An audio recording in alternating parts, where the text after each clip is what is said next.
panelists were waiting for you. First, I will invite them and then the moderators.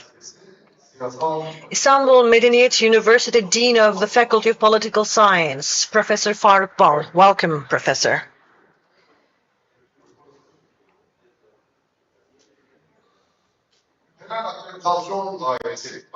Hak, Head of the Halal Accreditation Department, Erdem Başdemirci. Welcome. Republic of Turkey, Ministry of Agriculture and Forestry, General Directorate of Food and Control, General Director, Dr. Ersin Dilber. Yes, please, sir.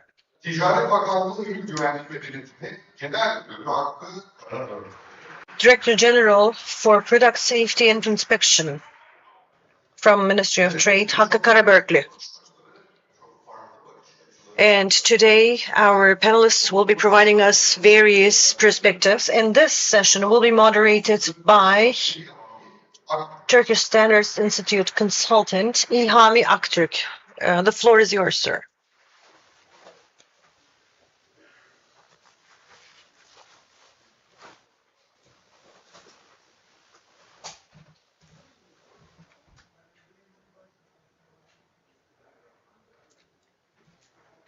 The microphone is off. Microphone is off.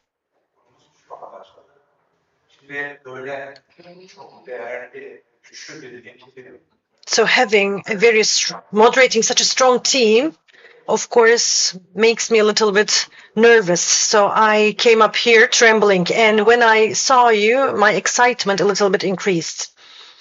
I would like to express my warmest greetings to all of you. So the very first Halal Congress was needed in Turkey, and it is fulfilling a very big gap, huge gap in Turkey. So this is why we're having this Congress, and we had a very good opening ceremony yesterday, and it will continue with very important meetings, and hopefully together with some very important panelists today, we'll be bringing blessings, benefits to all Islamic community. Normally, within Islamic speeches, our professors, when they come to rostrums, they do pray, which is a popular one. And it is coming from Quran. And it says, Allah, give me welfare and make my work easy. And make my tongue talk easy so that everything will be easier. Because I translated it, I might have mistakes. But please forgive me, and I would like to begin likewise. Indeed, halal quality infrastructure, as you all know,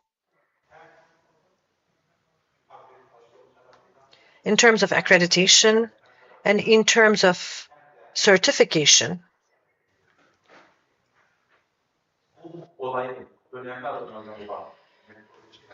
and in terms of metrology, it has great importance. So it grows such an important framework.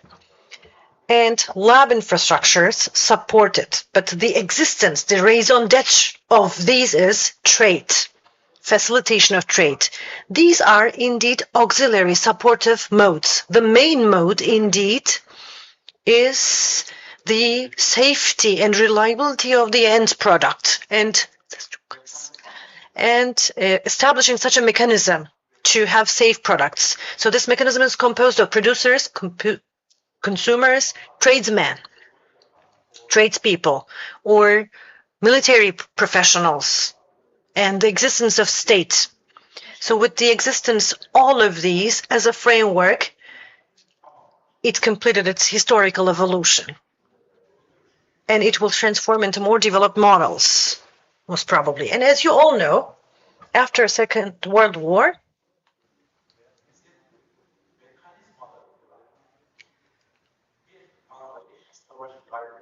so the winners of the war established some mechanisms in the United Nations. And under United Nations, some organizations were activated. And one of these organizations was World Trade Organization. World Trade Organization indeed is a bilateral functioning mechanism. Its raison d'etre is to facilitate trade in the world. But despite this, from time to time, within the history, with some transformations, transitions, it turned into a mechanism. It may turn into a mechanism which may put barriers in front of trade.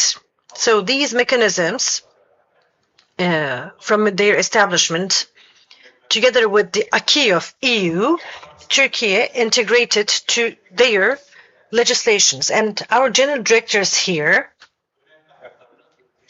they are from the very important pillars of those: product safety and security. In Turkey, they're working on product safety. Coordinating ministry is the Ministry of Trade, and product safety and inspection general director is also here. But when we're talking about these issues, history is very important, and history of Islam is somehow should be important. So where are we in terms of trade in the history of Islam? From where to where we had a progression. So this, from starting there, we will end up here in our day. And dear professor, economy professor, and Medeniyet University Dean Faruk is here. I will give him the very first floor, and he will talk about HISPA system. He will enlighten us in terms of HISPA. And the main starting point here is, as you all know, the hadith of our Prophet Muhammad. So when he was visiting a market and he touched grains and he noticed difference between the upper layers and lower layers. And he said something: betrayers are not from us. So this hadith was the reference to HISPA system. So from the very beginning of Islam, and since Ottoman Empire, where our roots are dating back. So sun is shining, there is no importance of the moon anymore. So this is how I'm giving the floor to the professor. I haven't talked about his CV or resume, but maybe he can talk about his resume.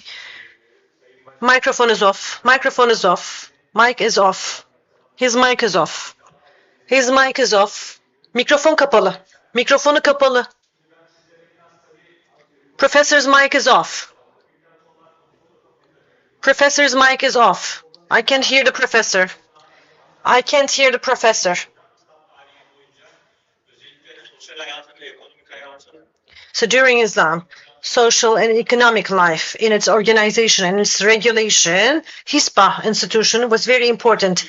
And for consumers, what HISPA means, I will talk about this. So can I have my slides?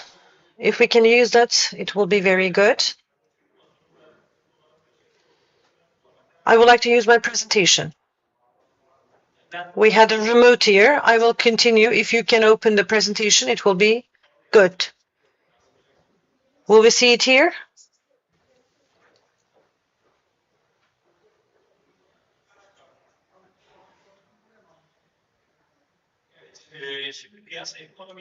So in market economies, for the stability and for the main function of the market, consumer confidence is very important. Trust is very important. How Islam is doing this? So how did it build consumer trust? Maybe first we need to have a morally upright society, because if people reach the ethics or moral or conscience level you want, or Islam wants, then you can do it. But this doesn't mean that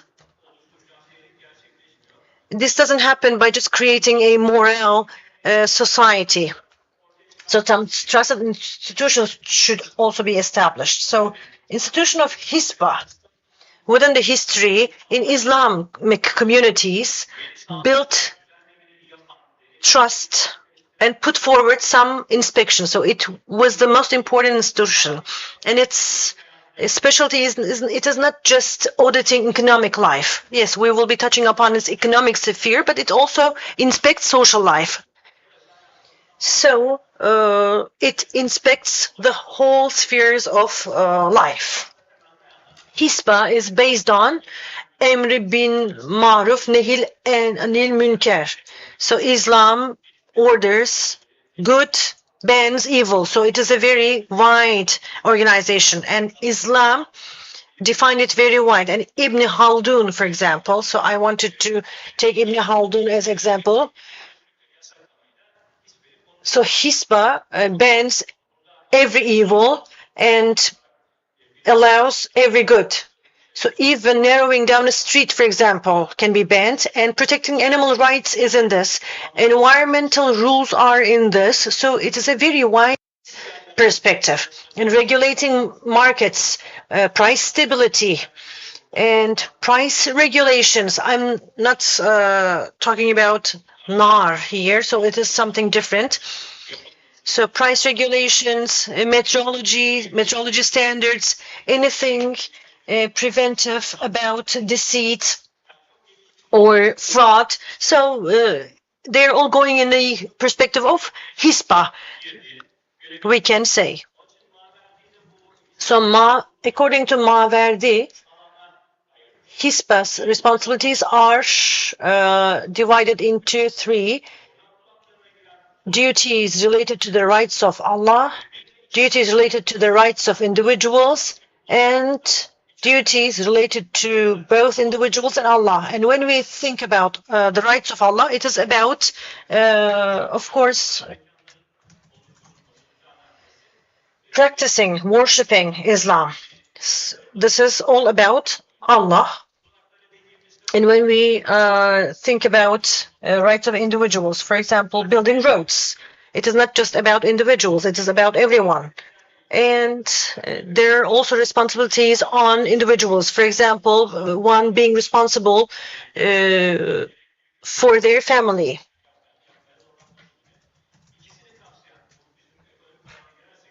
So in economic sphere, market surveillance cover too. So it is both spiritual, because it is related with Allah. You are also being punished in the afterlife if you do not fulfill them, but also you are responsible for the human beings.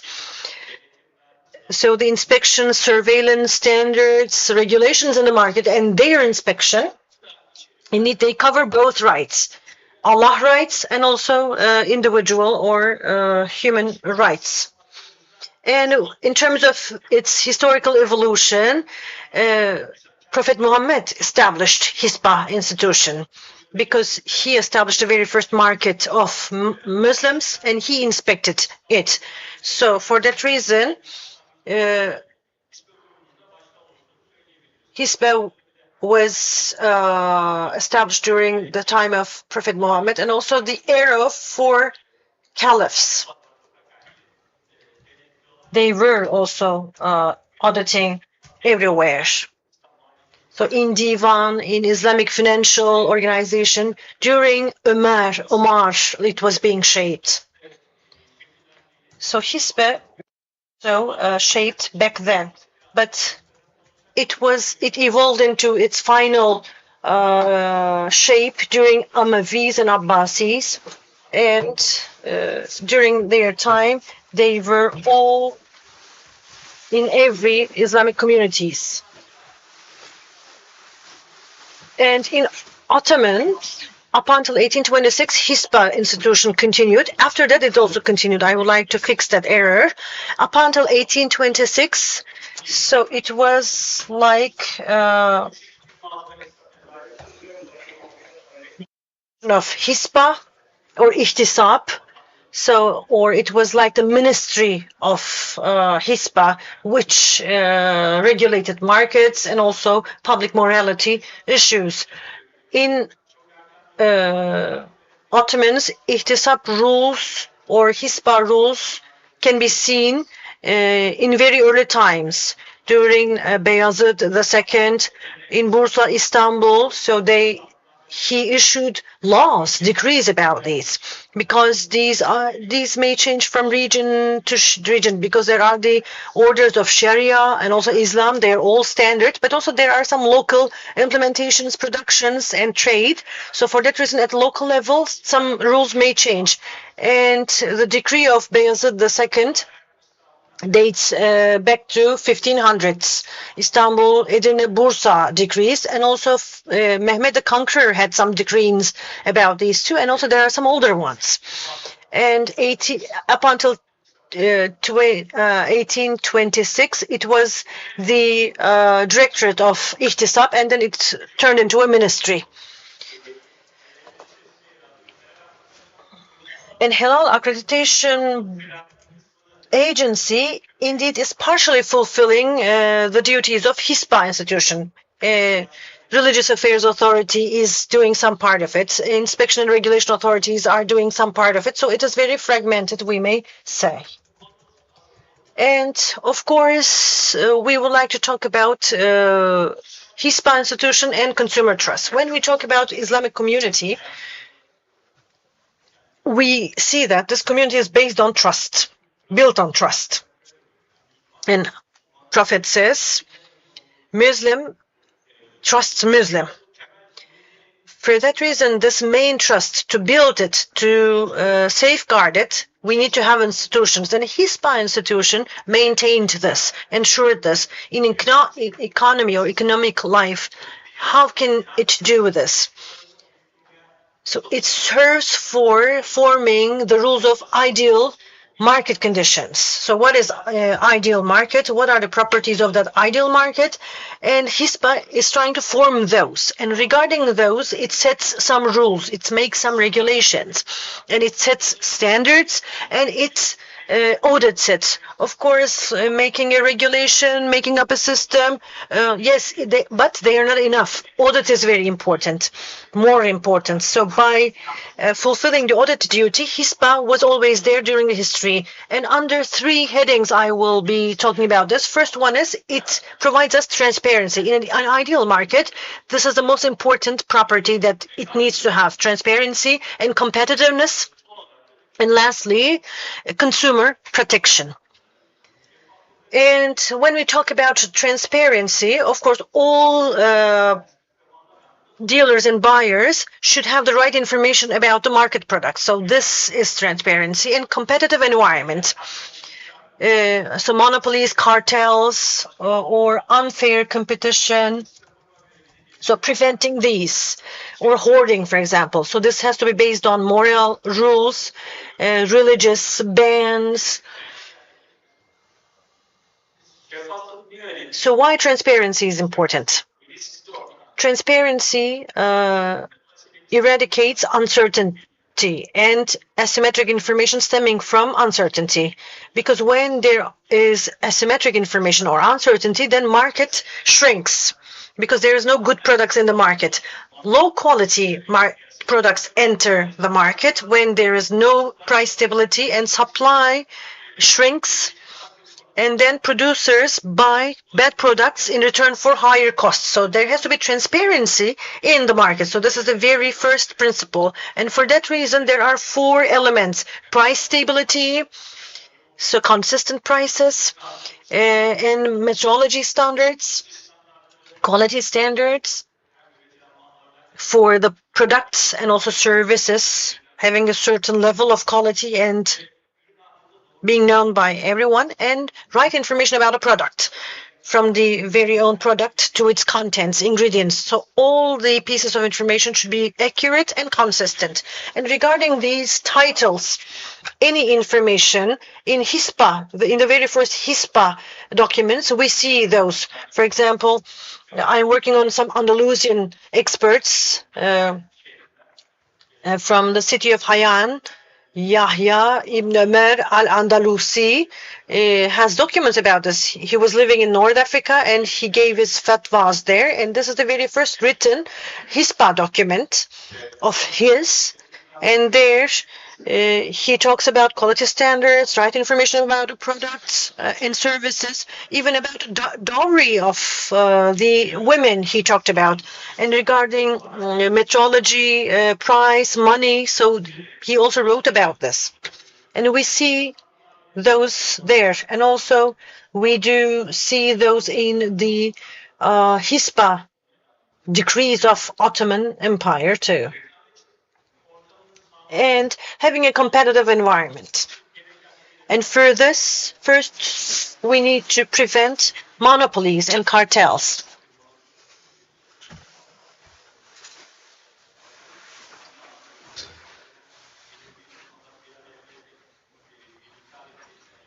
So companies working together, supply being narrowed down, and price control. So this disturbs the market.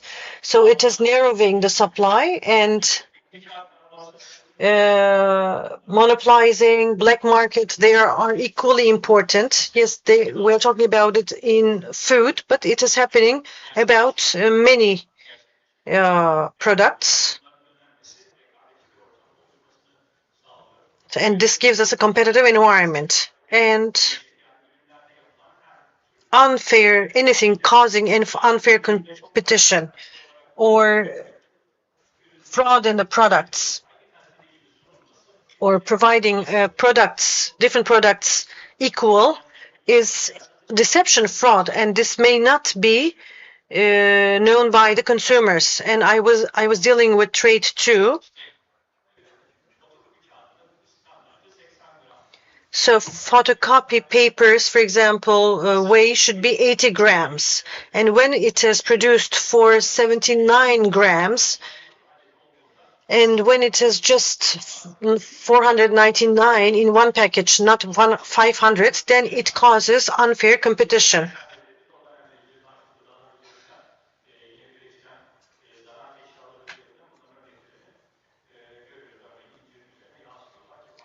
So we do see this in the very first products of, for example, Bible, and also they were mixing chickpeas, for example, with low quality chickpeas, and it couldn't be differentiated at first. So we love your presentation, but we do have a time limit. So can you please wrap up? So in rule violations, there were some deterrent sanctions. In Ottoman, for example, people were being nailed to their doors from their ears. So these are very deterrent. And also moral and fiqh audit is also very important. Having such a production during Islam according to these rules when producing, and the content is being produced accordingly, and producing safe products, healthy life conditions. So these are also important, we may say. And during our day, we are also facing such issues. And we have come to the conclusion. So our moderator also warned us. We may say that HISPA institution fulfills consumer confidence with those. First, with transparency. So it prevents misinformation. It enables competitive environment by banning monopolies, cartels. It forms standards. It gives price standards. And it protects moral and religious values, and production happens accordingly.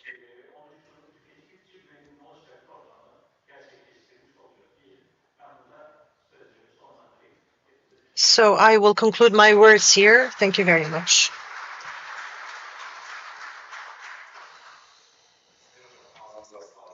Thank you very much, Professor.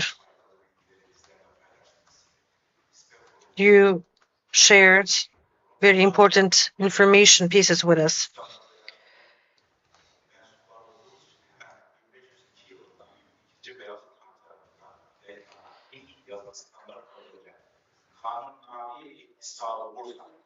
So Beyazıt II first issued the decree on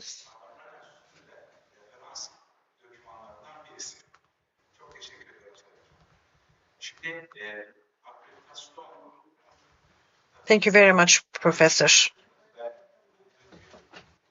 Accreditation is very important.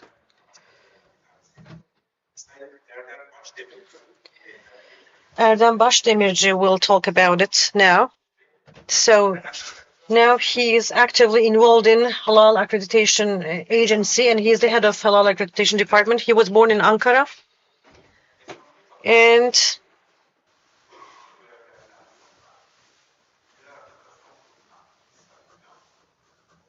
after his duty in the Ministry of Economy, he transited to Halal Accreditation Agency, and he also fulfilled some responsibilities under IFAP. And in this meeting, he will talk about halal and its impact on consumer confidence. So he will talk about it.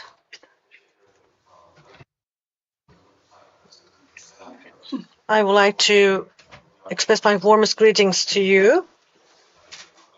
So I would like to thank you for giving me the opportunity to talk about this topic. Thank you very much for coming here and for allocating time. As you mentioned, the topic that I am going to talk about is how halal accreditation increases consumer confidence through reliable certification. In the opening remarks yesterday and during the sectoral and academic speeches, we have always ended up at this point. So all the speakers emphasize the very same things. Accreditation is important for states, industrymen, and everyone, but for consumers, for citizens, it is the most important. And I will build this nexus.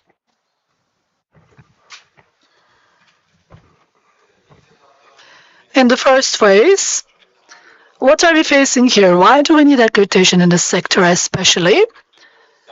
We're talking about such an ecosystem that always it is increasing and expanding numerically globally. Even the pandemic period could not undermine this growth. It even reinforced its growth in terms of production and service provision in line with halal food. There is a growing market. Both Muslims and non-Muslim consumers have huge demands. As it was mentioned yesterday very frequently, halal conformity is important, and in certain geographies, for certain groups, we know that certain people demand halal food. It's a very comprehensive sector. Maybe 10 years ago, 8 or 9 years ago, when we talked about halal conformity, we remembered food, but now fodder, cosmetic, pharmacy, products, tourism, accommodation, and transportation services are also the subject matter of halal evaluation, and halal conformity declarations are demanded. Halal conformity issue and the halal conformity issue is very important in international trade negotiations, and it has a determining impact. We have seen it recently during the negotiations between Indonesia and the USA. It was discussed for weeks. The Indonesian government said that the halal conformity for halal conformity production coming from the USA will now have a certain marking. So the USA had a trade negotiation with Indonesia, and they have put the halal issue on the top of their agenda. So in order to ensure facilitation into trade, they have, and Indonesia provided a facilitation for that, and a non-Muslim country also paid importance to this, and we see it in the bilateral negotiations between countries. These were the positive developments. But this market is becoming more important every day, and there are certain problems. What are these? In order to determine halal conformity, we have been talking about the conformity problem for the last 1.5 days. This harmonization problem is also bringing about a mutual recognition problem. What does this bring in practice to us, these two problems? So there is no harmonization and there is no bilateral talking, and the certificates documents cannot talk to each other. So for the consumer and the industrialist, it causes a confusion, and it also causes fragmentation for consumers and the industrialists. For the market actors in Muslim and non-Muslim countries, we can interpret it in different ways. This fragmented structure, what does it bring in the Muslim countries? The national requirements are different from the international requirements. A producer in a Muslim country gets a halal conformity declaration. Based on the same declaration, the producer has problems in integrating it internationally. In the non-Muslim countries, there's a regulation problem. Yes, we are a non-Muslim country and we are a minority, they say. The Muslim community says that we are a minority in this non-Muslim country. It is the same for the consumers and the producers. How are we going to do this in this non-Muslim country? Because the framework, the standards are not there, are not in the non-Muslim country. There is no national standard or national regulation in non-Muslim countries. So how are we going to produce our products, and how are we going to exist in this market, they say? In terms of consumers, what are these problems that we have talked about? We can talk about them now. So the thing that I mentioned before is regarded with this. With the programs and the programs about halal conformity is different. So the standards are different and the certificates and the declarations are different. And this differentiation are, of course, causing a problem of communication between the people and the enterprises and those producer groups as well. So, and in terms of verification of being halal, it causes a problem. So, as I said at the beginning of my presentation, what kind of problem is arising for the consumers? The consumers want to have halal food, and the consumers have problems in verifying that the food is halal, because there are some ununderstandable halal declarations. An advertisement, if there's an advertisement about the halal product, it should be verified. This declaration, this advertisement, is this trustable? Is this trustworthy? So it can cause a confusion in the minds of the consumers. So all of these problems, confusion, coordination problems, and regulation problems are there. So how can we solve it? The accreditation is the solution here. It provides us a system, and it provides a control and a verification. The verification and control of the conformity evaluation and the regulation and control of the halal certification system. So there are three basic principles. The first one is competence, the second one is impartiality, and the third one is consistency. So based on these three things, accreditation ensures that the certification activities are provided to the end user, and accreditation is based on international standards. There's an international normative framework, and at the end of the day, all of these conceptual accomplishments provide us an institutional credibility. Who does this accreditation? There are some exemptions throughout the world, but usually a public authority does this. And this public authority has some characteristics. It's independent. It's a non-profit it has a non-profit structure. It monitors compliance with all the standards. And when required, when it is providing this accreditation service, it has some sanctions, and we are expecting this public authority to implement the sanctions, and it also safeguards public trust. In our country and in the other Muslim countries in the halal area, the public authorities that have these characteristics are carrying out accreditation processes. What are the accomplishments of this activity? There are 6 main accomplishments.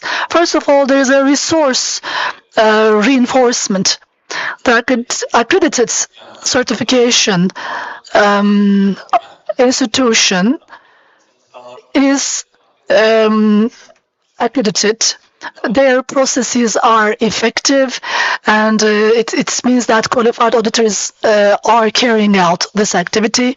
It also shows that if there's an accreditation, it means that there are transparent and impartial certification procedures.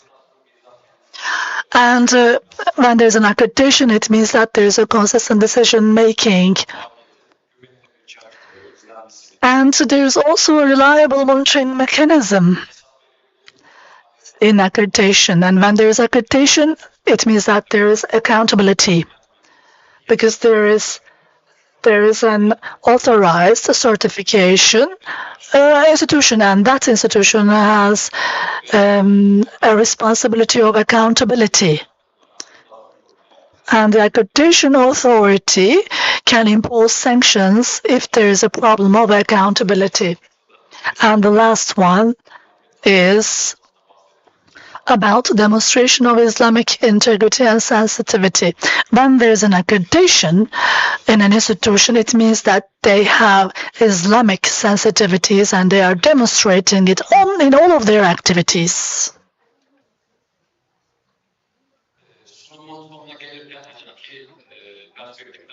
So I'm reaching the end of my presentation. We talked about the content of accreditation and the benefits of accreditation. There are macro and micro benefits. So the macro level benefits are as follows. When we look at gains of the producers, the production costs in halal production will decrease. They will enter into the market easily. And in terms of their conformity internationally, they have a better and robust prestige. And among the real sector actors, there is harmonization in the halal ecosystem, and this harmonization brings about the following. The worldwide global supply chains are stronger. So from A to Z, the product can go through all of these points in the strong global supply chain. And when there is such a strong structure like this, the credibility of the Muslim consumers and producers will increase globally. So I want to emphasize something here. There are 4 main benefits for consumers. The biggest problem for consumers was to verify the halal declaration. It can be due to a conformity declaration, or it can be about an advertisement. The verification is the biggest problem. So there is a label there, there's an advertisement material, but is it really halal or not? So this accreditation brings about more transparency. If there is a product which is not halal and which is deceptive, accreditation can bring about protection. And there will be sanctions, there will be legal framework that are put forward by the public authority. So at the end of the day, more trustworthy halal labels will be used, and the consumers will be able to have access to them effectively. And in terms of the implementation of the standards, the consumers will know that there is a halal declaration for different products. But for each product, I know that in a consistent manner, based on international standards, there are certificates and declarations that are given by an accreditation institution, and there is a consistent implementation that is carried out by a transparent and impartial public authority. So, what does halal accreditation bring about in terms of trust of consumers? First of all, it ensures that reliable halal certification systems are in place. And secondly,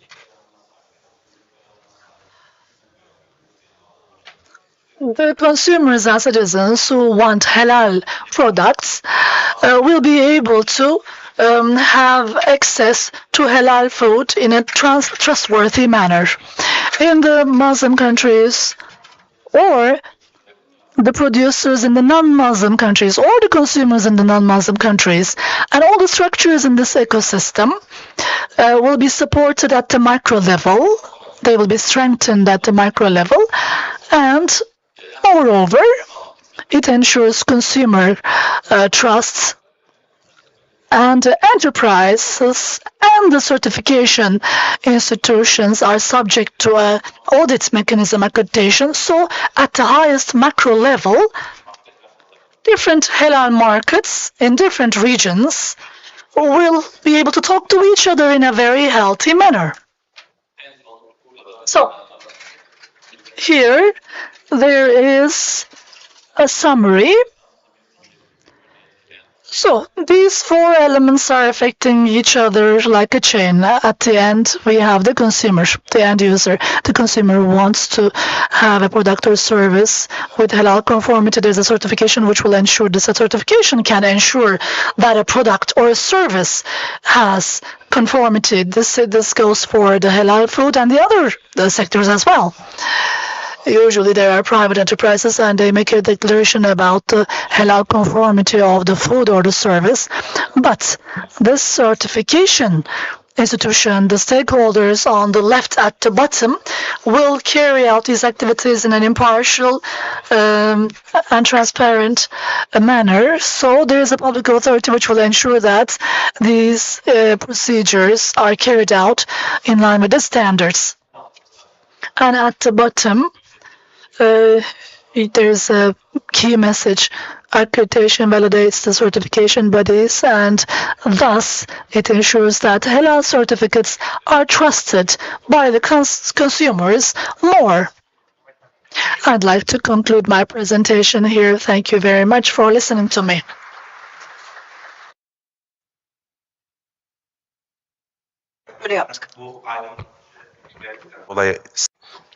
Thank you very much, Erdem, for these enlightening information. In the year 1999, Çanakkale Cement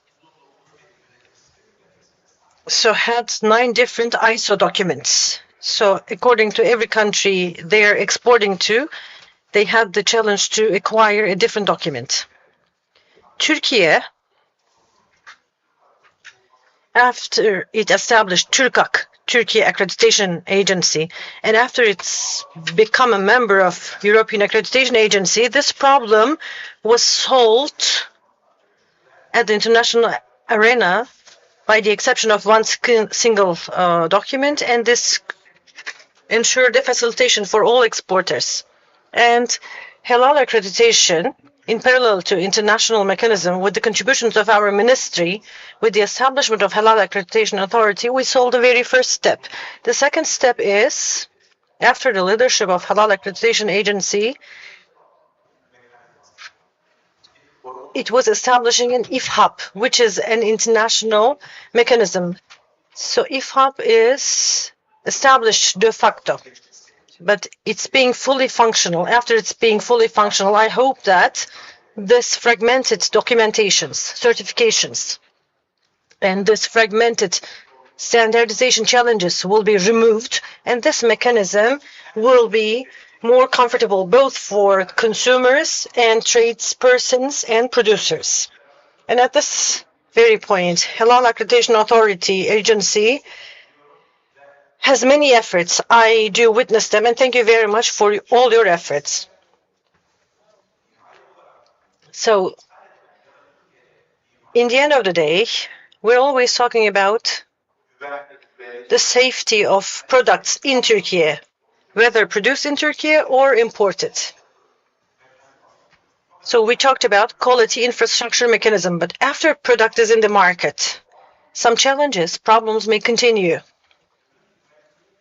And in terms of product safety and market surveillance and audit mechanisms become very important. And for this, we are going to listen Dr. Ersin Dilber, General Director of Food Safety and Control. He will talk about safe food and healthy society. So, food is prone to deception, and it is a mandatory consumption area. And you do know about the problems happening in this field, and Mr. General Director will enlighten us for all of these. But Mr. General Director was born in Ordu, Black Sea. Sorry, he was registered to Ordu, but he was born in Giresun, and he was educated in the field of agriculture, but for a very long time, he is working under the Ministry of Agriculture. After becoming a department head, he transited to the duty of being a general director. Yes, please, sir. Thank you very much, Mr. Moderator. Before I begin, I would like to express my warmest greetings to everyone in the room. We have some international participants. We do have public institutions, academicians, and very patient guests in the room, so I would like to welcome them all. And I would like to continue likewise. Of course, our international guests will also learn it. Some colleagues in the room may not know it too, so I would like to first put forward an argument. In Turkey, so Ministry of Agriculture is responsible for food safety, and our Directorate of Food and Control. And halal food is under the responsibility of Ministry of Trade. But in some other countries, there are some food safety agencies, so it is different in Turkey. So in Turkey, we do live in a Muslim country. So first of all, I would like to say, may Allah's blessings be upon you all. So we are gathering here for a very important topic. So in Turkey, we're trying to provide safe food to our people, not just certified products.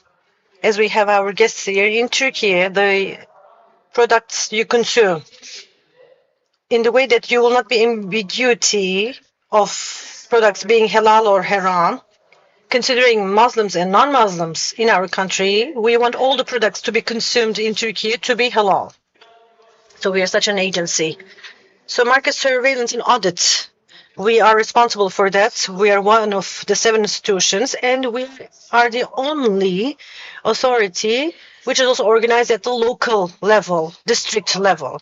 So we are based in 81 provinces, 922 districts, and 41 labs, and 14 private labs. And also we are responsible for border control. So all animal and plant products, we are responsible for their mobility. Of course, this is important. And I do know that our participants are from the food sector, and we're responsible for food codex in Turkey. And the concept of codex or code may make you think about non-halal products too. But in Turkey, when we were writing Turkish food codex, we did not forget that we were living in a Muslim country. In every legislation we make, we think that we are preparing a codex for a Muslim country with Muslim population, and in harmony with Muslim codex, we are making it. Of course, we are responsible for the approval and registration of all food enterprises in Turkey, and even from Teflon pans to glasses. So from bags to papers, we do audit everything, anything touching food. So we are approving their conformity, and also what animals eat. Feed inspections are under us, and conformity assessments are under us. Of course, you may remember us with food inspections, but regarding plant products, regarding plant processed products, border trade, or pests, pesticides, their licenses, approvals, their biological availability, activity, their harms on human health, or risks directly coming from plants. We are trying to eliminate those risks too. So we are known as the gendarmerie or the inspectors of our ministry. So food control is not a law enforcement in Turkey, but we have a high level of mandate or inspection authority. We have more than 8,000 inspectors, and they are all graduates of university. We do make a risk-based assessment. For example, when we are talking about HISPA, professor talked about not selling rotten food. So we are responsible for that. So we prevent these products from being sold. And we do have a risk-based annual program, and we're making partial use of AI, and according to the risk levels of the enterprises. For example, if so the risks for a slaughterhouse, poultry slaughterhouse, and a coffee are not the same, because poultry can produce bacteria on its own. So in a poultry slaughterhouse is being inspected 5 times, but a coffee shop is being inspected just once. In developed countries, they're being visited, for example, once, but we go them twice a year. Any toxins, pesticides are being inspected by us. And these figures are not important maybe, but I would like to emphasize that we do have at least a university graduate, 8,000 inspectors, among whom we also have PhD graduates.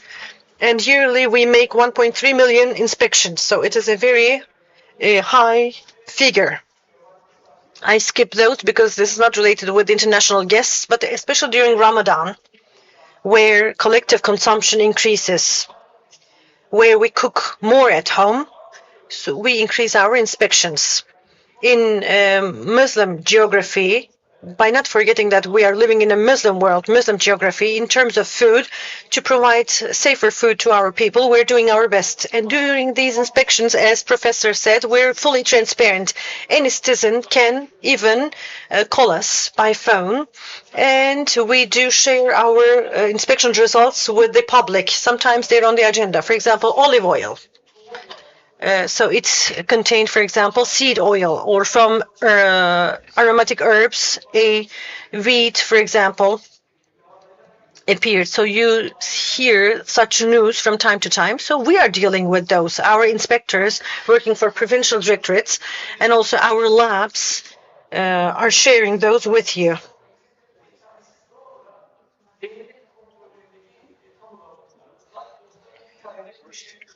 So we do have 41 public labs and 97 private labs, but they are being inspected by our Ministry of Agriculture. And during exports and imports, to make more analyses, there are also some private labs, but they're under our inspection.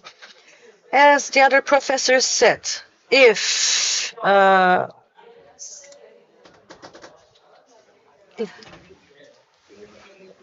for example, people are selling pork, or if they are, for example,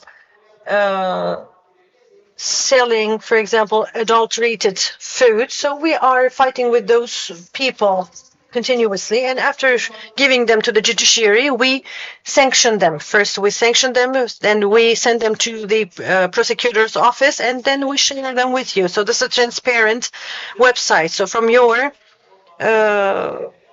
smartphones now, if you write our name of our web page, you can find it. So in our labs, if people deceive you, if they try to include haram in their products, they find us in front of them. And we make 29 million analyses a year. So this is very important. Please ask our international guests. This is a huge number. And the people coming from food agencies, please talk to them. So this is a very huge number. So 29 million analyses. So it costs 29 million if they cost 1 million a analysis. So these analyses may sometimes cost 500,000 or more. So it is very huge. And our inspections are transparent, and we're trying to use digitalization. And we use cameras in our inspections to get rid of any problems between inspectors and producers. we do pilot these cameras in some provinces at the moment, but in the end of the year, we will be having all recorded inspections in the end of the year. And regarding enterprises, we made a regulation. So a person who's on a farmer will not be able to buy pesticides anymore. And this will be also applicable in whole Turkey this year. And in your phones, if you're using Android, iOS, so when you are in their stores, please write güvenilir gıda. So you may write it later too. So we do have such an application. And for 85 million people in Turkey, we may miss something in our inspections, but if you notice a non-conformity, share with us. We say we're fully transparent. We may not see everything. We may not observe everything. So I may go home at 5 o'clock after work, but at 10 o'clock you may buy something from a market. Please send us. Please photo it. Take a photo of it and send us. So it is transparent. So we do have announcements on this webpage too, an application too. And there are information about food, so you may contribute to it, but this application can also be used for your tips. And when we receive tips from this application, we can catch some very high levels of non-conformities thanks to you. And please do not expect us inspecting all complaints, because call centers might have their very own challenges. Sometimes some issues are related with some other ministries. It might be about trade, money, or for example, people may complain about animal food in front of the enterprises. So, but I'm responsible for the inside, not the outside. So we do filter the complaints and we do find some non-conformities. Indeed, you are witnesses to those. You see the public announcements, this happened, that happened, adulterations, and please use the system if you would like to help us. And I am now speeding up. And in a Muslim country, to prevent people from playing with legislations, we do have some sanctions. People before were using, for example, melted cheese for making sandwiches by saying that it was another kind of cheese. And they were playing with the words. For example, they were saying that it is in the flavor of butter, but indeed it is made with palm oil, but they're using that it contains flavor of butter. So we banned this. It doesn't contain pomegranate, but it says it contains pomegranate juice, or it says it contains lemon, but there's no lemon juice in it. So we feel the responsibility of what we cannot do, and we have such colleagues. And Turkish Food Codex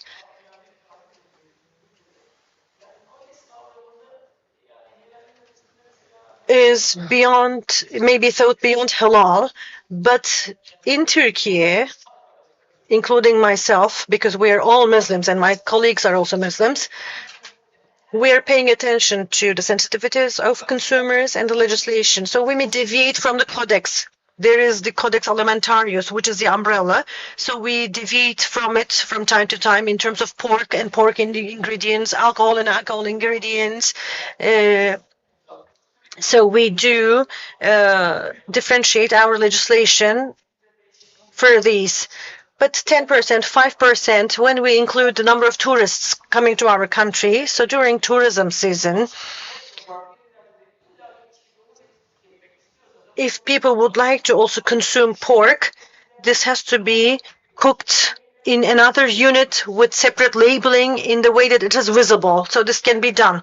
And sometimes you may see it. So in the markets, if there are pork products, you may not find it abundantly, but if there are, it is under our inspection. In Turkey, any traditional products like salami, sausages, or sucuk, or döner, for example, they cannot be made of pork. This is very important. So, for example, nobody can ask for pork döner. So these are the traditional, and they cannot include it. If they would like to, for example, eat bacon or prosciutto, then they can find it in some hotels or in some special parts of markets. Every additive in enzymes, aromas, flavors in the food, if it is risky that they're coming from pigs, then we control it at the border and also internally. And regarding jellies, for example, there is a certain perception. There are some misperceptions, like it is made of pork gummies, I mean.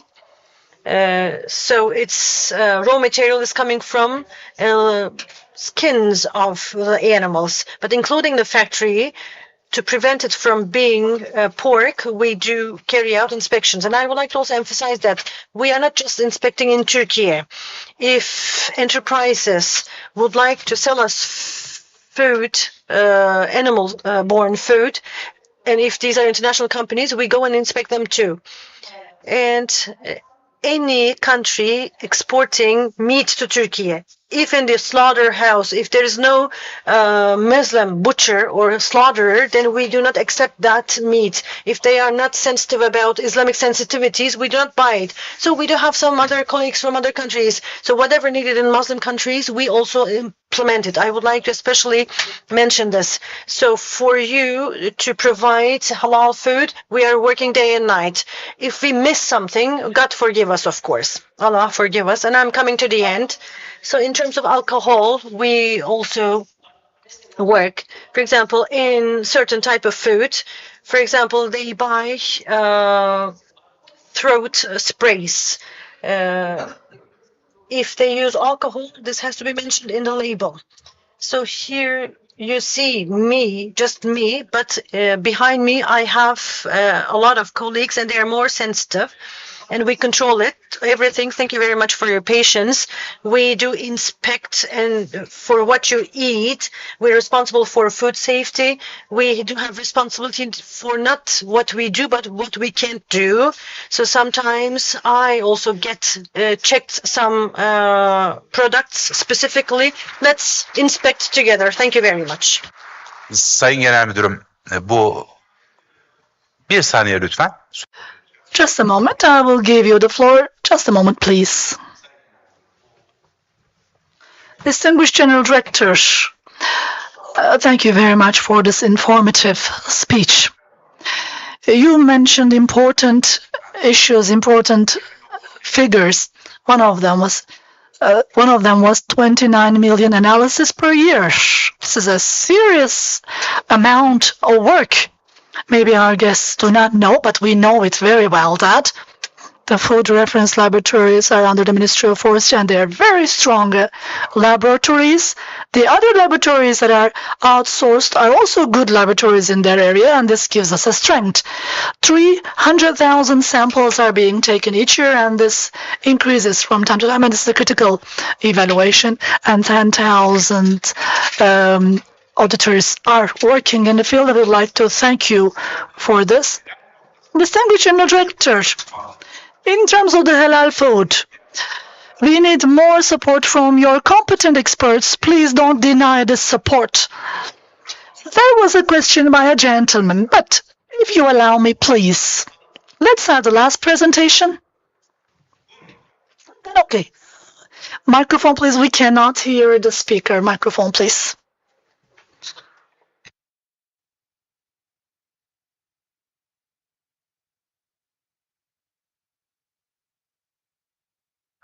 The question cannot be interpreted because there is no microphone. In imported products, I don't need a halal certificate. Let's say I receive meats from abroad. I'd buy it through a state institution. I cannot accept it without typing it. Is it pork, or is it a meat? Is it veal, or is it a meat of a horse? Even the public authority brings that meat, I have to check it. Or if meat comes illegally, that's not the subject point of today, but all the official entries into the country are going through border control. But if there is a food or food product, then the authority of checking it is belonging to the Ministry of Agriculture, and we have veterinary control and food control, and we are very sensitive about animal food products, and the control, the audit is made at the border because we are very sensitive about this. Thank you very much for your questions. I will not allow for the questions now because we would like to have the last presentation and then get your questions. Thank you. Thank you very much, distinguished director, for this very comprehensive speech. Mr. Hakkı Karaböklü, he was born in Kayseri, Saris. He graduated from Kayseri University and then Ankara University, Political Sciences Department. He worked as a trade attaché in Sydney and Moscow, and as far as I know, he's the oldest general director in the area of food product controls. He has been working in this area since 2018, and is also a member of the management board of the Halal Accreditation institution. I'd like to give the floor to you, Mr. General Director. Thank you very much. I would like to greet all the participants with respect. I would like to thank all of you. So as of the current situation, I would like to summarize the product safety system in Turkey. Daha iyi mi?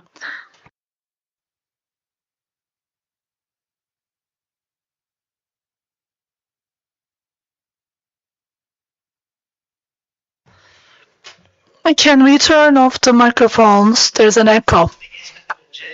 Before we move on to the existing system, I would like to talk about the customs union agreement that we have with the European Union.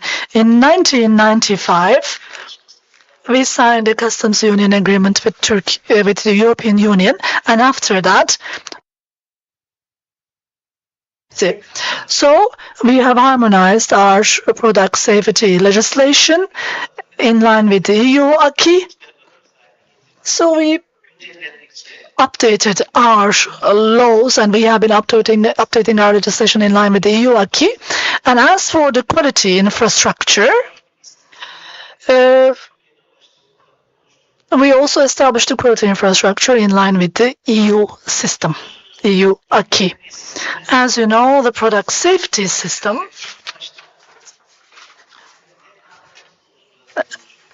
consists of quality infrastructure elements at the beginning, and the most important element of this is its standardization, technical regulations, accreditation, metrology, and then product safety audits. So, pharmaceutical equipment, medicines, food products, and toys, all the products have technical regulations, they are prepared, and all the produced or imported products have to abide by these technical regulations. As you know,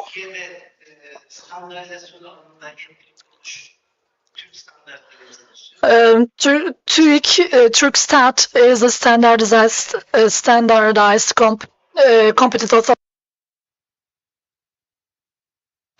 Turkish Standards Institute. So when the technical legislation harmonization started in 1996,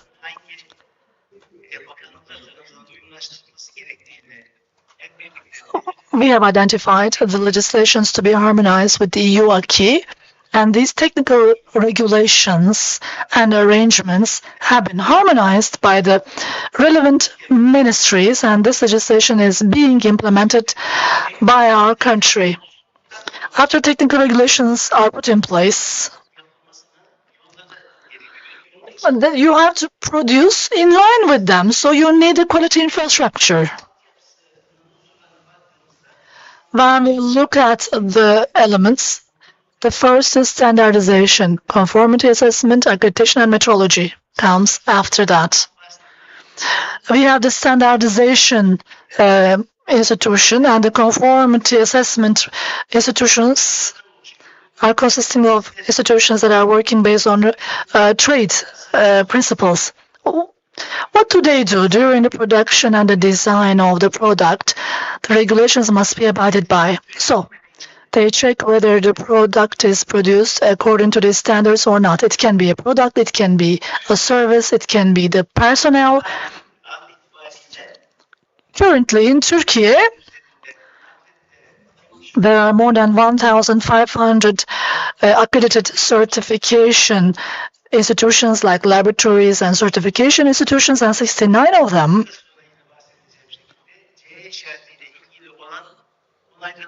are the approved authorities with regard to CE marking. So, in order to identify whether the conformity assessment institutions are working in line with the standards or not, so we have established an accreditation system in line with EU, and TÜRKAK, the accreditation authority, other than the halal food, are accrediting these institutions. And metrology, scientific metrology, is done by the Metrology Institution, and the Ministry of Industry is also included. And in the area of industrial metrology, these conformity assessment institutions are carrying out activities. So I'd like to talk about notified bodies now. They carry out the conformity assessment. They work in two ways. The conformity assessment institutions are working two ways. The first group is as follows. The risky products in line with the EU acquis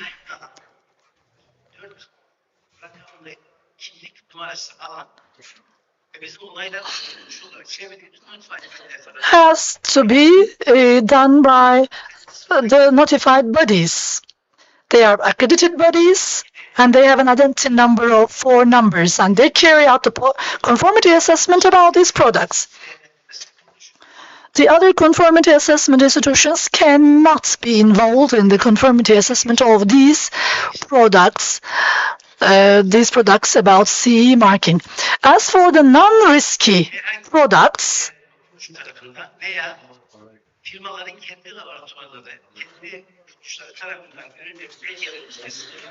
the EU allows for the certification of the products by any conformity assessment institution or the company's institutions. Yes, you said that Muslim countries are based on trust, and Islamic institutions are based on trust. And the General Director talked about the adulteration in products. And some people are using illegal products, illegal elements on purpose, and they mentioned adulteration. So when we have the quality infrastructure, when the products abide by these guides and standards and technical regulations, because we have prepared these standards and regulations, if everybody works based on trust, if everybody does trade in line with these rules, there will be no need for audit, because all the paths are identified, the paths are determined for the companies. The companies and economic enterprises have to abide by these rules and standards, but unfortunately,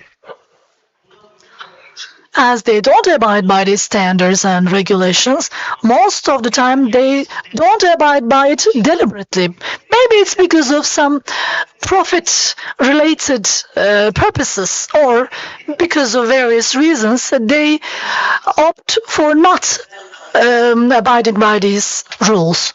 So halal accreditation and halal practices will be an important element for these companies to abide by the standards and rules in line with religious sensitivities. I mean, in an ideal world, it has to be based on trust. Normally, in an ideal world, you identify the rules and everybody is expected to act in line with the rules. But this is not the case, so there are audits and inspections. So, are the products in line with technical regulations during the release of the product to the market, and also in the post-release period there is inspection? And if we're talking about an import, the imported goods also must be in line with our rules. So we have risk-based inspection in imports. The consumers, the users are consumers. We're not talking about the products that are used by professional operators. We are focusing on the products that are used by consumers at large. On one hand, we are trying to protect the health of the consumers, and we are also trying to prevent any unjust competition among the companies. But it's not possible to inspect all the products at import, so we are focusing on the risky products. So this is a risk-based assessment. There was a question addressed to the General Director. So regarding that, I'd like to say that traditionally, all the products produced in Turkey have to be halal, and we assume that they are halal. So we are not checking the halal marking because we know that all the legislations were prepared in line with halal rules, and this product is imported based on these rules. But this is about the free circulation of goods. Some Muslim people are living in the non-Muslim countries. So halal marking and halal certificate arose because of the requirement for these Muslim people living in non-Muslim countries. But in Turkey, halal marking is not compulsory. But together with the legislation of the Halal Accreditation Institution, in order to ensure that the rules are functioning properly, and in order to ensure that these products are really halal food and not to identify that they are certified by the relevant authorities,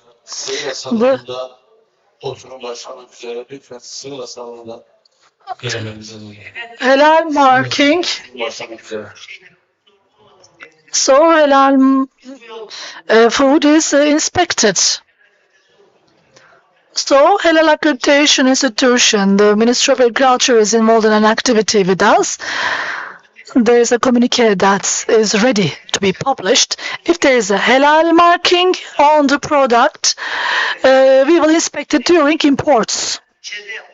The second issue is the public surveillance that we do domestically, and this is also risk-based. As the chairman of the session has mentioned, the General Directorate has harmonized the legislation, and the coordination is also done by our ministry. So under the coordination of our ministry, 9 ministries are doing these inspections in line with their area of responsibility in terms of products. We have a system. Each year until January, February, and March, all the ministries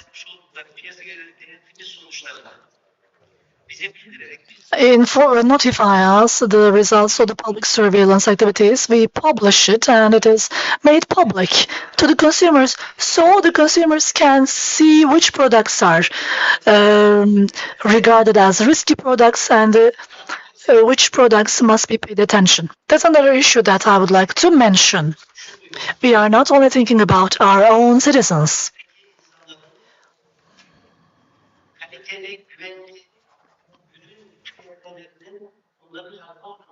We believe that all the people around the world have a right to consume quality products, and we want to increase the image, the credibility of the Turkish products. So in 2020, with the new legislation in public safety, we have a new practice.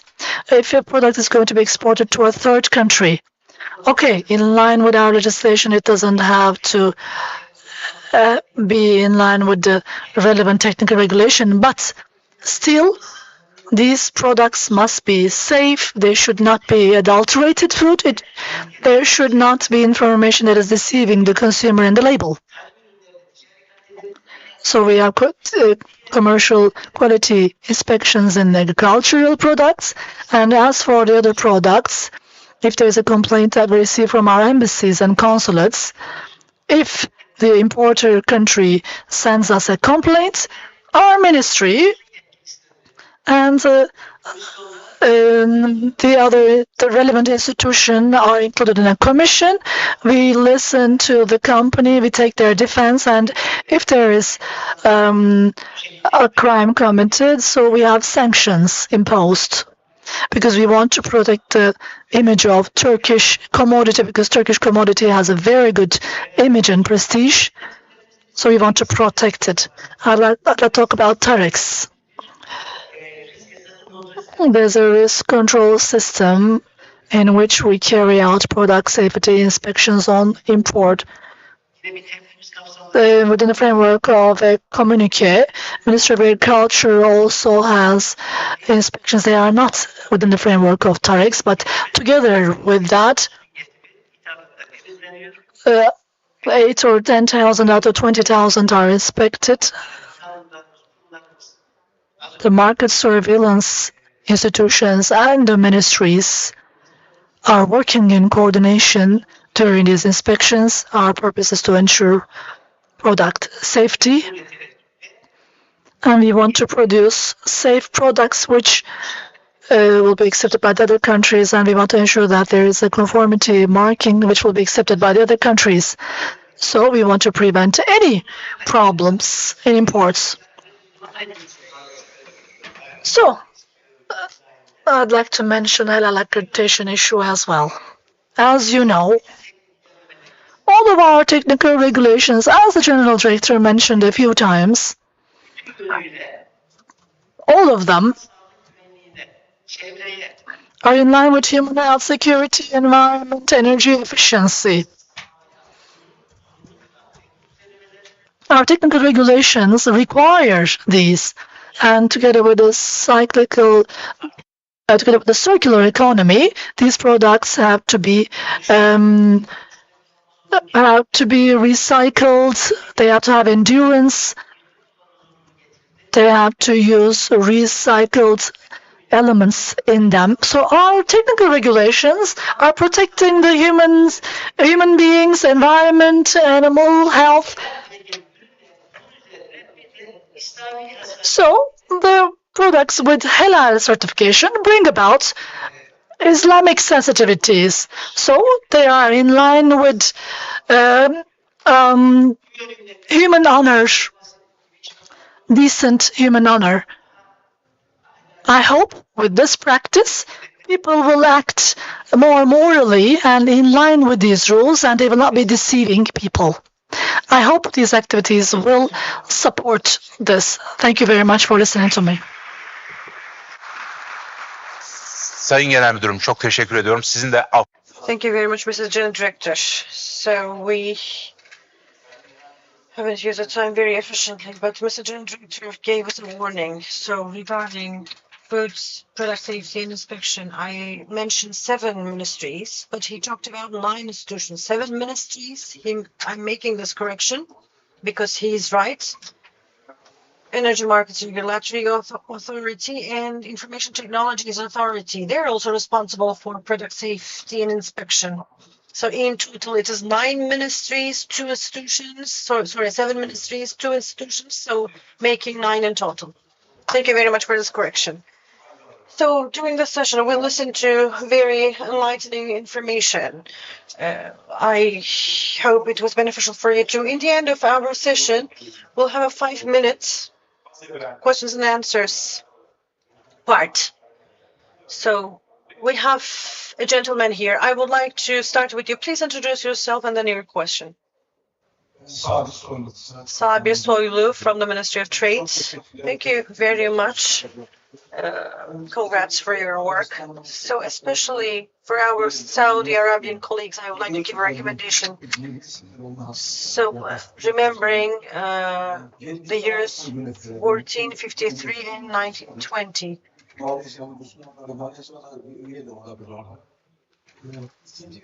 So maybe they can come and manage the authority here. And why is there no statistics about camel meat in terms of halal food? Microphone is off. Moderator's mic is off.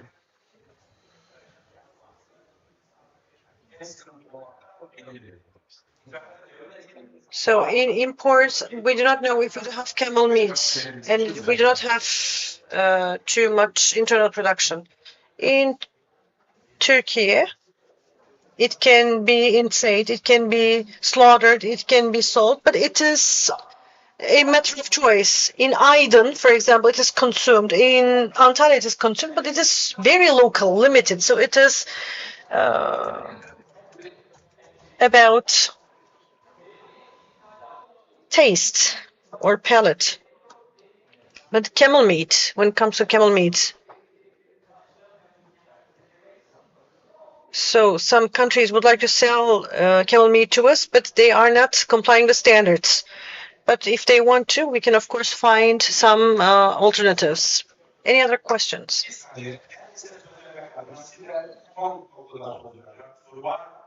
Any other questions? Yes. My question and comments regarding the Dr. Farooq Bal presentation. I really appreciate the presentation, the way he concluded the Sharia references, particularly the halal conformity assessment system. When we talk from Sharia perspective, whenever the word halal comes, it directly goes to the huququllah, the rights of Allah subhanahu wa ta'ala. And we have from Sharia point of view the information, al-khabar, and then the testimony, al-shahada, and then we have the qaza, the halal certification system, and we have the wilaya, the halal accreditation system. So coming to the accreditation system, we have the two types of wilaya and the absolute command and authority which is given from Sharia to the halal accreditation bodies. And these are the two types, al-wilayatul amma and al-wilayatul khassa. So I would like to appreciate and add that whenever we use the word halal in halal for halal ABs and halal CBs, and we evaluate the raw material system, so to take care about the Sharia regulations and principles that are applicable to the rights of Allah. So my request and my question to can we elaborate more in this way and value addition to the halal accreditation system from these four types of Sharia principles and regulations. Thank you very much.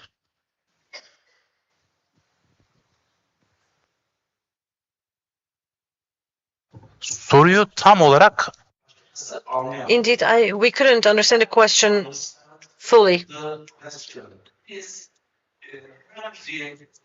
again repeat. Okay, thank you. First of all, I appreciated the presentation of Dr. Farooq, and really when he explained from Sharia point of view the system of HESBA in the halal accreditation. And then I would like to add that whenever we talk about the status of halal, the halal mark or halal logo or halal accreditation or halal certification or halal recognition, so it comes under the four categories that are really defined by Sharia. The first one is information, that is called in Arabic al-khabar, and then the second one that is called in Arabic ash-shahada, and we use this terminology and the practices in the audits and inspections that are related directly to the halal CBs. And then the third one is qaza, that as the judgment where the court and decrees which are released by the court. So this authority is given to the halal CBs. In the fourth one, which is the highest and the top absolute authority, which is given by Sharia, is the responsibility of the accreditation bodies. And that is called in Sharia al-wilaya. In Sharia, there are two types of wilaya. Al-Wilayatul Amma and Al-Wilayatul Khassa. Al-Wilayatul Amma means the absolute authority which is given by Sharia to the government, to the authorities, to the ABs. And Al-Wilayatul Khassa, which can be customized. So once again, thanks for the presentation. And my request to add these points to the HASMA system, to the apply it to the Halal accreditation and Halal conformity assessment system. Thank you. Thank you very much.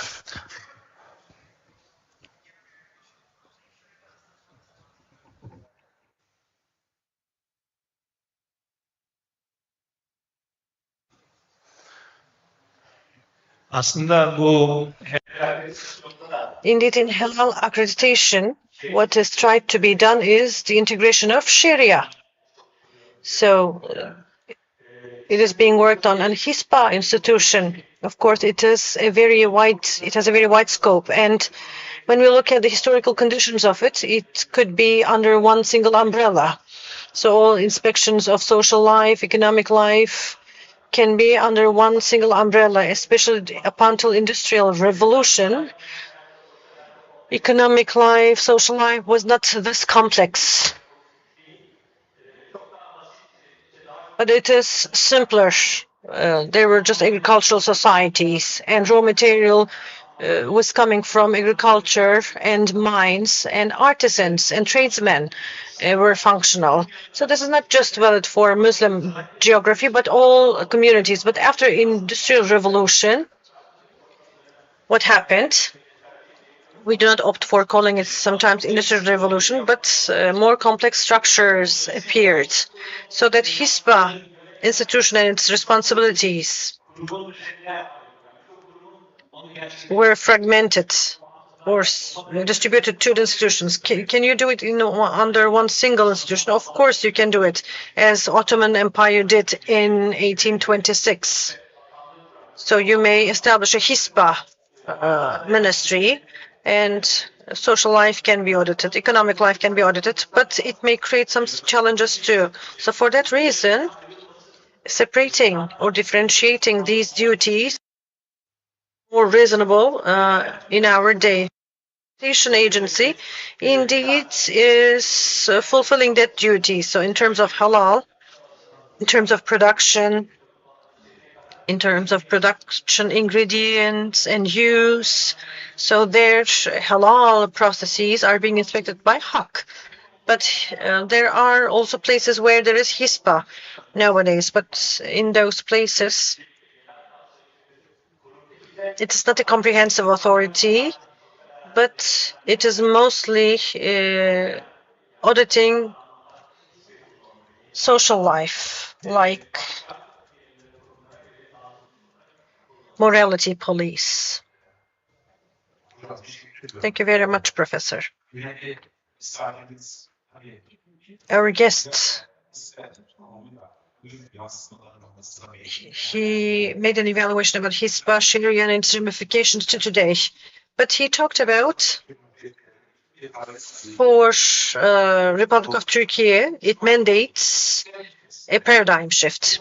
Under this system, this Islamic system is being distributed to some other institutions. That paradigm shift is something different. So after the meeting, maybe you can discuss that mutually. Yes, please. You, yes, with green tie. Microphone is coming.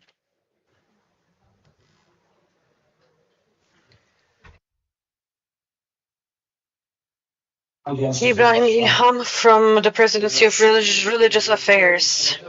So in terms of imported meat, in 1997, Majma Fiqh Islami has a decision.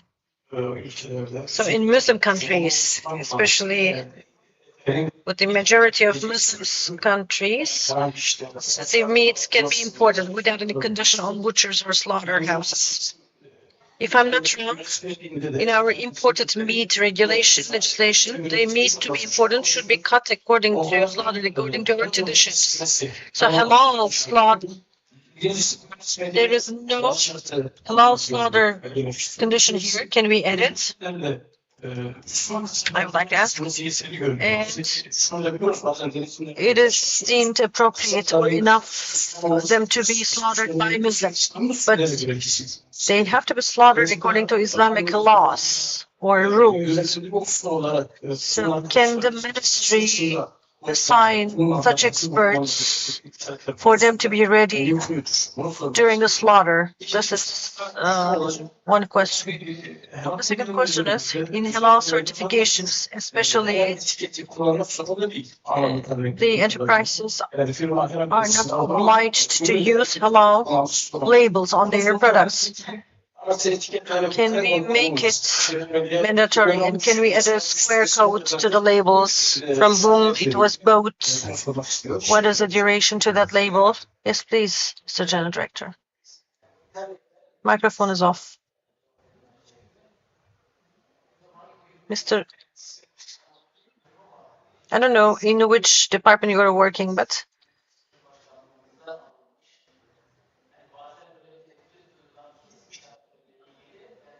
so we have fatwas from your presidency in our ministry, but sometimes we receive official letter fatwas.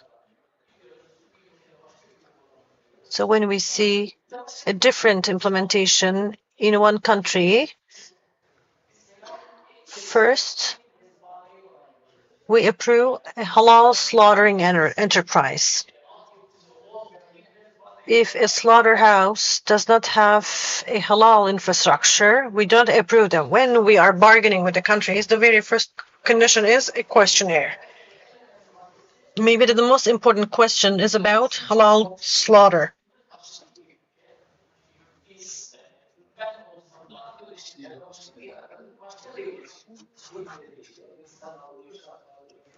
The times can also change. People may change. So we're not making that decision.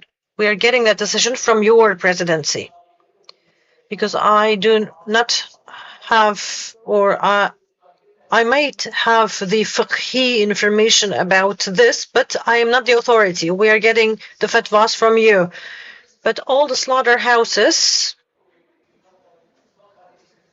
we're buying from are also bought from by our Saudi or Qatari brothers and sisters. And we send at least 3 veterinarians to these enterprises. They are Muslims and they wait when the animals are being slaughtered.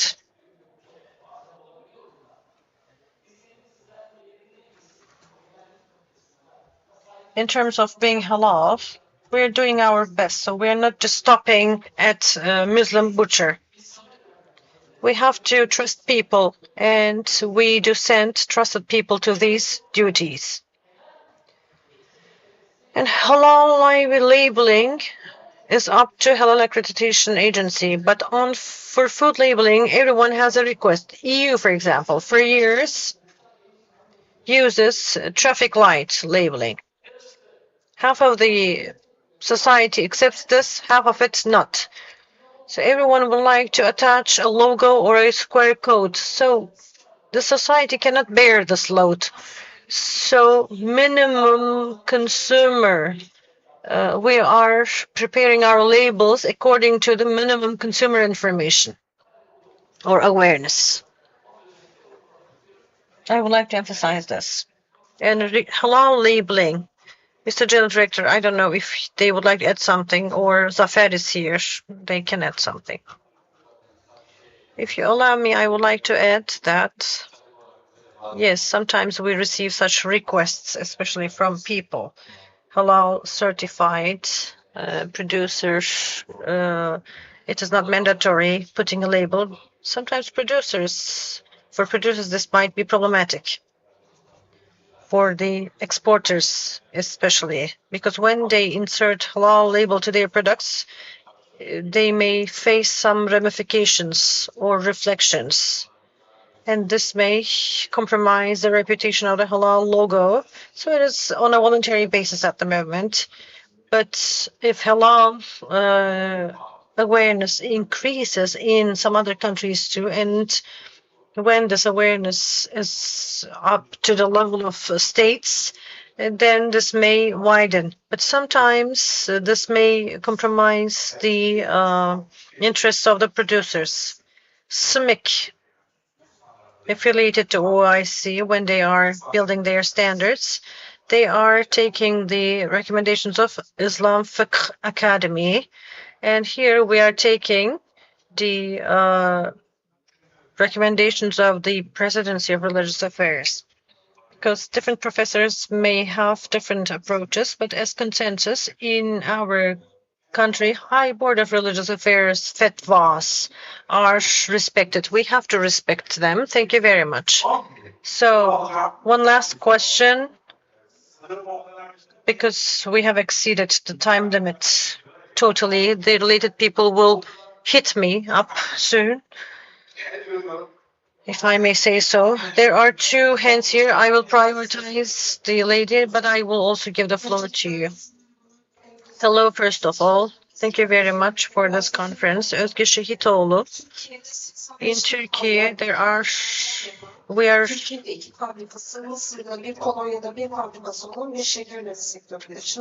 working in the confectionery sector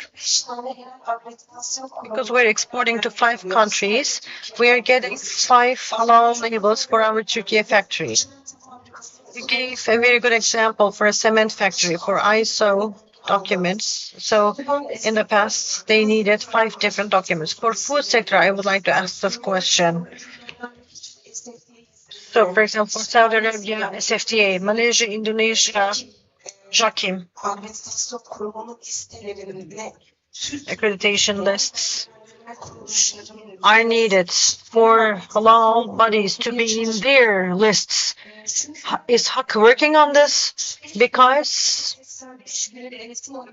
we are receiving inspections for 85 days a year, and we are inspected by these halal accreditation agencies to facilitate the sector. What are you working on? We want to learn. Thank you very much. Indeed, the ultimate goal of these conferences will be this, and ultimate concern of these conferences is this.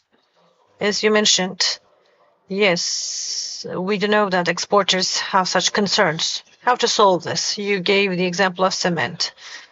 And between different countries, there might be some different conformity assessments. And for their mutual recognition, there has to be an institutional mechanism. In Turkey, there is an EA structure, and Turkey is a member of it.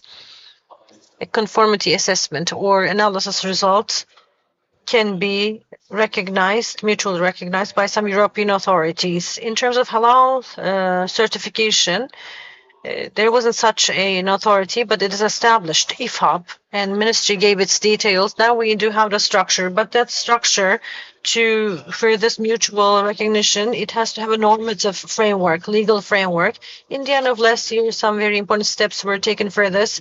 Islamic countries, member of IFAB, a halal label in Turkey, in Kuwait, in Pakistan, or a halal logo in Kuwait to be accepted in Pakistan and Turkey. The structure is established, but its rules should be established for its sustainability and for its acceptability. First, we need to answer those questions. We had a certain progress in that, so I am involved in that progress. I am the head of the technical committee working on it. So we'll be compiling, consolidating implementations of different countries, and there will be a structure, but it has to be more mature for the products to be accepted based on one single document. We hope that we will be overcoming these concerns, not just Saudi Arabia. It shouldn't just be bilateral. It will be, again, costly. So we want to have a multilateral system. And with that multilateral system, your document will all be accepted in a certain geography. So regarding that, in the near future, we'll be taking more concrete steps. Okay. Patience. And the last question. Bismillah. Assalamu alaikum wa rahmatullahi wa barakatuh. My name is Walid from CDL Halal Certification Authority based in Brazil. We are accredited by HAC. And my question is specifically about the gelatin. It's a dilemma that we have, and it has two different aspects: the technical certification aspect and the trade commercial aspect. So I'll start with the first one. So when it comes to the rules and regulations, norms, we know that we have Mujamma Fiqh al-Islami. And within the Mujamma Fiqh al-Islami, the OIC interpretation clearly says that if the establishment is not 100% dedicated to halal production, and you know how challenging that can be in a non-Muslim country, however, with rich resources and production of halal, if it's not 100% dedicated to halal, it is possible to reach purity through a cleaning process, and that's acceptable to many countries. Okay, and in Mujamma Fiqh al-Islami, you also have representatives from Turkish government, which agrees with that. However, my question now to HAC, to Mr. Erdem, regarding this aspect, is there any consideration regarding the revision of the interpretation of that clause from Mujamma Fiqh al-Islami in HAC norms regarding the dedicated plants? Just to clarify, when I say dedicated plants, it doesn't involve swine. We are just talking about plants that do the gelatin from beef, from bovine, but the methodology of slaughtering is halal and non-halal. Okay. The second question is regarding the trade commercial aspect. Now, the gelatin never stopped coming to Turkey. Never. It's all the way, with huge amounts. However, we stopped monitoring for this market because we are not accredited for this category. Because at the beginning we are very clear to HAC, there is no dedicated plant. Okay, we follow GSO, we follow other norms as well, and that's fine, and that's all traceable, when it comes to halal. Now, when it comes to trade and commercial aspect, and when I say that, I mean port authority and internal regulation. Okay, now the gelatin is coming in, and between the client, the internal client, and the exporter, documents are exchanged. So, for example, I have a client that is certified for GSO, and he's sending gelatin to Turkey. And somehow this plant certificate is used or misused internally to make the non-halal halal. You see, the gelatin is coming without the label. There is no halal label, so it will come regularly with no problem. Now, when it comes in, some sort of documents is used internally, and somehow, from what we are receiving, I cannot assure you this is true or 100%, but from what we are receiving is that this kind of act is converting the halal or non-halal to Turkish market, halal to many other internal clients.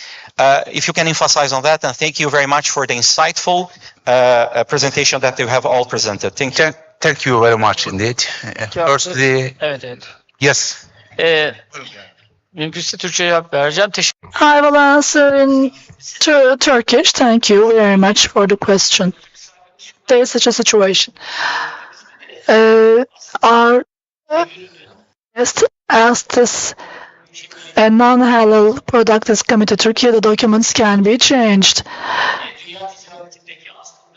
So, in the world trade, there are such frauds. That's what he tried to mention. We are aware of these problems. That's why, as of 1st of January this year, all the animal products are going through an approved enterprise procedure. if you're going to send a skin and if there's going to be gelatin in it, I want to see where you produce it. We have started to do this on the 1st of January just because of the reasons that you have just mentioned. This is our solution. If anybody imports skin or any animal product and gelatin to Turkey, there is a system called TROIS, choice. We started as of 1st of January.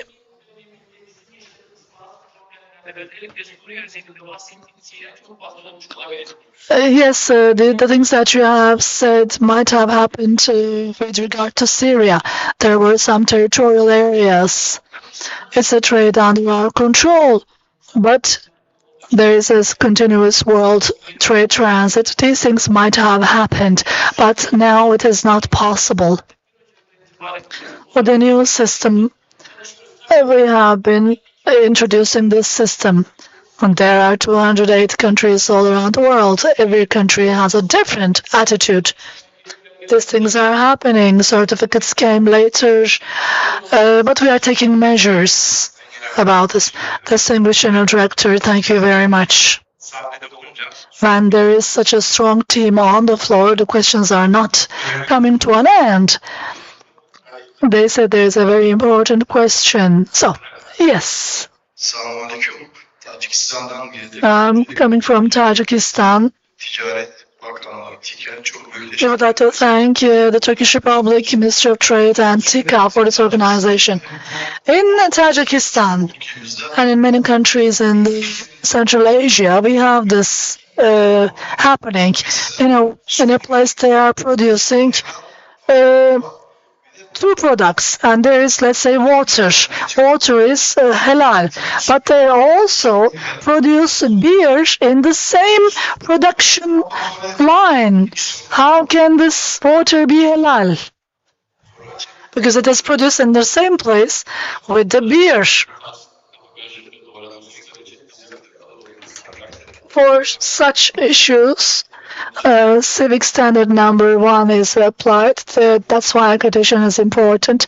Yes, the enterprise may be producing it, but if they say that their water is halal, an accreditation institution should go there and they have to verify in relation with the SMIC number 1. If it is not halal, if the water is not halal, then he will not get a certificate. So we should look for answers in the standards.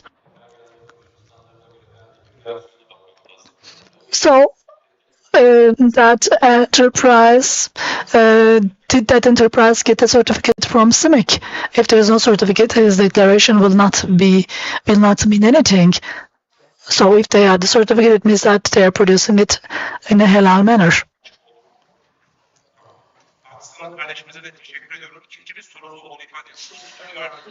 Our colleague from Pakistan said that is a second question. I will get that question later on. I have to end the session. Otherwise, I will be in problem. We are 1 hour behind the schedule.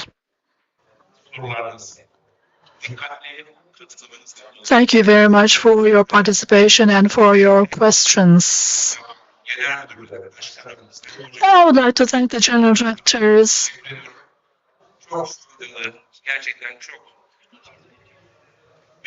And all the speakers, because it's been a very fruitful session. I really enjoyed it a lot. Thank you very much.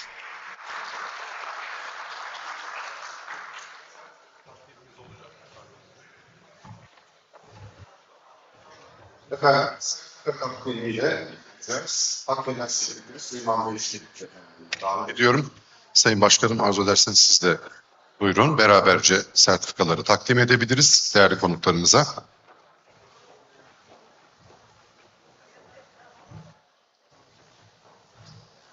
Değerli İlhami Aktürk Beyefendi'ye çok teşekkür ediyoruz.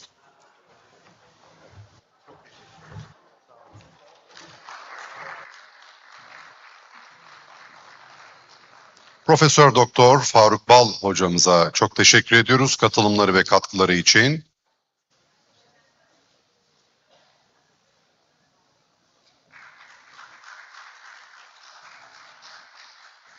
Sayın Erdem Başdemirci beyefendiye çok teşekkür ediyoruz katılımları ve katkıları için.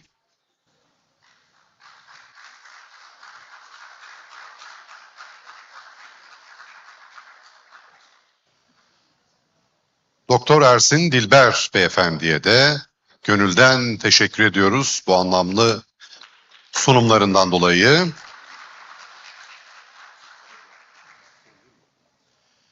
Ve son olarak Sayın Hakkı Karabörklü beyefendiye de güçlü alkışlarınızla teşekkür ediyoruz efendim. Tüm değerli katılımcılarımıza sağ olunuz, var olunuz. Beraberce bir hatıra fotoğrafı hep birlikte alalım. Hep beraber alalım şöyle, buyurun. Evet, ev sahibi olarak Zafer Başkanımız. Oturum konuşmacılarımıza ve değerli moderatörümüze güçlü alkışlarınızla teşekkür ediyoruz efendim. Sağ olun, var olun. İyi ki varsınız. 15 dakika ara veriyoruz. Daha fazla değil. Going to take a 15-minute break, and after 15 minutes, we are going to be together in the fifth session. Thank you.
Test.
Hasan,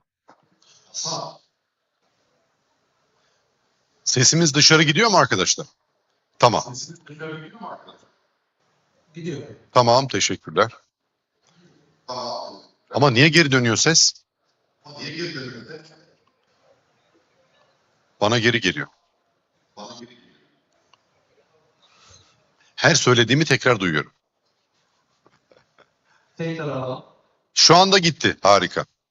Değerli misafirlerimiz, kıymetli konuklarımız 5. oturum için Distinguished guests, we are starting our fifth session. You are all invited to the floor. We want to make good use of our time, so all our guests are invited to the floor. Because in a few minutes, our session will start. We want to be on time for the lunch break. Please act fast. You are all invited to the main hall for the sessions.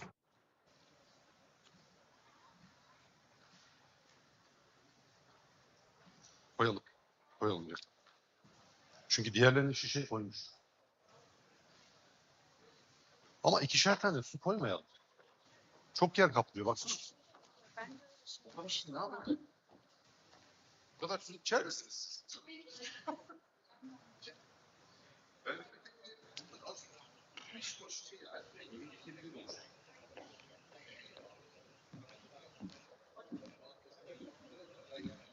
Tabii telefonla koyuyor. Evet değerli konuklarımız 5. oturum için siz Distinguished guests, you are all invited to the main hall for the fifth session, but no, not many people have arrived, as far as I can see. Mete hocam başlatalım mı biz?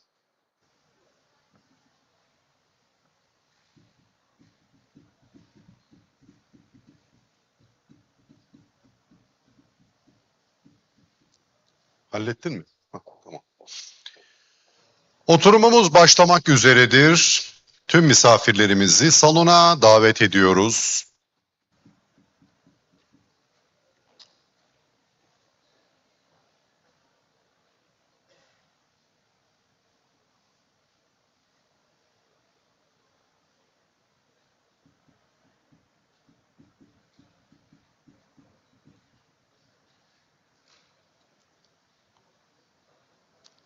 Aman basamaklara dikkat edin, çok ters. Bir tuhaf yapmışlar.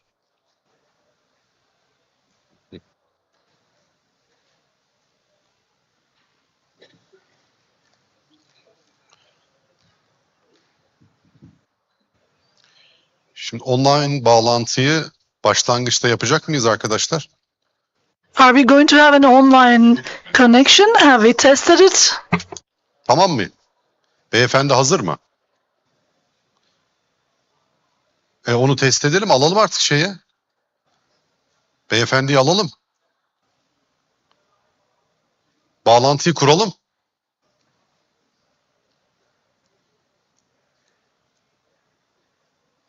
Bir test, en azından test yapmakta fayda var.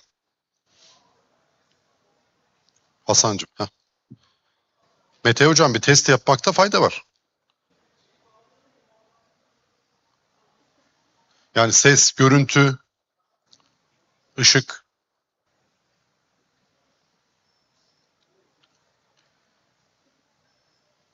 Bütün konuşmacılarımız burada mı acaba? İdil hocam. Siz buradasınız.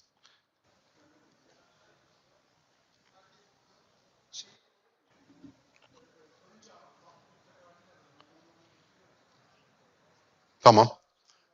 Tamam. O işte hı. Tamam.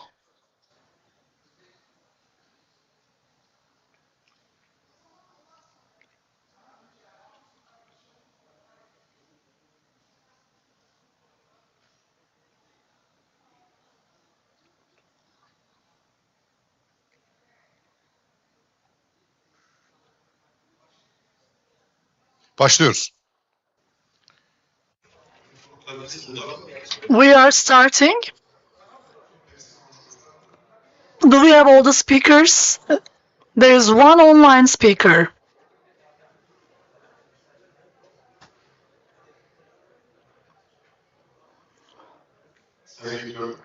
Distinguished Rector, welcome. Distinguished guests.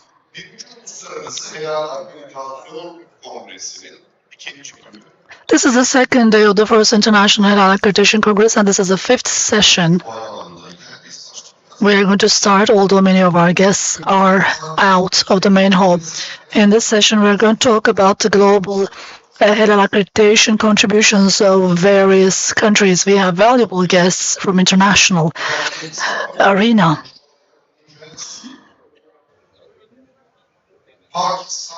From Pakistan, we have a valuable speaker, Atikur Rahman Memon, the Director General of PNAC. You are invited to the floor.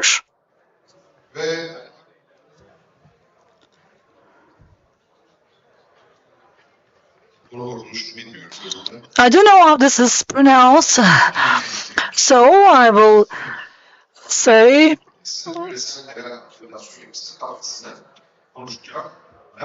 Lana Marashte from JAS AU Accreditation Unit, the Accreditation Unit Director.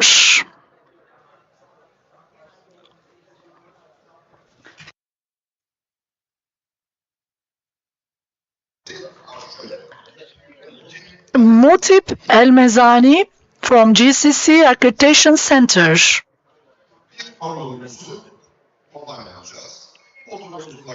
Our last speaker will be online. Idil Burcu Özkan from HAK will be on this session, and the last speaker will join us online. Thank you very much. Now, if our first speaker is ready, we can start. Are we going to connect with the last speaker? Then I'm going to give the floor to our moderator.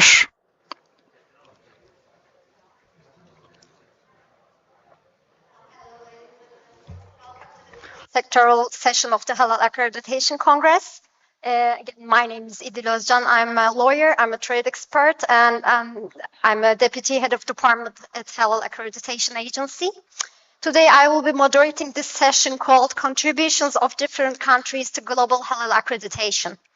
As we know, countries have varying stories in their halal certification and standardization journeys depending on their demographical structure, their geographical proximity, their supply and demand dynamics, and therefore over the years different countries had have made distinct contributions to the process.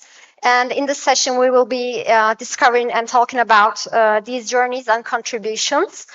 Before we begin, I'd like to take a moment to highlight something remarkable about this session, not just the topics that we're going to explore, but also the depth of experience presented on this stage. Collectively, our speakers bring decades of hands-on expertise across their respective areas, namely standardization, accreditation, peer evaluation, and multilateral recognition efforts. So in this session, we will be talking with Mr. Atikur Rahman Memon, Lana Marashte, Mr. Motop Almazani, and Mr. Muhammed Abdel Motogali, who will be joining us online. I'd like to extend my appreciation to each of the speakers for being here, for giving us their valuable times. And I'd like to remind that each speaker will have 15 minutes, and I'll ask you to speak closely to the microphone so the translation booth can hear you clearly. And with that, it's my pleasure to give the floor to Mr. Atikur Rahman Memon, with 30 years of broad experience in administration, quality, and standardization. He's currently the Director General of Pakistan National Accreditation Council and one of the lead evaluators of Asia Pacific Accreditation Corporation, APAC. Today, he will give a presentation on the importance of halal accreditation and guide us through Pakistan's journey and contributions to halal quality infrastructure. Mr. Memon, the floor is yours.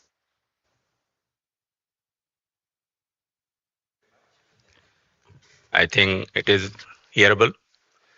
So thank you for the organizers for organizing such a good and lovely organization, international organization at Ankara. This is my first time at Ankara, and very beautiful city, very beautiful man, and very beautiful hospitality. Thank you for everything. So, as our moderator introduced me, I am Atikur Rahman, and I am the Director General for the Pakistan National Accreditation Council, Pakistan. So, my presentation is in perspective of the CIMIC challenges and the adoption of the CIMIC standard and the FA perspective. So, Pinek, this is my sequence of the presentation. As the time is already moderator inform us that you have no time to go here and there. So we are focused on the only presentation, and we will discuss on the different scenarios.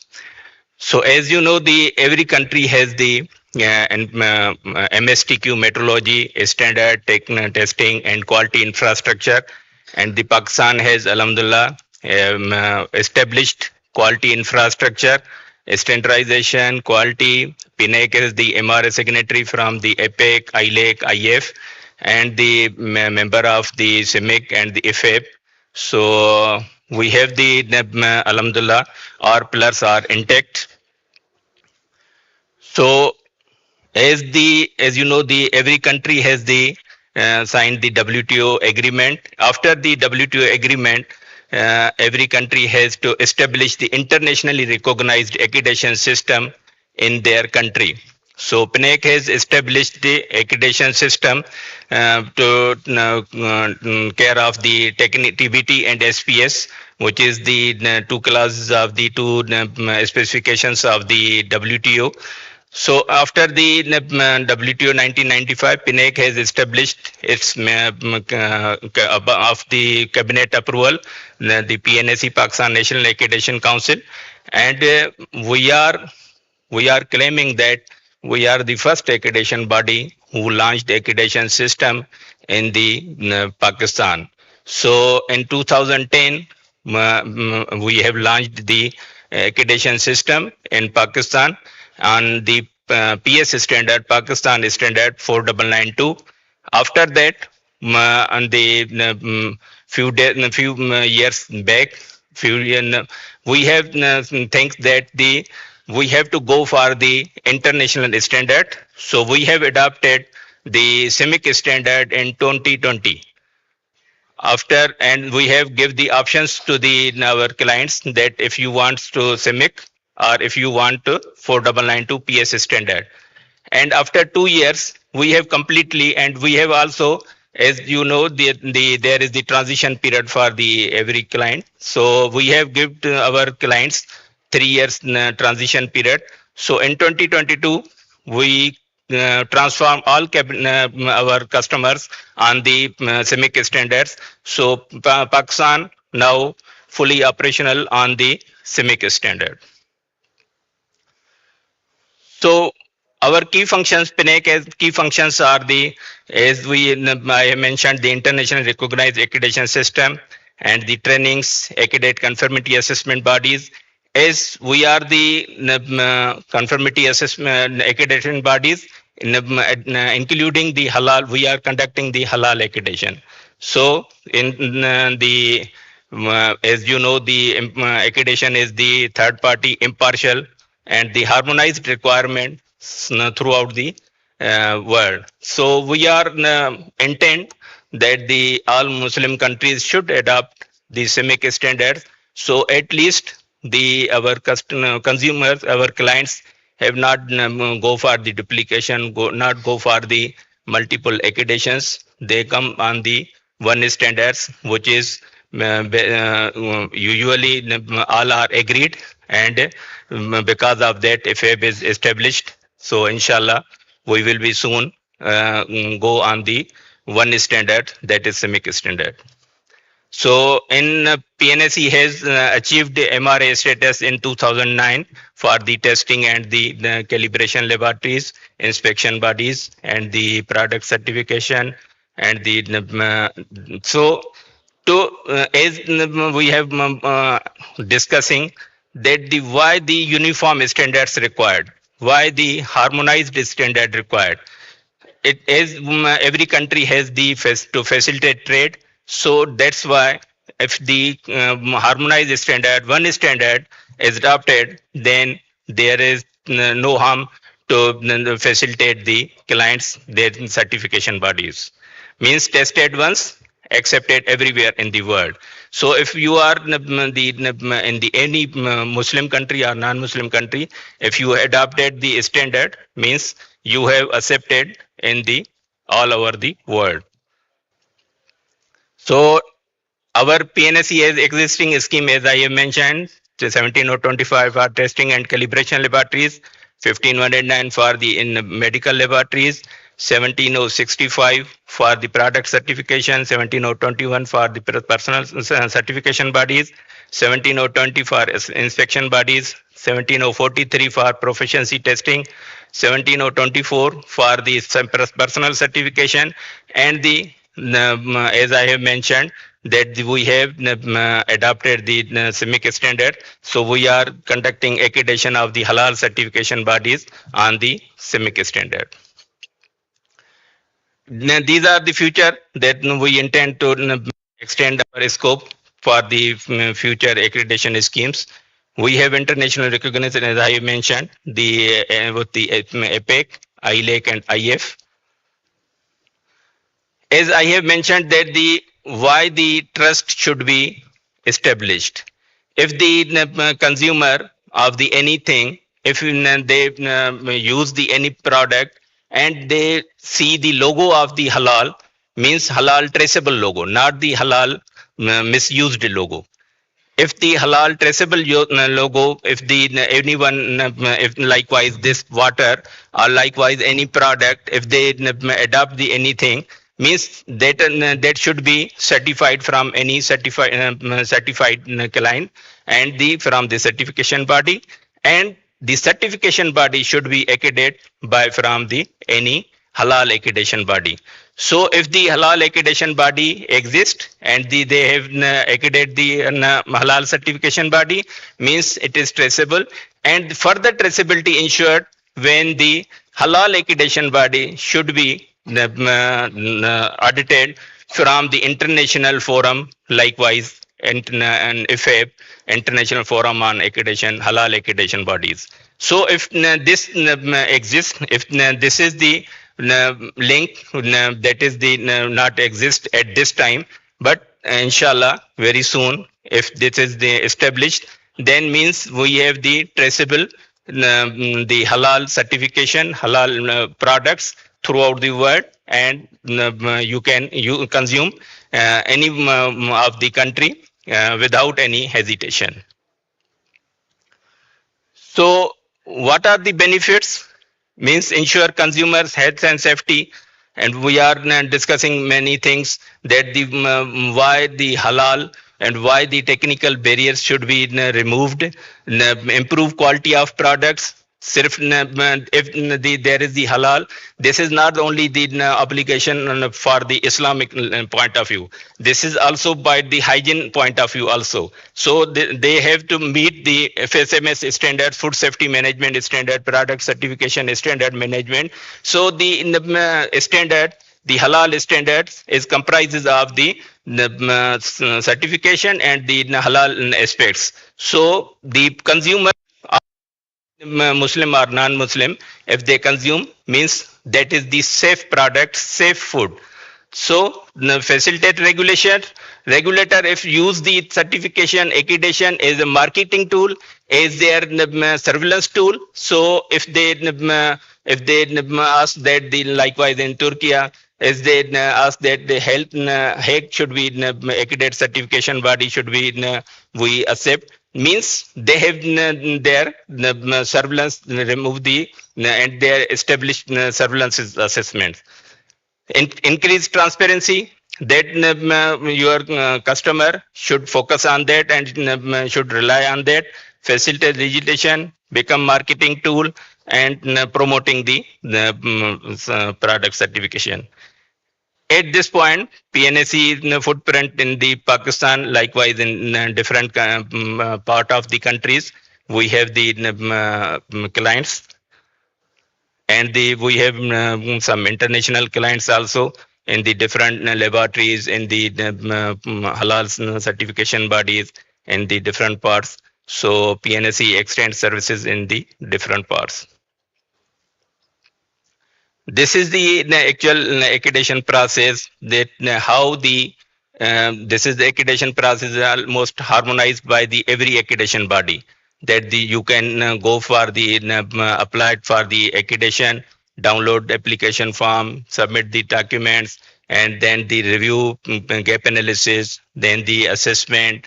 After assessment, if the NC is raised, means you have to close the submit the corrective actions, and after the corrective actions, you will be awarded for every country has different. We have 3 years cycle.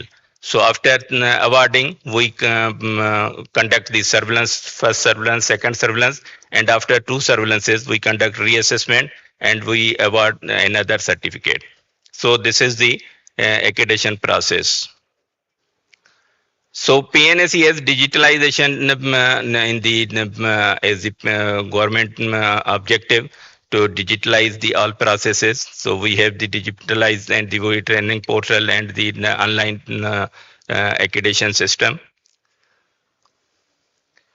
So we have conducted the Halal accreditation project also to create awareness in the media and the consumers and the regulators to how why they come to the for the Halal accreditation, how they improve, how they get benefit from the accreditation. As everyone knows that there is the many trillions project of the Halal. So everyone wants to catch up the Halal. So we have the we are the active members of the CIMIC and the IFAB, and we intend to go for the. Then there is a question. Someone asked that the why Halal certification is required. So if the anyone required that the likewise that the if they have the logo on the any product, the product is traceable or not traceable, that depend upon their traceability, means from where it is certified, from where it is accredited, from where it is taken. So someone asked that the if there is any requirement, likewise the raw material. So when the certification body conduct or the accreditation body conduct the assessments, they ensure that the raw material from the raw material to finished product, all should be traceable and all should be intact from the if the raw material taken from any other body, means that is should be certified on the certain standards. As many of you have seen the Halal logo on the different products, but if the only Halal logo is present, means that is not the sufficient. If the Halal logo is present on the, if not traceable, if not showing traceability, that the from where it is certified and from where it is accredited, means you have not the. Likewise, this is the alarming situation that the even pork they have put the halal. So these are if there is no traceability, means who have put the halal and who give the traceability, then that is the situation round around. And the different likewise pork meat, halal pork meat, then the halal wine. So if we have not intact, not give any regulations and not put the halal certification, traceable certification body that should be accredited from any accreditation body that meet the standards. So halal accreditation give you a special conformity assessment bodies competence. Accreditation means competence, that you feel confidence that the whatever you are consuming, that is the traceable, and you can take and with confidential. Thank you very much. Thank you, Mr. Memon. Pakistan and PNAC have indeed been one of the early adapters of CIMIC standards and one of the biggest supporters of halal quality infrastructure under OIC. So we look forward to your contributions under IFAB in the coming years. So thank you. And if our technical team is ready, maybe we can connect to Mr. Mohammed Abdel Motagali. Or not yet. Şeye bağlanabiliyor muyuz şu an? Hayır. So we're continuing with Ms. Lana Marashdesh, a very hardworking member of the International Quality Committee with extensive experience with multiple roles. And Ms. Marashdesh is the Director of Jordan Accreditation System Accreditation Unit. She is also the chair of the Multilateral Recognition Arrangement Committee at IFAB, as well as vice chair of Arab Accreditation Corporation. She is the former chair of CIMIC Accreditation Council, and she's going to inform us about contributions of CIMIC Accreditation Council to the global halal accreditation structure. الله الرحمن الرحيم والصلاة والسلام على سيد المرسلين. Respected guests, Assalamu alaikum wa rahmatullahi wa barakatuh. Allow me please first to thank the Turkish government represented by the Halal Accreditation Agency for their invitation and generosity in hosting this international conference, and for having this initiative in conducting and organizing an international halal conference or congress in its first version that really came at the right time in 2026 after decades of hard work and efforts in establishing a global halal quality infrastructure that we can say now that is a concrete structure and is serving the ummah all around the world.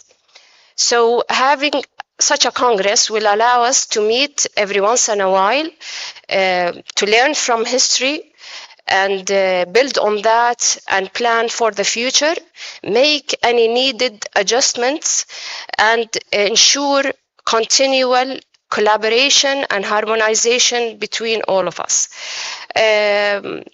My presentation will be about the role of CIMIC Accreditation Council in building this quality infrastructure. It comes under the theme that is titled Contribution of Different Countries to the Global Halal Accreditation. I think nothing represents such collaborative efforts better than the CIMIC Accreditation Council, because it has a lot of history and it has contributed a lot with many voluntary efforts from the Islamic countries. I will try to be short and specific. The current halal global quality infrastructure, as you can see in front of you, the hierarchy, I think you already are familiar with this hierarchy. It has been presented earlier this morning and yesterday, and it has been discussed, I think, enough. But I will focus on CIMIC as the Islamic issuer of standards that has taken the role of unity of the Islamic countries in having one standard for all. And the IFAB. As you know, accreditation bodies already offer accreditation for halal certification bodies. But what about the accreditation bodies themselves? One of the respected guests earlier had a complaint, let me say a complaint, not a question, that for exporters, they need to have more than one approval from different countries around the world, and sometimes maybe they are not in harmonization. So the ultimate goal is to have an umbrella for all those accreditation bodies and regulators, and underneath they work and allow for harmonization and easy exports and trade, as said before, intra-OIC trade. So currently, the body that is providing this umbrella is FHAB.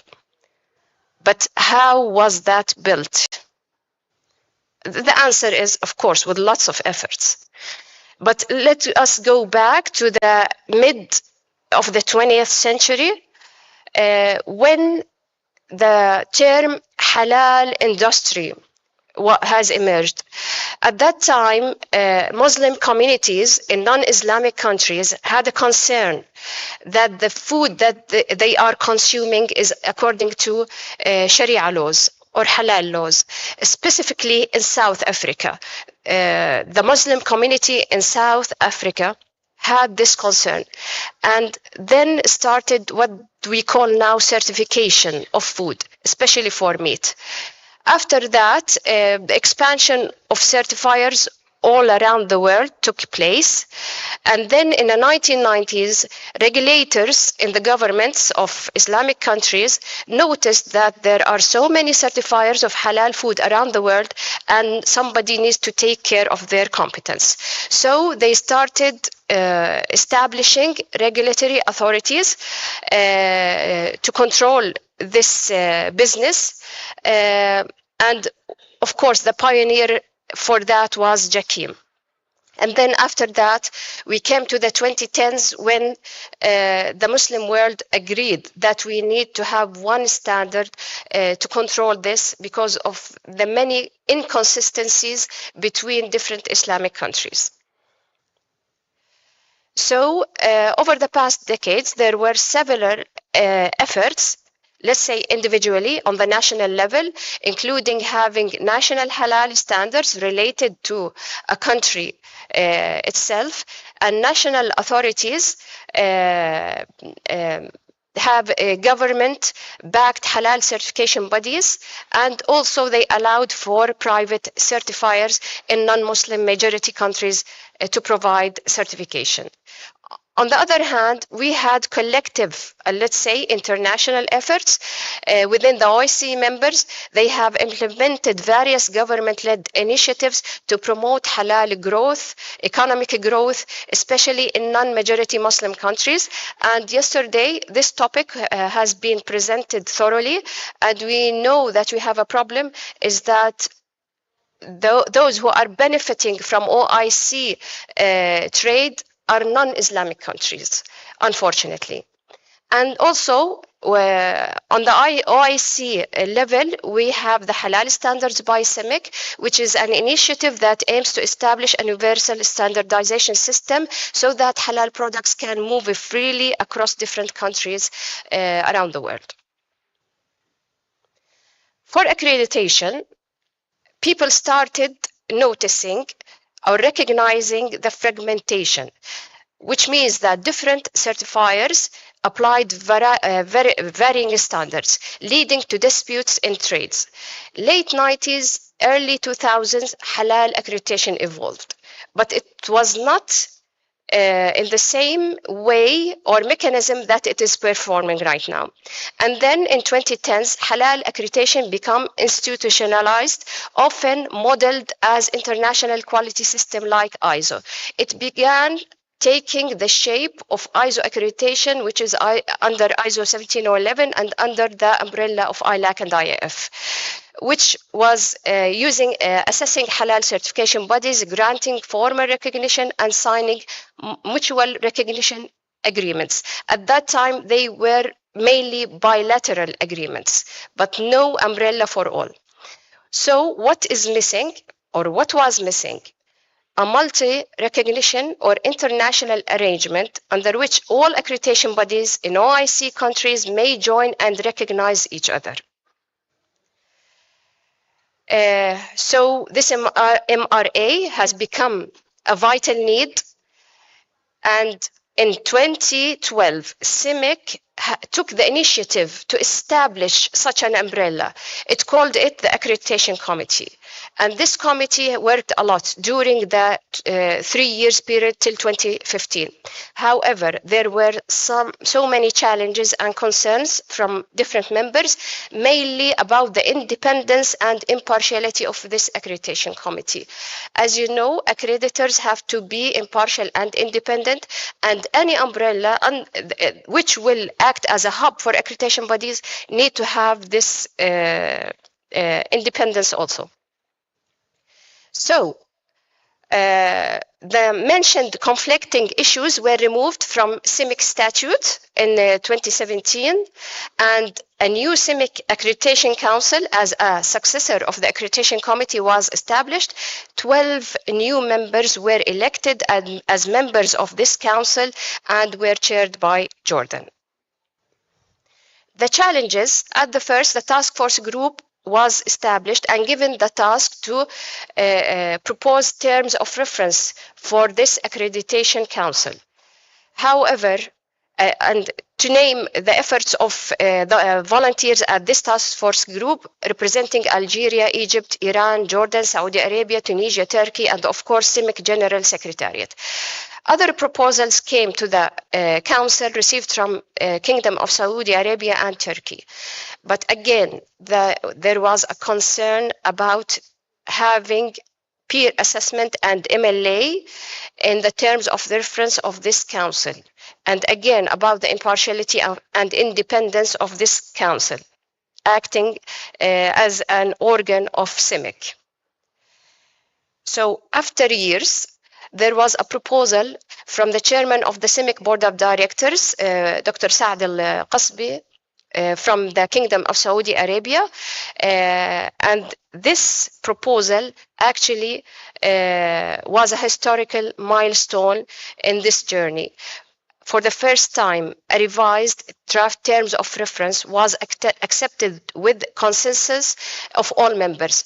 So this was at 2019, I mean, after 7 years of Islamic countries trying to have an international halal accreditation body.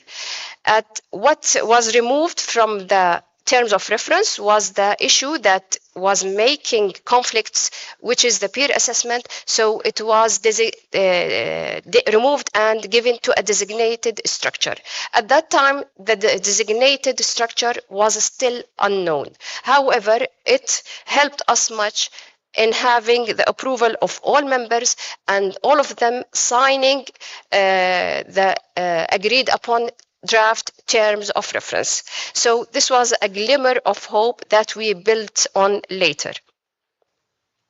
A new task force group was established to prepare the document that will contain the rules and procedures of governance for this designated structure. So, and given the conditions that they have to be in line with the OIC Charter, which is based on the following: any structure working in the halal conformity assessment or accreditation should be structured according to the implementations of the related articles of CIMIC statute. National accreditation bodies should be encouraged to initiate halal accreditation assessment and to sign MRAs after being evaluated, and duplication of efforts should be avoided. As we know, it's a major problem in our Islamic Ummah. We have many efforts being spent on same issues, and we result in conflicting results. So the one basis was no duplication is allowed. So when we say the designated structure, it will be the only umbrella of accreditation, Muslim accreditation bodies for halal accreditation. And of course, it shall be based on IEC CIMIC standards. And Again, it was chaired by Jordan with the contribution of Iran as a vice chair and membership of Cameroon, Egypt, Iran, Jordan, Malaysia, Morocco, Pakistan, Saudi Arabia, Tunisia, Turkey, and CIMIC General Secretariat. Several meetings were conducted, and then the group noticed that metrology is of course part of the quality infrastructure, and we have to amend this proposed structure to include metrology in halal industry. The TORs were approved by the BOD, and then the task force group started working on issuing the related documents, and then there was a generous initiative from the Kingdom of Saudi Arabia, who proposed to host this designated structure in Mecca al-Mukarramah region and to sponsor the budget of the new body. This proposal was accepted by the Council of Foreign Ministers of OIC in Nouakchott, Mauritania in 2023, and then it was agreed to call it FHAB, the Islamic Forum for Halal Accreditation Bodies. So it's now the official name. And then in 2023, FHAB became a reality. It's now on the structure, and its main goal and primary goal is to develop and maintain an MRA for national halal accreditation bodies. And of course, this cooperation will promote mutual recognition of halal certificates issued in compliance with CIMIC standards, facilitating seamless intra-OIC trade and allowing halal certified products to move freely, and to reduce cost and simplify procedure. CIMIC AC continues its effort and work to help in establishing this designated structure, which is called FHAB. So it drafts the most critical documents for the operation of this FHAB, and they were handed to FHAB.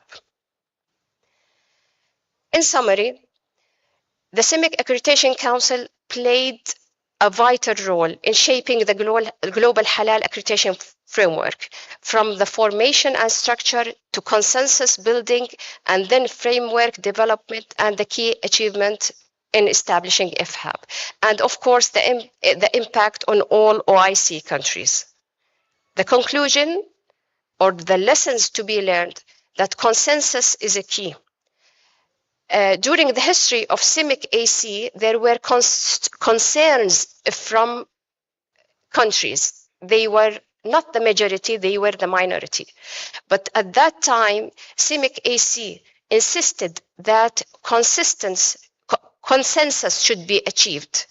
Otherwise, any structure will not be able to succeed.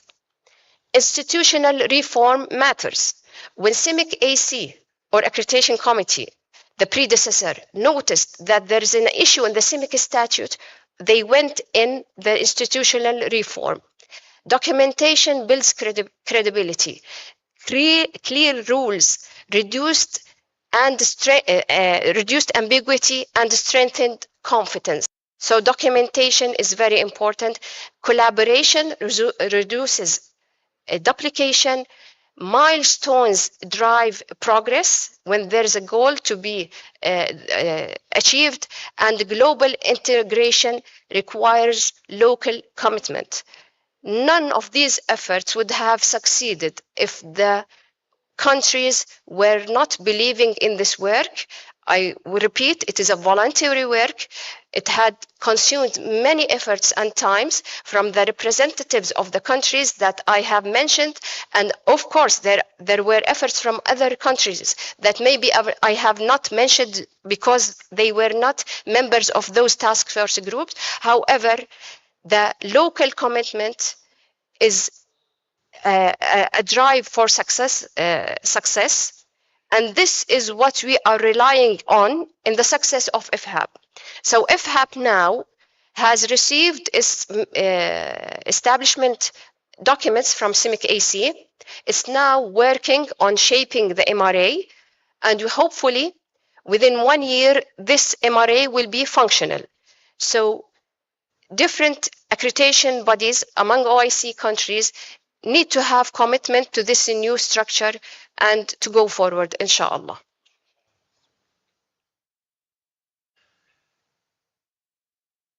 Okay. So, thank you very much. Thank you, Ms. Maraşte, for giving us an in-depth look into CIMIC Accreditation Council's efforts for establishing IFAB. Really, we have witnessed a monumental moment in history, and your efforts will never be forgotten, and we will continue to get your contributions in the future through IFAB, inshallah. Our third speaker is Mr. Mutab Elmazani. Mr. Elmazani is the Director of Accreditation Services at GCC Accreditation Center.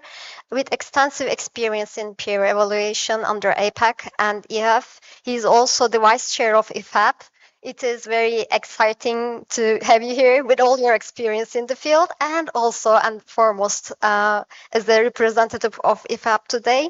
Mr. Elmazani, the floor is yours to talk about modern halal infrastructure. Okay. بسم الله الرحمن الرحيم والصلاة والسلام على أشرف الأنبياء والمرسلين نبينا محمد وعلى آله وصحبه أجمعين. Ladies and gentlemen, thank you very much for this invitation. Thanks for the government of Turkey for this initiative to organize this very important Congress to harmonize the expertise regarding to the halal topic.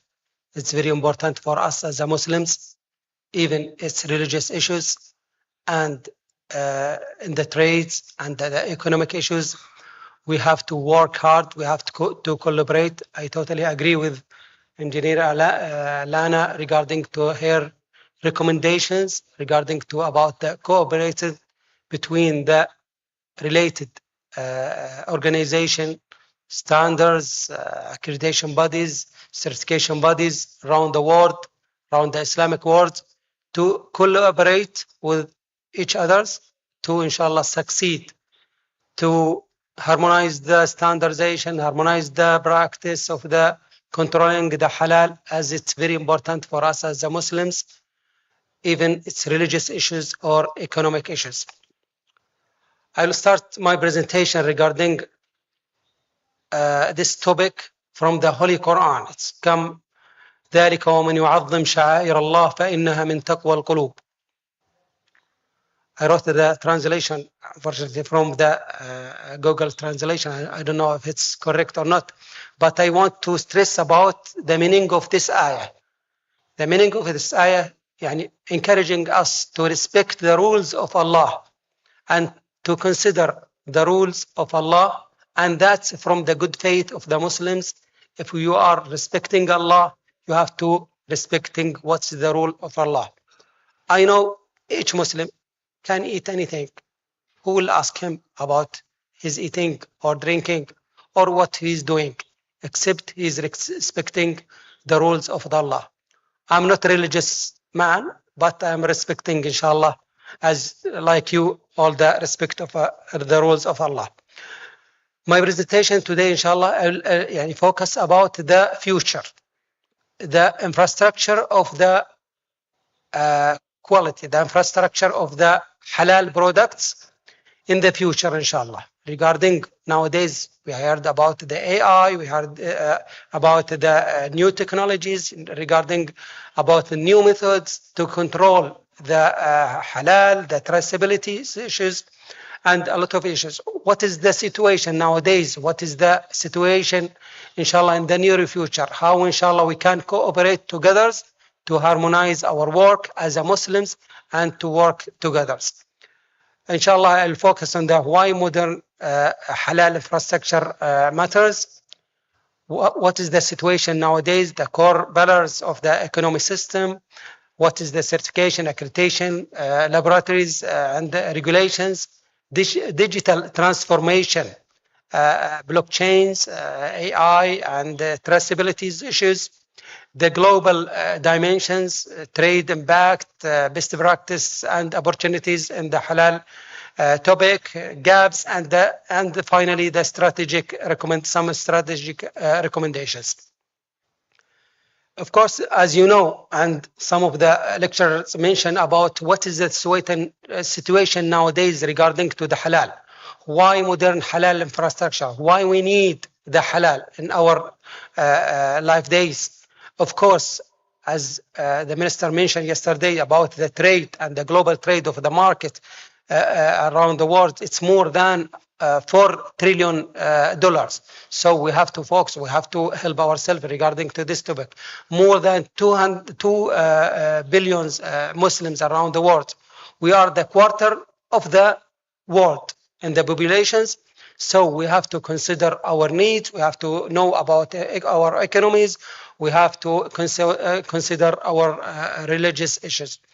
More than 180 countries involved and engage in the halal trade, even the halal or Muslim countries or non-Muslim countries. The certification gap estimated more than 40%. So we need more and more to control the certification issues, the laboratories of the halal, any aspect related to the halal. Unfortunately, there is some challenges driving the urgent reform, like a lack of the digital transparency and halal supply chains, rising the consumer demand around the world, geographical trade barriers regarding to the mutual recognitions, and so on. So what is the core pillars and ecosystem? Nowadays, traditional view and traditional way, we have religious compliance only. We have manual paper based on certifications. We have country specific isolated systems. We have limited food, the halal limited to food and beverage sector.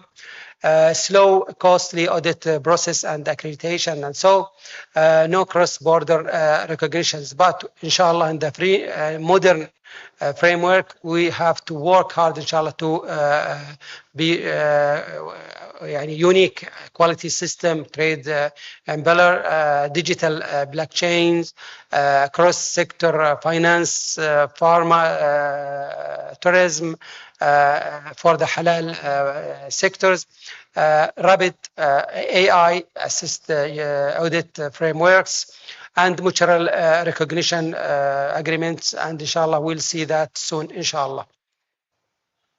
Nowadays we have some, as the lecturer mentions before me, if we consider the infrastructure of the quality, we have to think about the halal product, and we have to think about the quality of the halal product. We have to think about 5 issues in the main issues and the minimum requirements. We have to think about the standards. We have to think about the regulations. We have to think about the conformity assessment topics, even how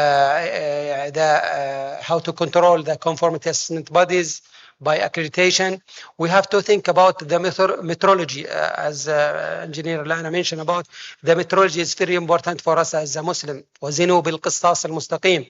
We have to think and more think about what is the infrastructure of our system in the metrology issues. You have to scale correctly, even measuring correctly to help the Muslims, and it's from the Islamic issues. And for that, we have to define and find good market surveillance to be sure the products in the market comply with the requirements, comply with the standards, comply with the regulations, even auditing or post auditing in the market. That's the infrastructure of the quality. So if we want to put it in the halal issues, Alhamdulillah, nowadays we have the legislation and the regulations, we have the standards, we have the CIMIC standard, GSO standards, or the ISO standards. We have national halal laws for each countries. We have compliance standards, as I mentioned. We have some standards, harmonized standard around the Islamic world. For the accreditation bodies, of course, under the umbrella of the FHAP, soon, inshallah, we are seeking to find one accreditation body acceptable everywhere, one certificate, halal certification and halal certificate acceptable everywhere around the world. Of course, for the certification and auditing, it's on-site inspection, document review, and product testing. And so this is the certification for the lab. Of course, we have to be sure about the capabilities of the labs who are helping us to be sure about the elements and the products, the contents of the elements, contents of this product, and so to be sure about it comply with our Sharia requirements and the Halal requirements and the standards. And the new issues that I want to focus more and more, the digital transparency. And unfortunately, there is a leakage in this topic, but we have to consider it from today as a new infrastructure of the halal, especially in the halal and any products. The blockchain from IoT sensors to be sure the monitoring this products, the temperature of the transportation, and so using the AI systems that provide real-time tracking from the farm to the consumer. This is another way about the infrastructure of the halal and the products quality. This is the accreditation ecosystem, core pillars. Of course, nowadays, alhamdulillah, as I mentioned before, we have international bodies related to the standards and the accreditation. We have CIMIC, we have the FHAB, we have the IF. We can consider IF as helping us in the controlling the standardization method and the standardization standards. Standardization of the accreditation when we consider the ISO as example, ISO 17065 for product certification, and the GSO standard, of course, we consider it in our region in the GCC member states. We have nowadays also national accreditation bodies like the HAC, the JACIM, if we consider it as an accreditation body, or BBGBH and JAC, EAC, SAC in our region. They are involved in the halal accreditation. Of course, each one of them have has his rules to follow to be sure about the capability of the certification bodies or the laboratories. Of course, alhamdulillah, nowadays we have halal certification organization, more than 500 is considered issuing halal certificate in different ways, but some of them are accredited, some of them non-accredited. We can, of course, we can trust the accredited certification body, and so. For the core pillars ecosystem, of course, the accreditation is the right way to consider the trust of the conformity assessment bodies. A lot of challenge facing us in the accreditation, of course, but inshallah we are working hard to avoid any challenge. This is very quick comparison between some of the activities of the controlling the halal certification bodies. As example, in Saudi Arabia, we have SAC for the accreditation body. We have JAC working with the local accreditation body. Of course, we have HAC in Turkey, we have in UAE, we have in Indonesia, BBGBH, we have in Malaysia, JACIM. All of those bodies, they are seeking to build the trust of the halal certification bodies. Of course, there is some comparison between them in a quick way. Some of them following the international practice, some of them they have their own practice, but definitely we are respecting all of them, that they are working hard to build the trust of the halal certificate. For the digital transformation in the halal infrastructure, of course, we have to define the blockchain. We have to define the IO system, as I mentioned before. We have to consider the AI. Nowadays, the AI, it's became real issues, and you can't imagine how it's helping us more than what we are expecting for that. So we have to work hard to build our system, our regulations, considering the AI and machine learning issues. Smart certification, we have to be sure about, as example, for the QR or bar codes, to be sure about the traceability of those certificates and the validity of this kind of certificates. For the digital transformation, of course, we have to think from the farm to the consumers, and to end halal traceability from the farm. We have to be sure about the animal welfare. We have to be sure about the feed and slaughter methods, records, and for the processing, we have to be sure about the contamination. We have to be sure about line of the equipment, cleaning, and so we have even in the certification, we have to be sure about the capability of the halal certification bodies, the impartialities, the technical knowledge about the food or the certified product. We have to be sure about the accreditation, the validity of their certificate. For the logistic issues, we have to be sure about the transportation, avoiding the non-good methods about transportation, contamination between halal and non-halal products. For retails, of course, we have to be sure about the QR code. We have to be sure about the consumer verification, and so. Again and again, for the digital harmonization challenging that we are facing us nowadays, of course, there is a technical barriers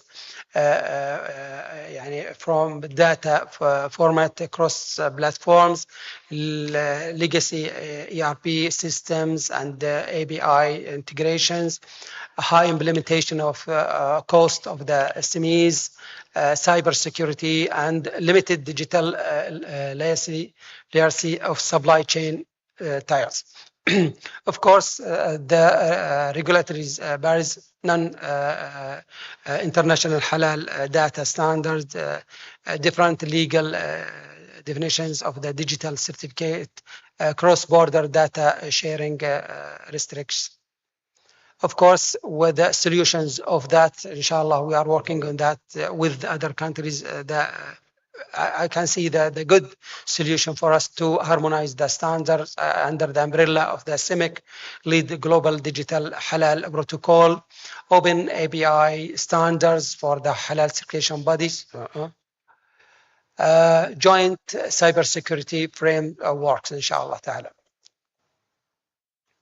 And let's take more time. This is the best practice in brief. As I mentioned before, there's some accreditation bodies, which is the common accreditation bodies around the world, if we consider the working of them as accreditation. Of course, as I mentioned before, some of them, they are following the international practice under the ISO IEC 17011, or CIMIC 3 or GSO 3, which is similar of the ISO standards, but some of them, they are not following the international standards. So, of course, as I said, we are respecting them, respecting their rules to consider that. Nowadays, alhamdulillah, as Engineer Lana mentioned, we're working hard for the all Islamic countries to harmonize the accreditation activities under the FAB umbrella. So inshallah, we're encouraging our brother from Malaysia, from Indonesia, and other countries to harmonize the accreditation activities to be, as I said, one accreditation acceptable everywhere. And there is a lot of benefits for that issues, inshallah ta'ala.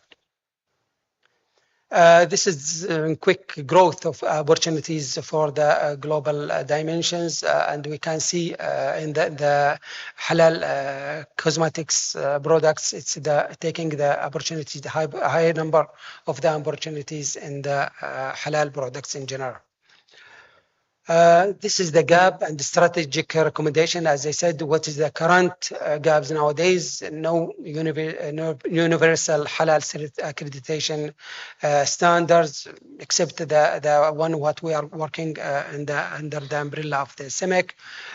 Fragmented digital certification ecosystems, weak lab infrastructure, and weak, even if it's not accredited, limited small bodies or small SMEs access to the certification, and also the issues poor consumer awareness about the accreditation and the correct halal certification. Of course, the final strategic recommendation established being small CIMIC and ISO international halal accreditation standards, launch the global halal digital protocol. Of course, create Mushral Halal Lab, Halal accreditation in general networks with shared proficiency testing. Found SMEs Halal certification body supply and programs, and encouraging them and aware them about the importance of this topic. Accelerate the MRIs, inshallah, under the umbrella of the FHAB soon, inshallah, negotiation to create a halal free trade zone in framework, inshallah, soon. This is in brief what I want to send to you as a message. The modern halal infrastructure is not religious issues only, but it's a global quality system that drive the trade, build trust, and enable sustainability development across the Muslim worldwide. Thank you very much. Tashakkur Idara. Thank you, Mr. Al-Mazani, for your comprehensive presentation. In this regard, we can see Saudi Arabia's inclusive approach in your Halal platform, Halal Mark, and Halal Academy initiatives, and I sincerely hope that all OIC member states will be able to benefit and facilitate from these well-designed projects, especially utilizing international CIMIC Halal standards.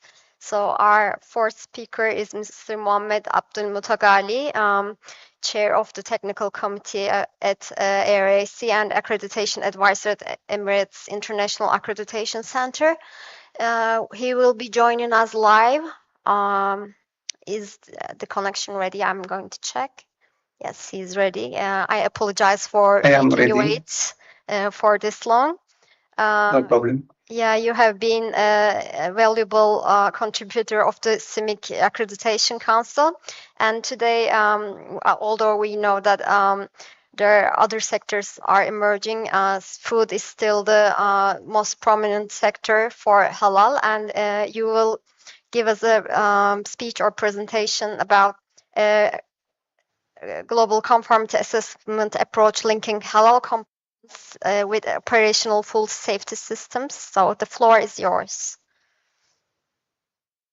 Good afternoon. Thank you, Ms. Adil. Thank you for the organization committee. And I am sorry for not able to attend in person due to flight schedule changes. So I am attending with you online today. I hope you do hear me.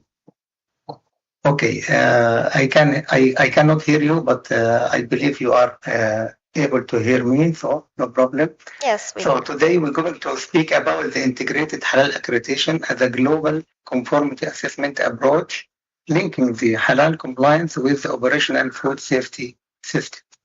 This topic is covering those outline, the global halal challenge regarding the scale of the halal business worldwide. I believe it has been discussed some of the fragmentation existing in our ecosystem, in addition to some of the trade barriers, which are the obstacles prevent the halal flow, halal product flow worldwide, not only to our countries as OIC countries. Core pitfall: certification is not an inspection.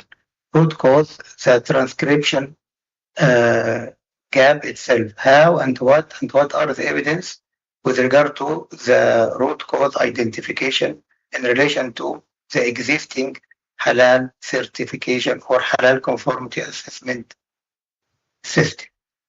In addition to introduction of two important terms, one is called integrated halal accreditation system and the other integrated halal certification system, which are the foundation and methodology related to liberated halal management system on the level of accreditation bodies and certification bodies on the other direction. Concept shift certification as a continuous process. We're going to explain the IHCS model, system architecture, what are the relation to integration between the prerequisite program, operational prerequisite program, and these are like terminology identification before starting our presentation, and the HCCP, which is the Halal Critical Control Point as a concept in harmonization with the HACCP itself as a concept. Then distinction between HACCP and HCCP with one of the examples. System integration, the three-actor model, CB, HCB, and accreditation body application layer, integrated halal certification system, recognition pathway, 5 levels of recognition, governance framework, which is rule, and we will come to what is meant by rule, then the conclusion and finding. First, to start, our respected fellows, experts, they spoke, and I am going to build just on some of the few things in front of us, the fragmentation and trade barrier in addition to scale. As we can see, the population and number of the direct consumer who are directly consume halal product, we can see they are almost 2 billion worldwide population, which is forming 25% of the world population. And consumer, the economy, the size of this economy itself, halal consumer economy, it is 2.4 trillion United States dollar. And the consumer are projected, which are the forecast to be at 2028, 3 million, above 3 million and a half. 500 are the operating. These are estimate statistics gathered from reliable sources worldwide. 500 halal certification bodies or named halal certification bodies. We do have here, we will come from this point, the halal certification bodies which are existing and operate globally and all over the world. They have different standards and they have different interpretation in relation to the fiqh and the Islamic affair requirement for the halal product themselves. In addition to, they have a scattered procedure and the process. If we take out the already accredited, we can say the already accredited, they are 100 less or more, 100 less or more accredited from the active halal accreditation bodies who are existing right now. From IAC side, it is exceeded 100, almost 110 right now, halal certification body in 45 countries worldwide. So the scattered effort or the scattered activities, unfortunately, due to the absence of the real halal certification or real halal conformity assessment system. The reality of the real halal conformity assessment system, we have to make sure it is not fiqh or Islamic affair problem. It is a matter of architecture failure, and the system itself doesn't enable the halal certification system to be designed and operated according to the international practice itself. Coming to one of the evidence with relation to the trade barrier, we can see from this Juan and Shibista, this you can have more information about the situation with regard to some notification sent to TBT, the trade barrier, technical barrier trade, which are the notification. Any economy or any country, they can send this type of notification for some obstacles and unclear matter. For example, it was unclear matter with relation to the certification and mandatory labeling, non-recognition of foreign halal certification or halal bodies, and the lack of international equivalence framework itself will come to this point as the point of harmonization. If we speak about one of the core pitfalls regarding the situation right now, these are not disadvantages. In fact, we have to use this as an opportunity. This is a matter of risk, and we have to utilize it as an opportunity. Situation from the practice in this field, we have point-in-time snapshot compliance and not continuous cycle process monitor itself. We have a single annual or biannual site visits only, which could be fine, but it depends on what? It depends on nothing. It depends on individual decision, but not risk-based structure surveillance between cycles if the cycles are applicable. We have or identified there is no management system requirement, only some generic documents and some generic information are delivered to the client, and there is no documented whether food safety management system or halal critical control point architecture required by the bodies who are conducting this model, which is a snapshot visit or snapshot evaluation of the product itself. In addition to the certificate issued, it is like intent. It is not like verified conformity assessment of plus objective evidence. There is no specified requirement evaluation, and the absence of this specified requirement evaluation is jeopardize the situation. In addition to, as we can see, the end of the story cannot generate mutual recognition due to the discrepancy and unequivalent conformity assessment result. We have to establish conformity assessment result on a basis of equivalency. If the equivalency are not maintained, we will not able to be compatible by design itself. Coming to the root cause identification, the transcript itself, how, what, and evidence. The first gap with relation to the normative intent itself and some misconception and misunderstanding, they are thinking the fiqh ruling or the halal certification and not the standard themselves. In addition to, there are some absence of the complete mature conformity assessment system itself on a functional based approach, and also there is no reproducibility of the result of the halal certificate itself. We have the first dimension. It is talking about and it is giving us the functional conformity assessment process as a solution. The second dimension is what? Which is a specified requirement. The level of product evaluation, whether to conduct by using any of the valid halal conformity assessment functions, such as audit, inspection, testing, and certification itself. Those are tools and functions are utilized for identifying the specified requirements. Unfortunately, the misunderstanding and misconception from the existing system, we still need to send the system to a level of maturity to realize what are the specified requirements in the existing halal standard. We don't have lack of the halal standard. We don't have lack of expertise, but the interpretation and transcription gap is the existing one.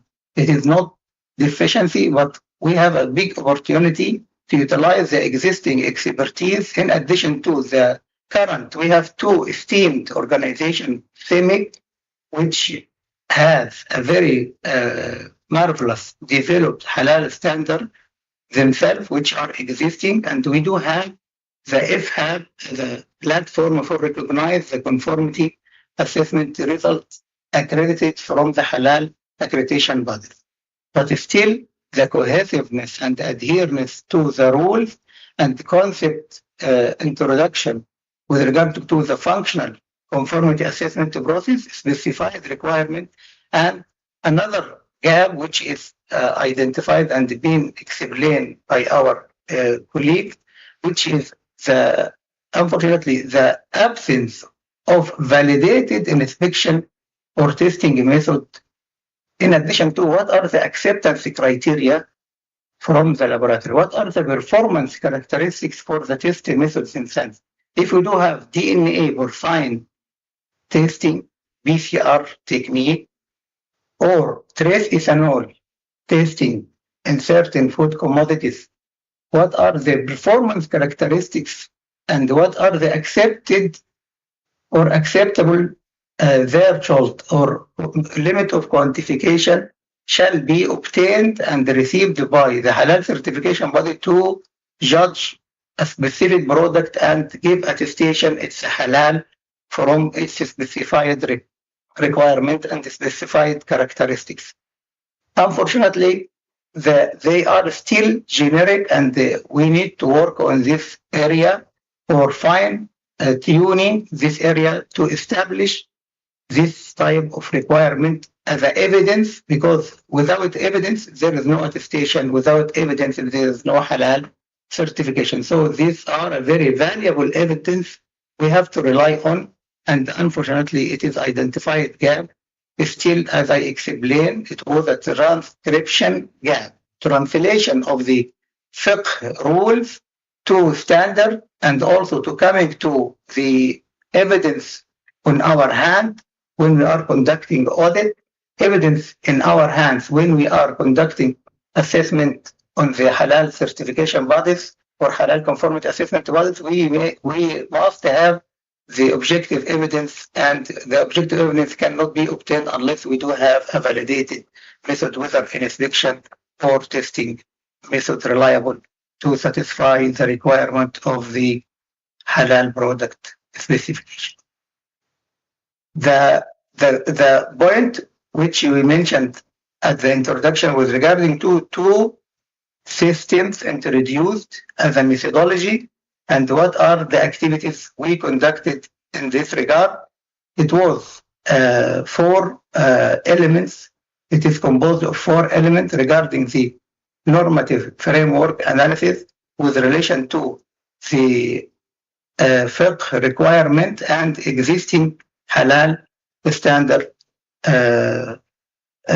which are issued by international weather management system. We can see in front of us there are management system standard as a conformity management issued by the International Standardization Organization, ISO, and we can see some process and system standard or some product certification standard. In addition to, we do have CIMIC standard, CIMIC 1, 2, 3, and 4. Some 1 and 4 are for product, 2 is for management system certification, 3 is for accreditation bodies.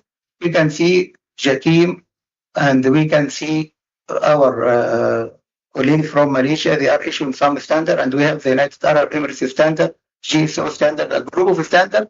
So the case study was to evaluate the existing fiqh requirement against the existing standard, how much the fiqh or Islamic requirement are interpreted into this type of standard to reflect the, as we explained on the previous, the transcript or translation of those fiqh to a specified requirement to have some tangible output on our hand to able to decide this product is halal or not. And we do have another point with regard to the case study methodology, which is the integration. We can see here the introduction of the integrated halal certification system, where the halal conformity assessment body has a specific and a high level of maturity, so they are well familiar with the food safety management systems and schemes which are existing worldwide and recognized, endorsed by the International Accreditation Forum and under the Global Food Safety Initiative. And those are CBs. We do have many. This is a good luck, and this is really fortune for us and a very wonderful core to build and the optimistic point we have to understand.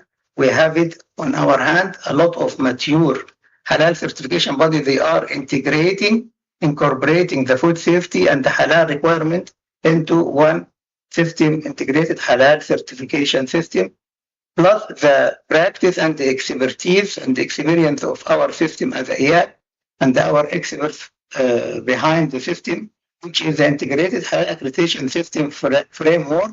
As we can see, it is a matter of expertise to have a harmonized work between the food safety management CB and the HCB themselves as a scope interface, if valid, if we are accredited one certification body conducting both or not, but we are focusing on the halal certification body because, as we can see here, food safety management system is applicable to satisfy to a satisfactory level, but not sufficient.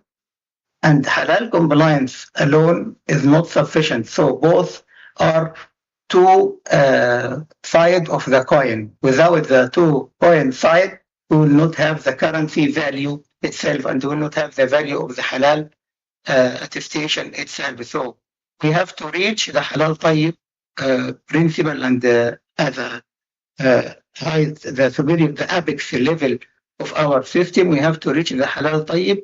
And this halal tayyib cannot be achieved unless we do have a specific controls to achieve the halal conformity assessment itself by combining both requirements. Coming to the 5 criteria selection, these are again to complete the halal certification scheme requirement itself, integrate halal certification system and the scheme. We can see here we have 5 selected criteria. These 5 selected criteria are more oriented and related to the industry themselves with regard to the selection of the halal certification body, which are and what are the competent and who are competent halal certification body I can rely on to qualify my product to get exported to multiple countries. Right now, the situation is what? If I need to apply as a halal certification body, I need to be fully loaded with a lot of international recognition from multiple economies worldwide, and I do not have a single criteria to introduce myself to the business owner or to the operators themselves. Coming to the 5 criteria for selecting the framework or the certification body to be qualified and competent to conduct, I thought I should have determined the applicable food chain. What is scope? What is scope? It means what is scope of the CB, and this scope of CB is reflected on their accreditation. Coming to the target market importing country, again, the target market importing country, we do have a mandatory requirement of the destination market dictate the applicable standard. So because of that, due to the diversity in this area, we can see multiple standards are roaming worldwide, and when you enter any food establishment, big name or small name or any establishment producing food, you can see a lot of name, a lot of tags, a lot of logos and marks, in addition to a lot of citizenship halal attestation. Recognize the standard in the market. As we can see, prefer international coverage. So the recognized standard in the market, there are some international from natural, from its nature, which are CIMIC. We have regional, GSO, we have United Arab Emirates from UAE, and we have MS for Malaysia, which is issued by the Islamic Economy Development of Malaysia, JACI. Food safety management system integration, the business owner, he has to look after this critical point. What is the benefit? What is the plus benefit and the added value? What is the integration? What is the integration he will benefit from? If the halal certification body are applying the integrated halal certification system, he will benefit from a lot of aspects in relation to the duration, audit time duration. We have a study, and it's giving from 20 to 30% reduction of the audit time of the HCB, Halal certification body, who are applying the integrated approach and not duplicating the food safety management system required. We have the Halal accreditation body recognition. So nowadays, still we have a proposal for the IFHAB, but this is proposed in the future perspective. We have a mature IFMLA for the food safety management systems. A lot of schemes are getting endorsed under the Global Food Safety Initiative, and we are building on this one to be a very constructive start, in addition to mature our system and have the system maturity to the highest level. Concept shift. In the concept shift, the certification as a continuous process, again, to realize the model and to realize the concept of integrated halal certification system. As we can see, the concept shift. This slide is famous to all of the accreditation and certification experts. So we can see the realization of the concept here. It is extracted and borrowed the conformity assessment, the 6 conformity assessment function and the activities which are established and utilized for any product certification or management system certification itself for control the halal. We can see the introduction of this model are making the things and transforming the halal certification system from snapshot-based assessment into continuous cyclic conformity assessment system. This model shift halal certification from compliance snapshot to a living assurance system with clearly defined input and output, in addition to having the required competency and competent personnel who are managing and dealing with our attestation as a consumer at first and as accreditation body as a rule. So those are the famous model of the conformity assessment functions and activities, starting from selection, end by the surveillance, which are the 6 model or 6 conformity assessment functions. And under each function, there are multiple activities. It depends on the product specified requirement. Coming to the integration between the halal critical control points and BRP or PRP, we can see here the concept. If we see the layer 4 and layer 2, in addition to layer 1, there are 3 tiers, and these tiers have 3 layers. We have a zero tolerance. If we can... I'm very sorry to interrupt. Could we wrap up in 5 minutes, maybe summarize? Because only less than 5 minutes. I know you are waiting. Yeah, you are waiting for the lunch and prayer. Okay, sorry. I will finish in less than 5 minutes. We are very close to finish. Thank you. Okay, we can see the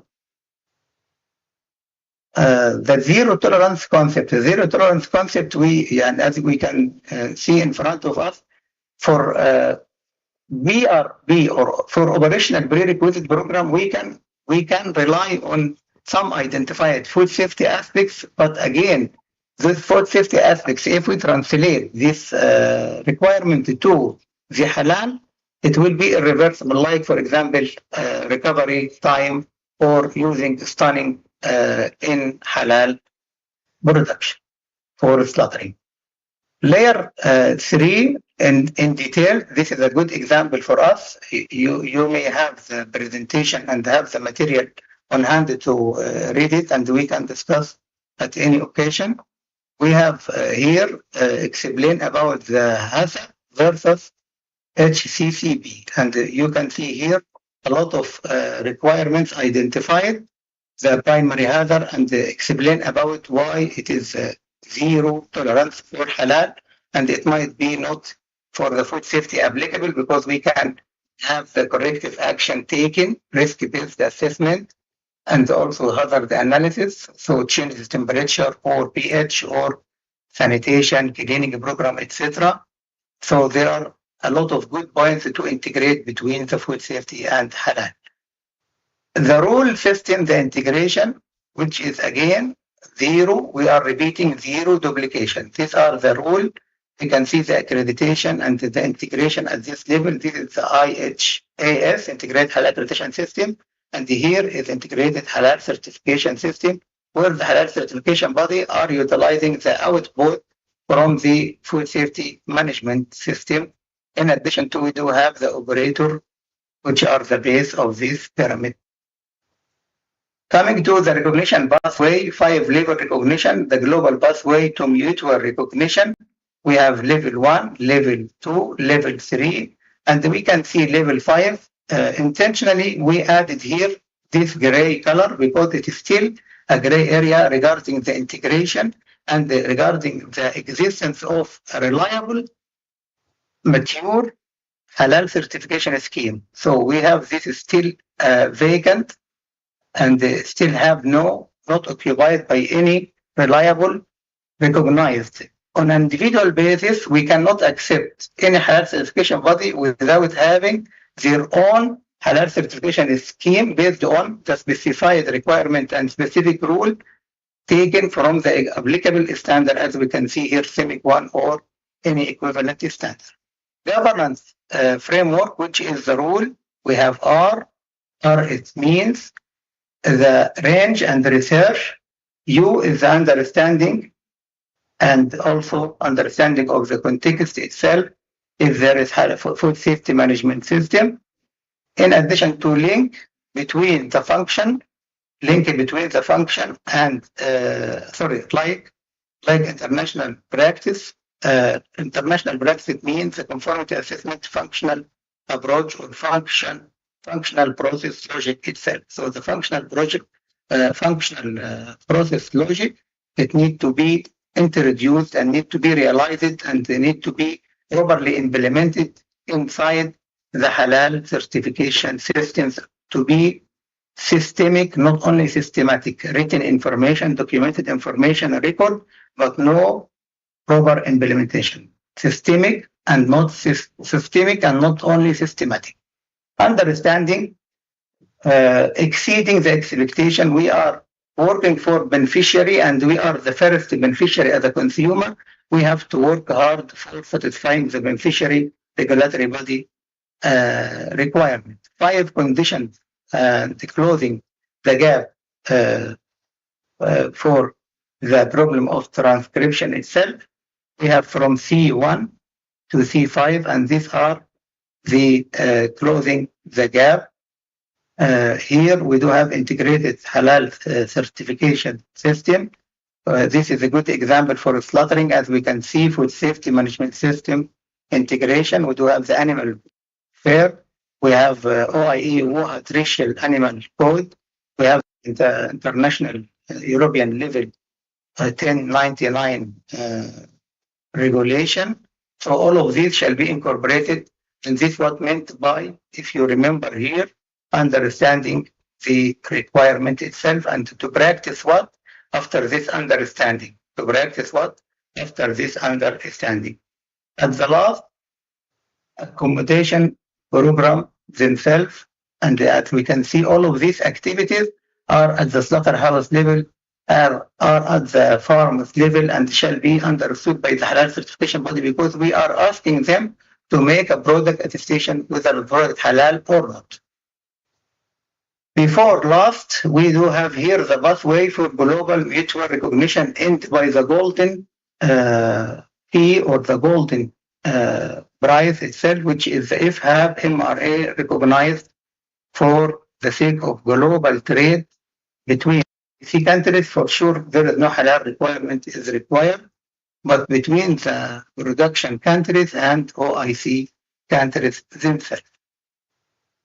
Here as a diagram to explain in brief the situation, as we can see here, the integration coming from these two wings, and we do have the integrated halal accreditation system, the implementation on the CP level and operator level. We do have the food safety management system, and we do have the operator who is receiving two certificates. One is for halal, one is for food safety, but they are separate in final output, but they are integrated in their activity and their function to add the benefit to the industry and operator. Conclusion and recommendation for business operator, we do have for health certification body, for accreditation bodies, and the scheme owner. All of these are so important requirements to establish maturity and the high level halal conformity assessment system in place to be recognized and to be identified and distinguished worldwide, not to have snags or not to have lack of transcription or lack of interpretation. Thank you so much. So if you have any question, you are welcome. If not, you can enjoy your lunch and we'll see you. Thank you very much, Mr. Mohammed Abdul Matagali. So with your permission, I would like to finish this session without any questions. So maybe you need some resting. I want to thank you all for coming and giving us your valuable time, and all our audience also. Thank you for your patience. Thank you.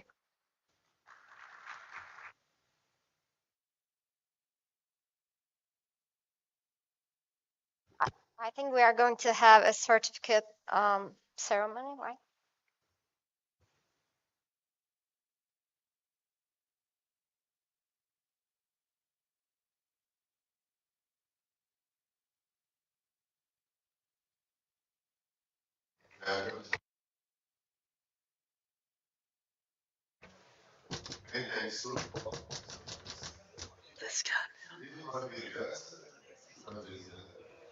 We cannot hear the speakers. We cannot hear the speakers. Halk Management Board member and Hacı Mehmet Güler from İbn Haldun University. Yes, you will be given your certificates.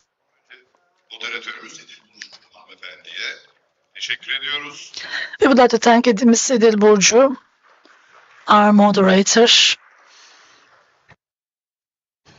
Evet, Ateykür Rahman Memnun. Ateykür Rahman Memnun. Thank you so much. Lana Maraş'te hanımefendiye, thank you so much.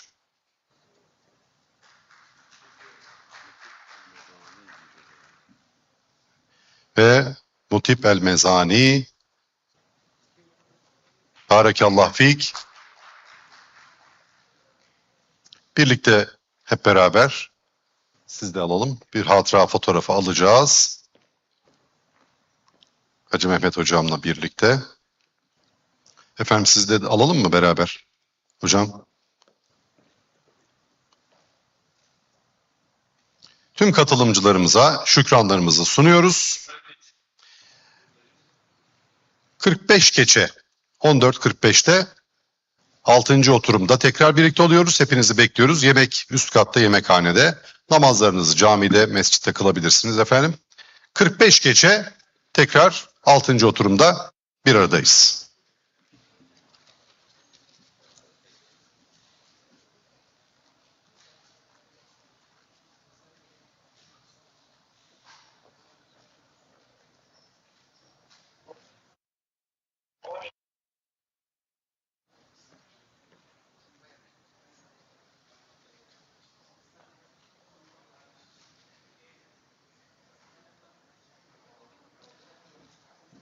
Thank you, brother. Çok teşekkür ederim. Thank you so much.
Gerçekten kimse yok deme bak resmi yumayalım gerçekten.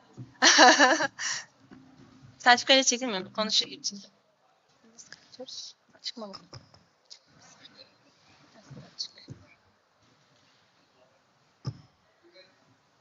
Tamam şimdi kapatalım. Düzgün mü? Bir dakika bakayım bir.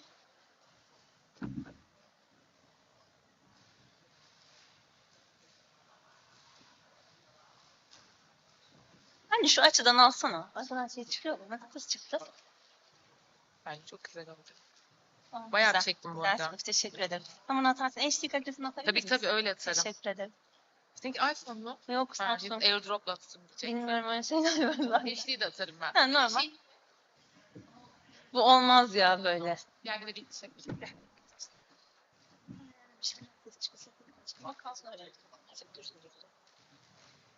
Sen hangi açıdan çektin? Yine aynı o şekilde çekebiliriz.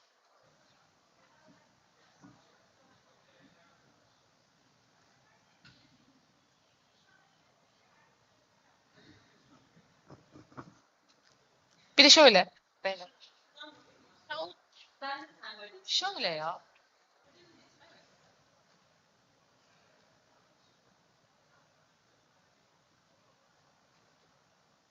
Tamam yeter.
Say.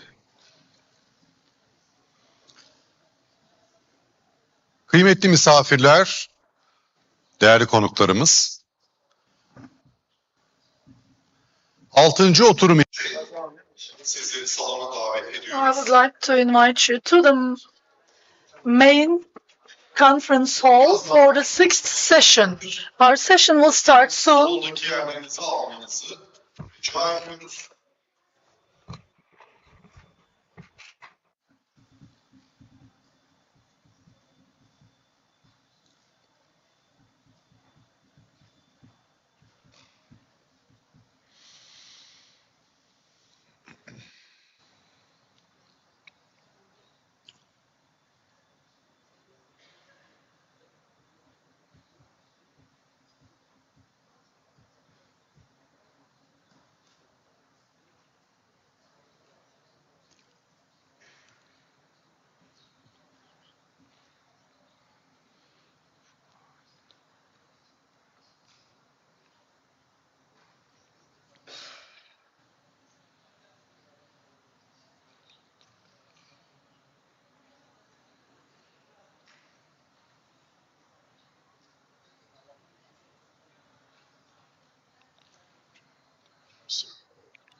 Konuşmacılarımız burada mı hocam?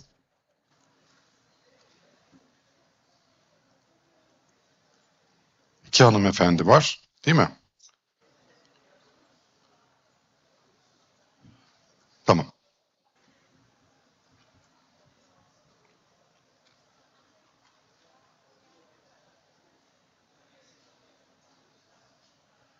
Bir eksiğimiz mi var hocam?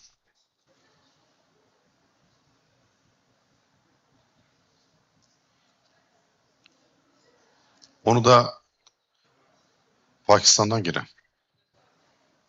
Hangisi hocam o? Şu genel müdür mü?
Kıymetli konuklar, değerli misafirler. Distinguished guests, we can start our session.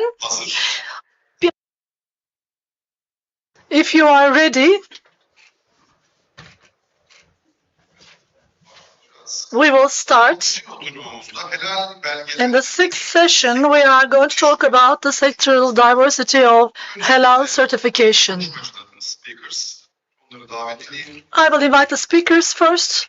From Akdeniz University, faculty member, Professor Dr. Ömer Akgüntekin.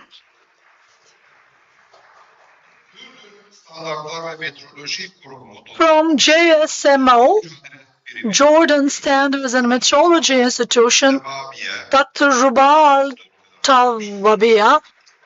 I hope I pronounced it correctly. From Malaysia. From the Faculty of Technology and Supply Chain Management, Associate Professor Dr. Halina Suzana Jafar. And from Pakistan, Dr. Syed Arif Ali Hussaini, the General Manager of HCTRS. The moderator of this session will be Mr. Süleyman Beşit, HAK General Secretary.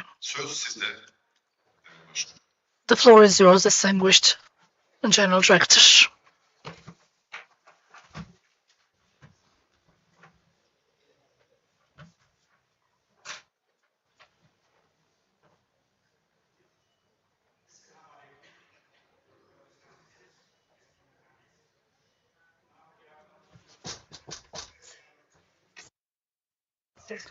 We cannot hear the speaker. After lunch, it is a bit difficult for everyone to follow speech, but in this session, there are interesting subjects from halal tourism to supply chain. And also, we have 4 distinguished speakers for our session. As you all know, halal certification can verify different areas. Until now, many halal standards have been issued and published by the SMIC. Especially, we are following SMIC rules. With the contribution of SMIC members, as well as relevant stakeholders from industry and trade. These standards include the ones on halal food, food additives, halal cosmetics, halal tourism, halal gelatin, laboratories performing halal tests,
feasibility and implementability.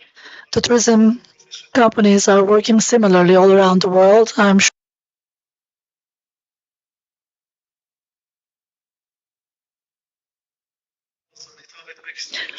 And the enterprises who want to appeal to all the Muslim tourists, this can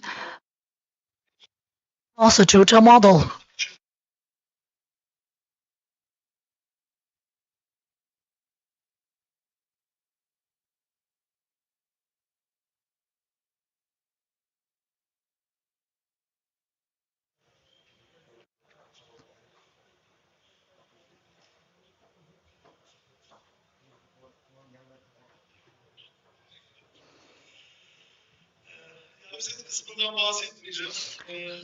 I will now talk about the summary part.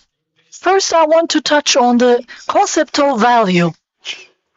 Halal tourism system. Now, can you hear me better? Halal tourism standard. What does it mean for the sector? We need to mention something here. There is a spiritual dimension for Muslims in the halal tourism, but it is also a part of a business. There is a commercial concept here. It is not sufficient to pay attention to it as a spiritual concept. It has to have a value in order to survive in the business sector. And this value must be meaningful for the customers and the service providers so that the system can be continuous. Otherwise, it will just remain as a spiritual concept. That is why I attach great importance to value. There's a theoretical correspondence of it in the social sciences. There is this expectation of success and value concept. In order to implement halal standards, we need managers because the hotel managers will take decisions. So there is a will of a person, of a human being. So we need a motivation for that. In order to adopt the standard, in order to certify the standard, and in order to practice the standard, there has to be a motivation. This expectation value theory explains the motivation as follows. First of all, there's an expectation for the success of implementing it. The hotels must believe that they can succeed in it. The content of the standard must be feasible. So the managers should believe that we can do this successfully. We don't have a huge problem in this area. Many hotel enterprises agree that CIMIC 9 standards can be implemented. Our problem is in the value part.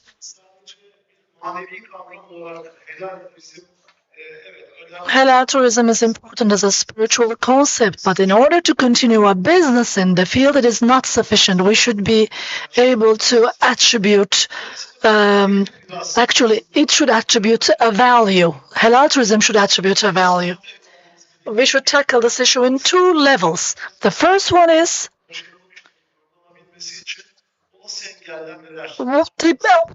what are the possible obstacles to the implementation of halal tourism? Our standard is kind of new in the provision to the customers and the implementation in the other operations. There can be some challenges, and we have to solve those problems. We should be able to get feedback from the sector in order to revise it. I'm not talking about desktop evaluations. I'm talking about the real obstacles, problems by the real people, and it should be provided as a feedback. And secondly, we should be able to show that this is a value for the enterprise. After you get this certificate, this will improve your business this way. So you will have more occupancy rate, you will have more sales, and you will have better economic return. Otherwise, the standard cannot be implemented in the field. So there should be an economic viability of it.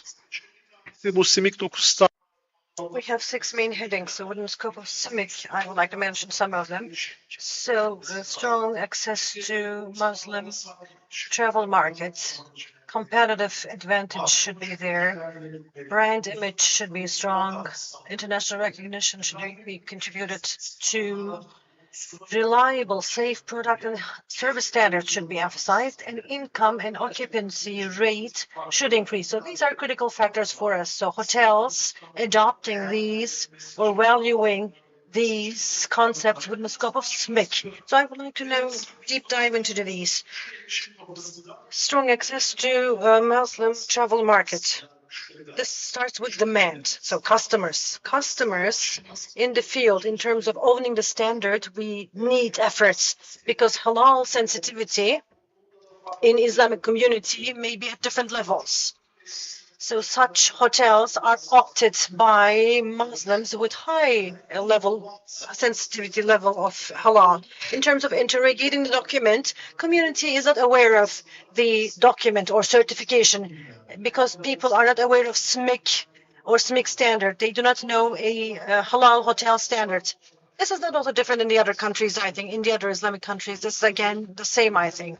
So we need awareness and information raising for this. Another problem is,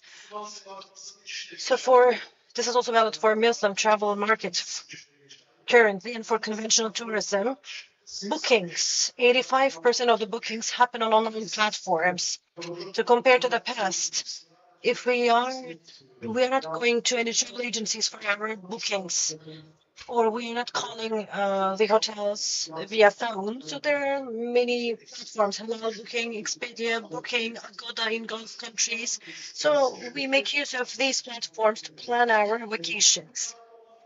But on these platforms, CIMIC 9, there is nothing about CIMIC 9. So when you enter those platforms, or halal hotels, so many hotels can be presented as halal, and this is unfair because there are hotels meeting these requirements with certification,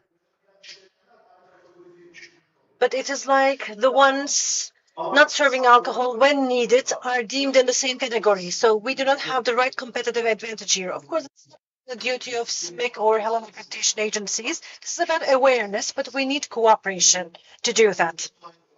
So these online operators should know this. SMIC holding facilities should be under another category or they should be labeled.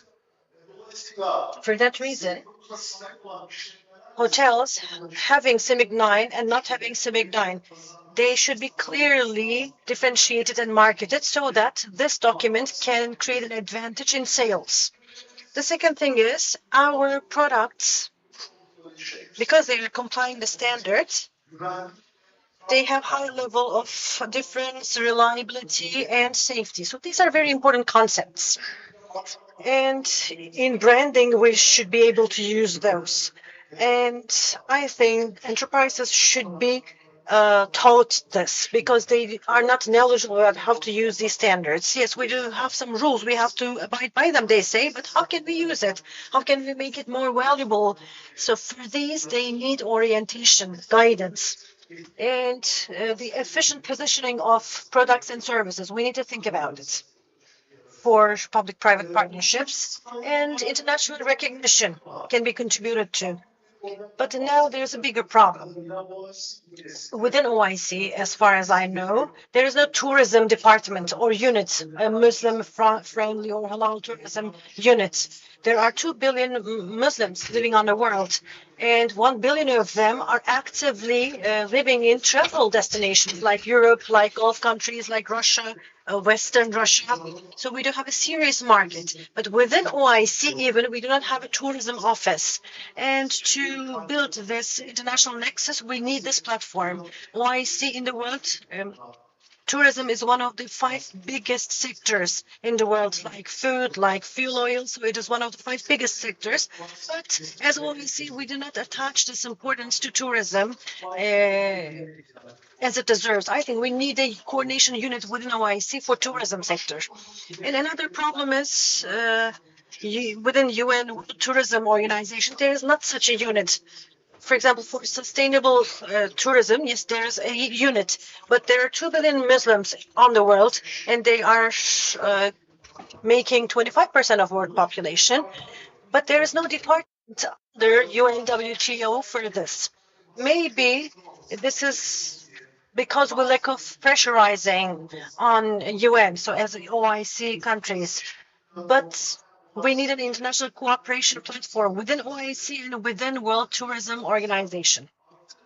Plus this, up until this office is established within WTO and within OIC, in terms of events being carried out, tourism can happen in a Muslim-friendly manner. We should articulate this in the world around Muslims.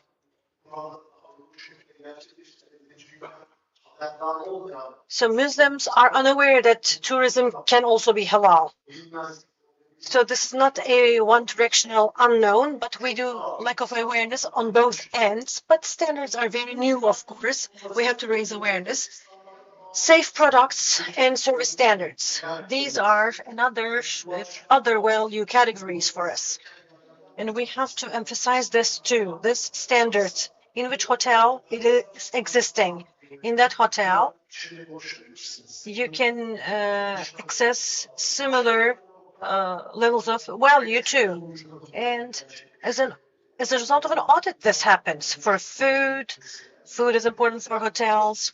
Halal cosmetics, halal food are the other requirements of halal tourism.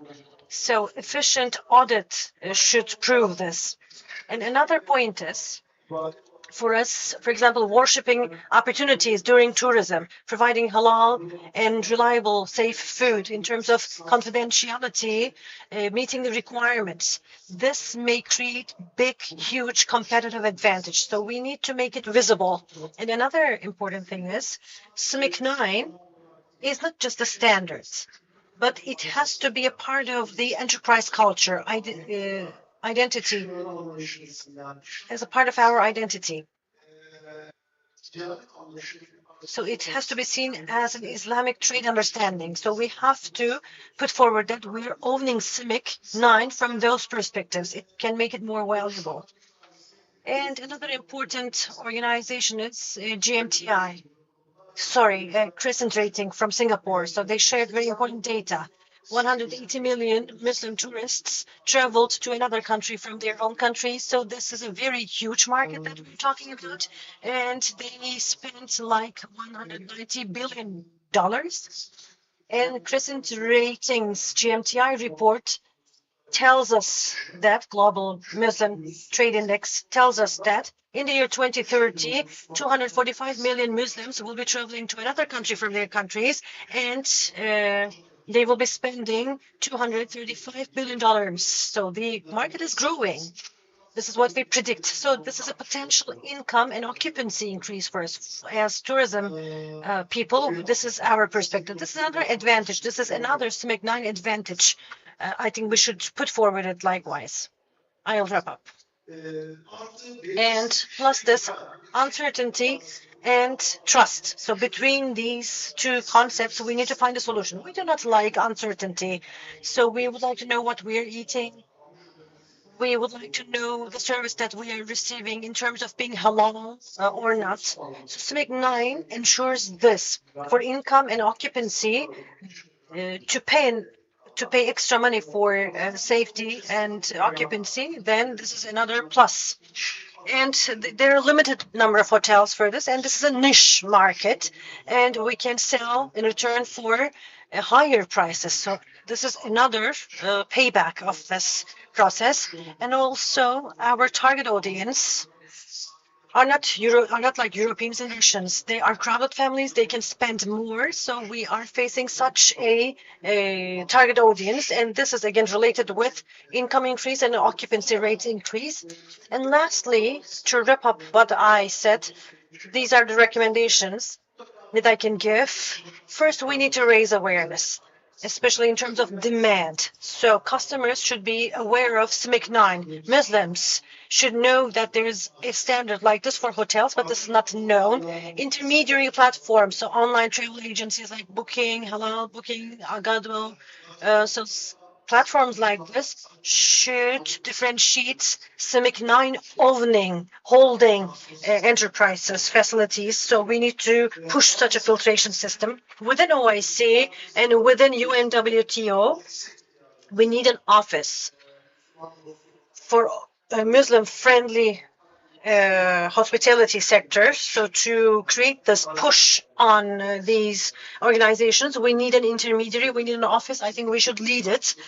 This will contribute to CIMIC 9 too in the future. And also we missed something after the pandemic.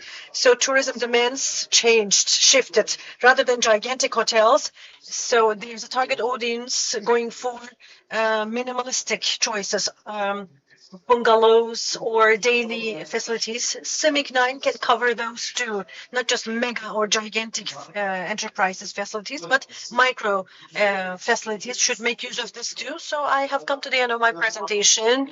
Thank you very much for allocating time for my presentation. I would like to express my warm greetings to all of you.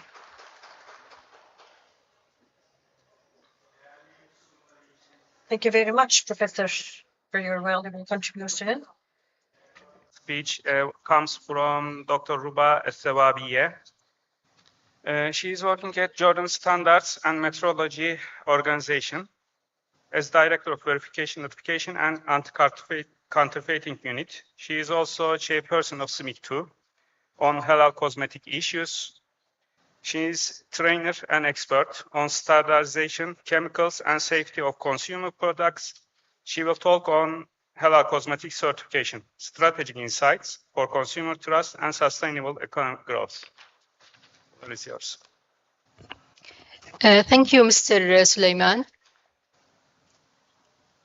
بسم الله الرحمن الرحيم والصلاة والسلام على أشرف المرسلين سيدنا محمد وعلى آله وصحبه أجمعين.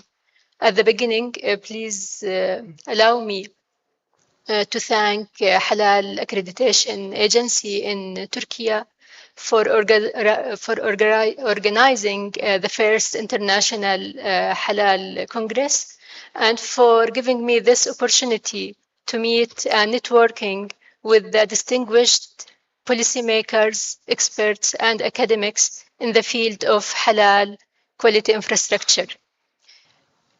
Just I'm waiting for my presentation to come into the screen. It is not this one.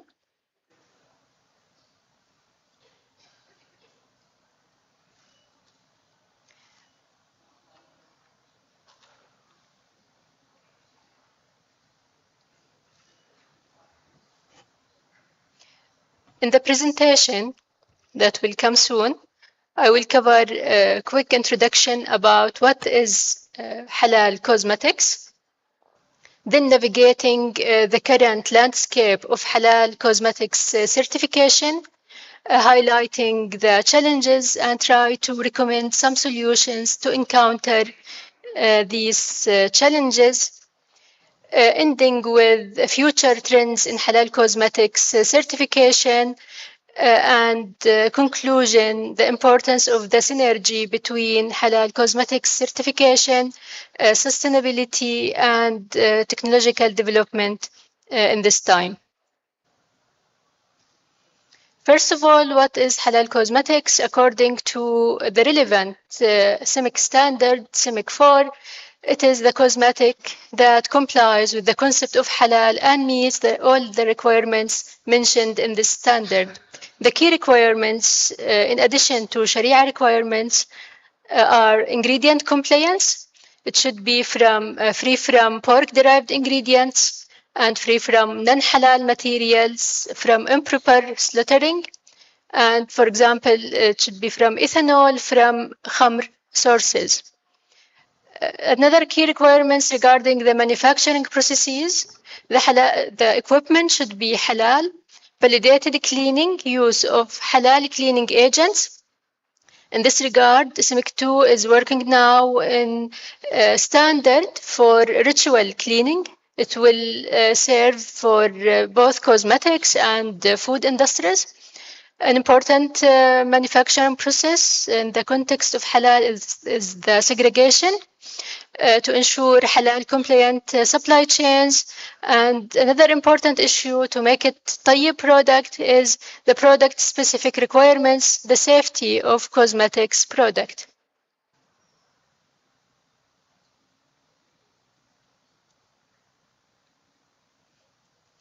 If we want to see the global halal cosmetics market, we heard yesterday and today that there is a rising Muslim population reaching now about 2 billion. So there is a demand for safe and transparent products. This demand is not only for Muslims, it is also for non-Muslim consumers. There is increasing purchasing power in Muslim majority countries, and a relatively rising awareness of halal and sustainable values. As I will show to you that there is a linkage between halal and sustainable values. And there is expansion of halal certification programs that involve now certification of halal certification of cosmetics, increasing regulatory oversight and growth of e-commerce platforms. This impact not only the purchasing behavior for cosmetics or halal cosmetics, it is for all the products, and the halal products are not exception in this case.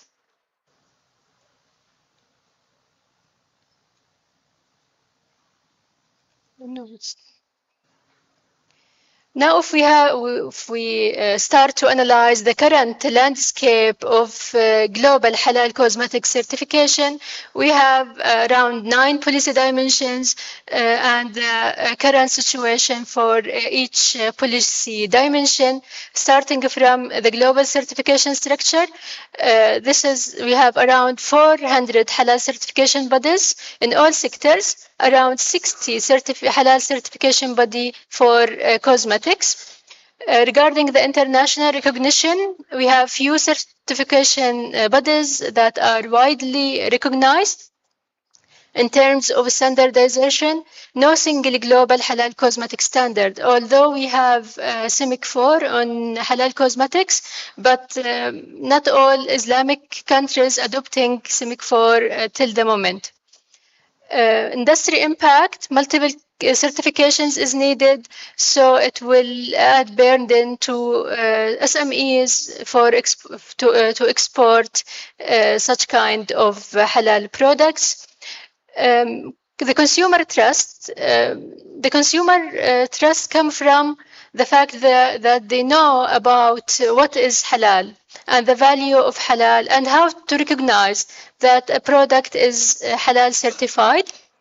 So a lot of work has to be done in this regard.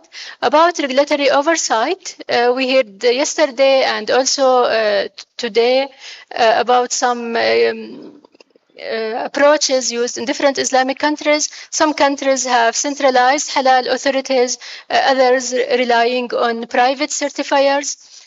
Trade as a policy dimension, halal cosmetics are growing in Asia Pacific and Middle East other than other regions.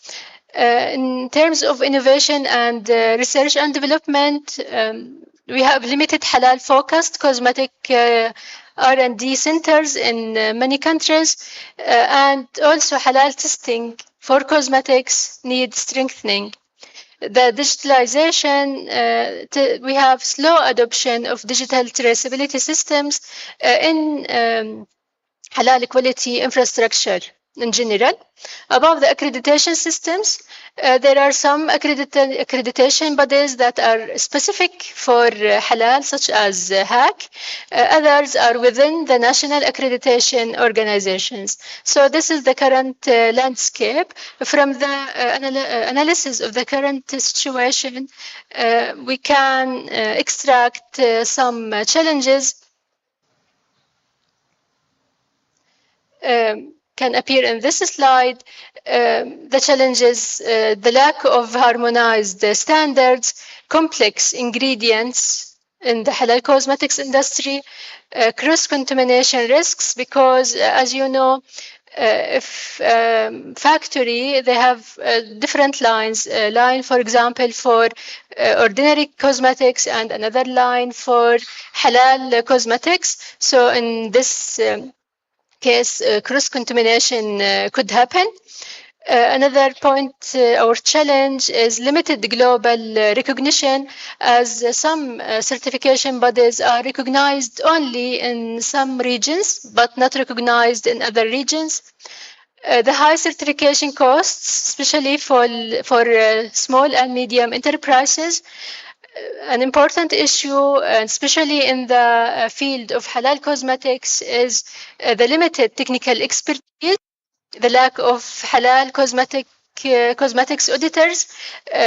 We need ingredient specialists and halal testing laboratories in the halal cosmetics sector. The last challenge is the lack of consumer awareness to increase the credibility of the products in the market.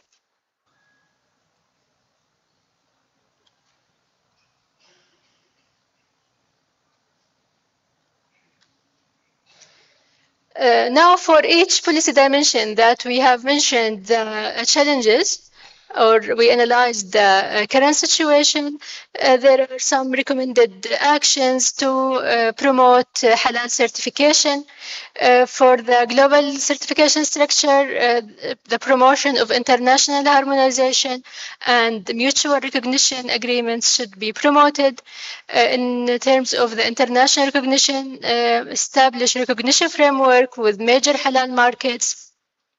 The standardization, Islamic countries and OIC countries should support the development of unified halal cosmetics guidelines or standard and should adopt it in the same time.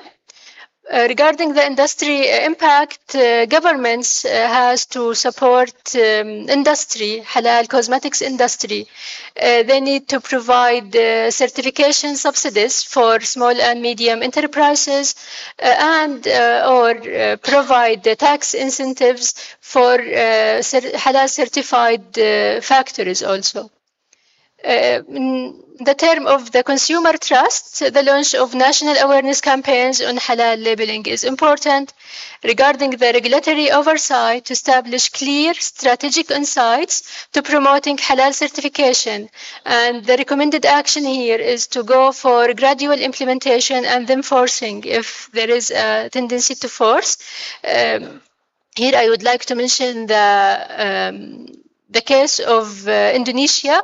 They started navigating halal cosmetics in the 90s. In 2026, they published and enforced Act on Halal Cosmetics. So it took them around 30 years to go from voluntary to mandatory requirements for halal cosmetics. We are not telling you that you need 30 years, because now the technological advancements can make things move more quickly. For trade and export potential, to integrate halal certification into trade agreements within Islamic countries. Innovation and R&D, invest in halal research institutes and innovation hubs. In this regard also, I have to highlight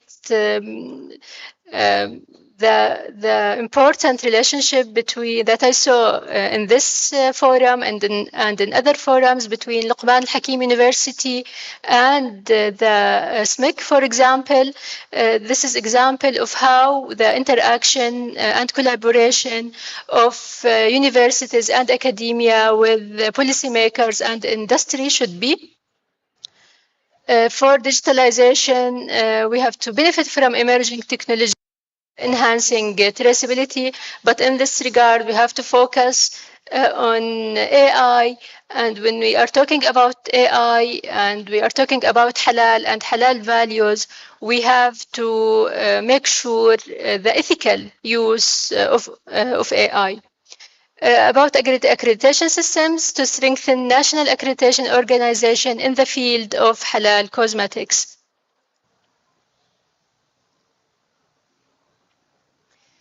For future of halal cosmetics certification, I focus on 2 points, one regarding sustainability and the other about digitalization.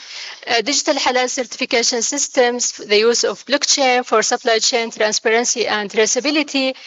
These emerging technologies will improve transparency and traceability and ensure halal integrity and strengthen consumer confidence for sustainable halal cosmetics, promoting halal products for non-Muslim community also, not for Muslims only. About halal cosmetics and sustainability, we have some synergies and overlaps. Both are minimizing harm, encourage use of natural ingredients, but the ethical sourcing of these natural ingredients, and also both focus on transparency and traceability. And an important maybe recommendation here is to couple the halal food industries with halal cosmetics industry in this regard. So the byproducts of some halal food factories could be an input in halal cosmetics. In this regard, you ensure the continuity of the halal supply chain, and you are also promoting sustainability at the same time.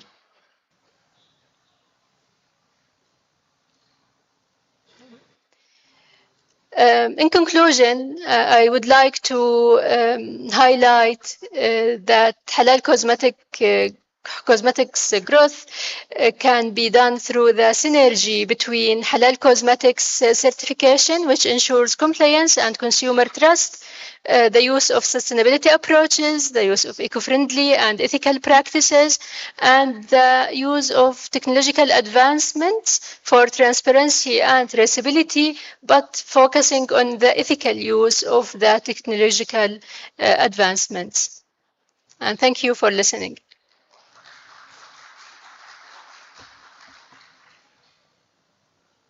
Thank you, Dr. Ava, for your presentation.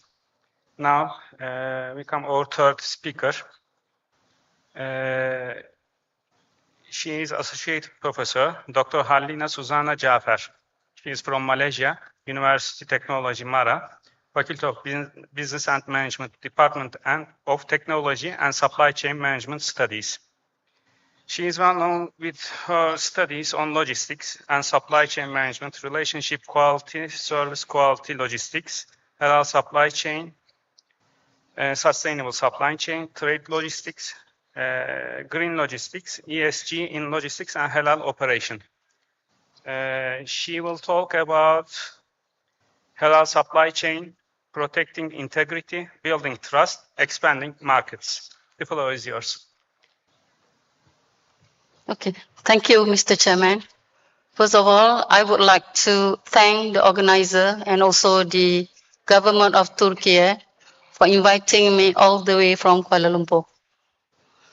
Right, so to present on this halal supply chain. Okay, I just want to bring you all to my approach. Only 3 main areas, that is what is halal supply chain, and looking at how to estimate the demand for halal supply chain, and finally, why is it important? All right, so okay, this is basically a general overview of a food supply chain. So if you look, the chain, the entire chain is from harvesting, say for example, the agriculture sector. So it goes to, this involves farm, grower, producer, and did it connect? Sunumu yansıtabilir misiniz?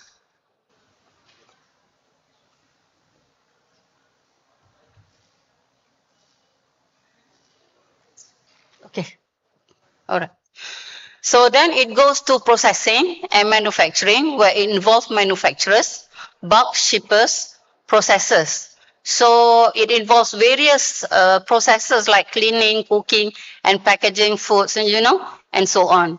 And the third stage, it goes into packaging, where packaging very important to protect the food, and also transportation. Actually, from one entity to another entity, you need transportation and warehousing. Okay, so when it comes to packaging and distribution, it involves like retail distributor, food service distributor, international shippers, and finally it goes to retail, and lastly consumers, where retail of course involve grocery sectors, grocery stores, restaurants, international markets, and finally the customers and consumers.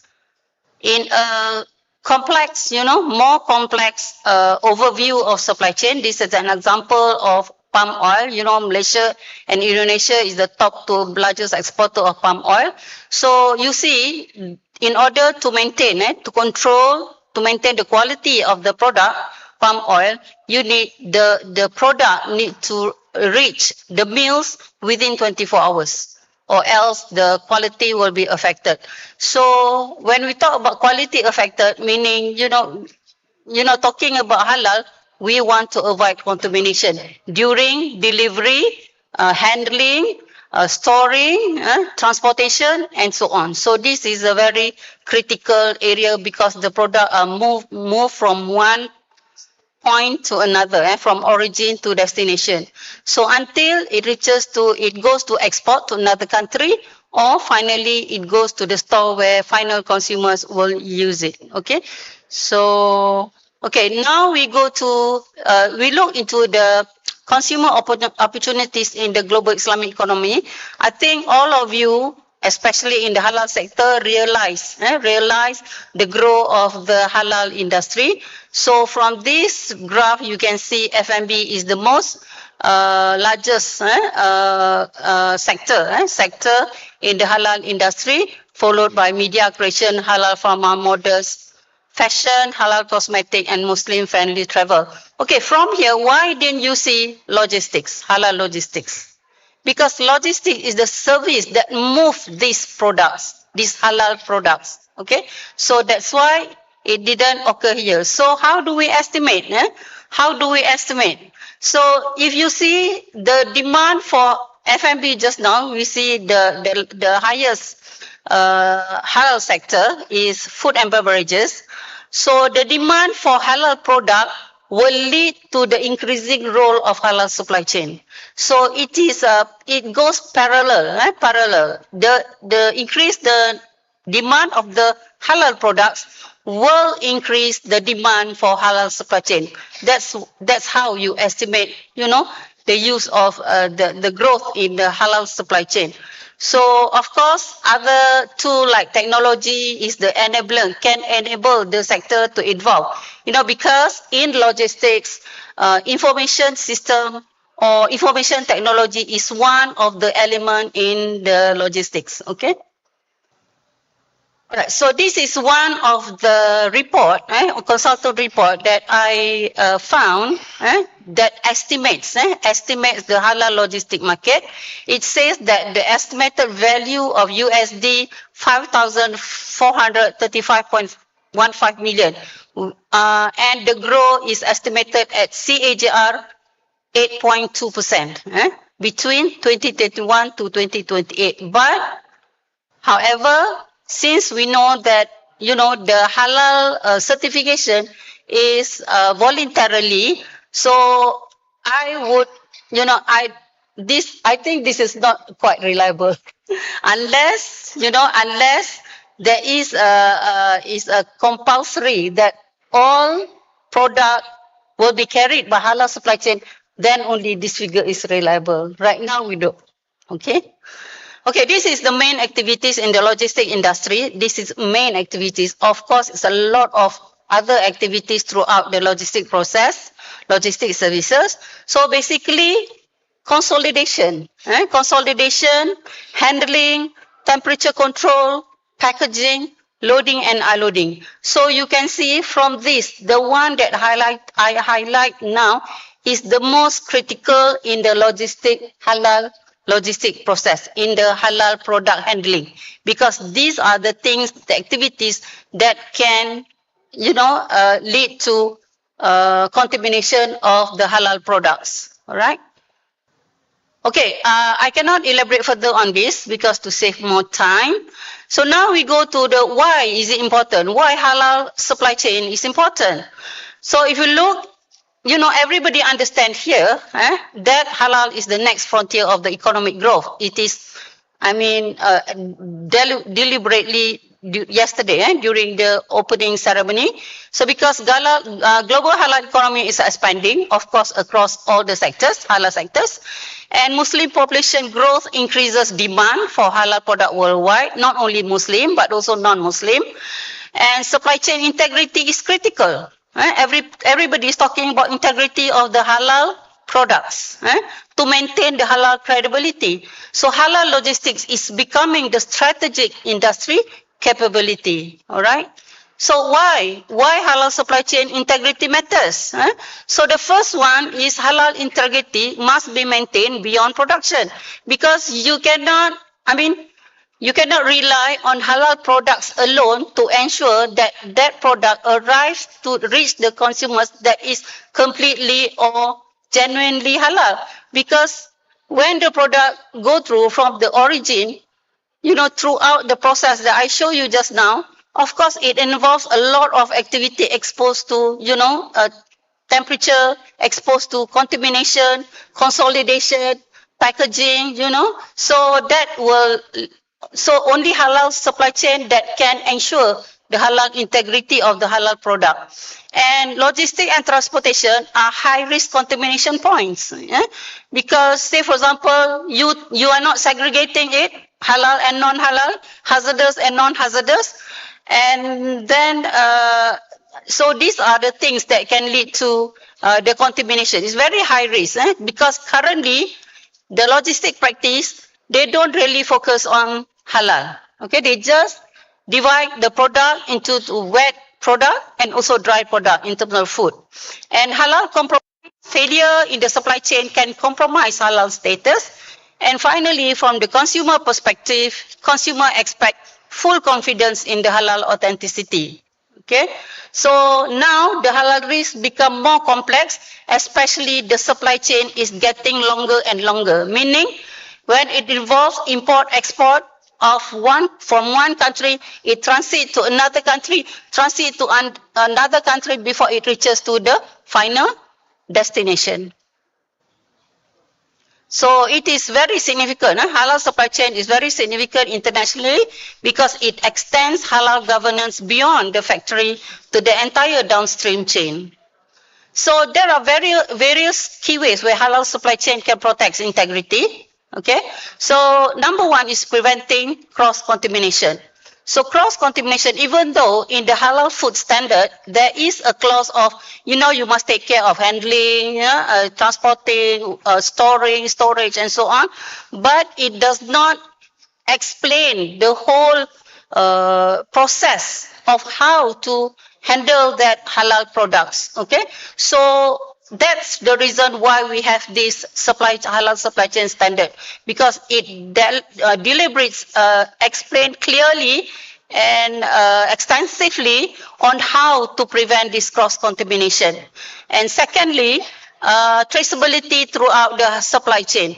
So as I said just now, one of the elements of logistics is information system. So blockchain, the one we are talking just now, you know, digitalization and so on. So that can help this traceability of the halal products. And the third one is standardized. Okay, I think let me save time. Okay, this is the one that I said just now to prevent the cross contamination.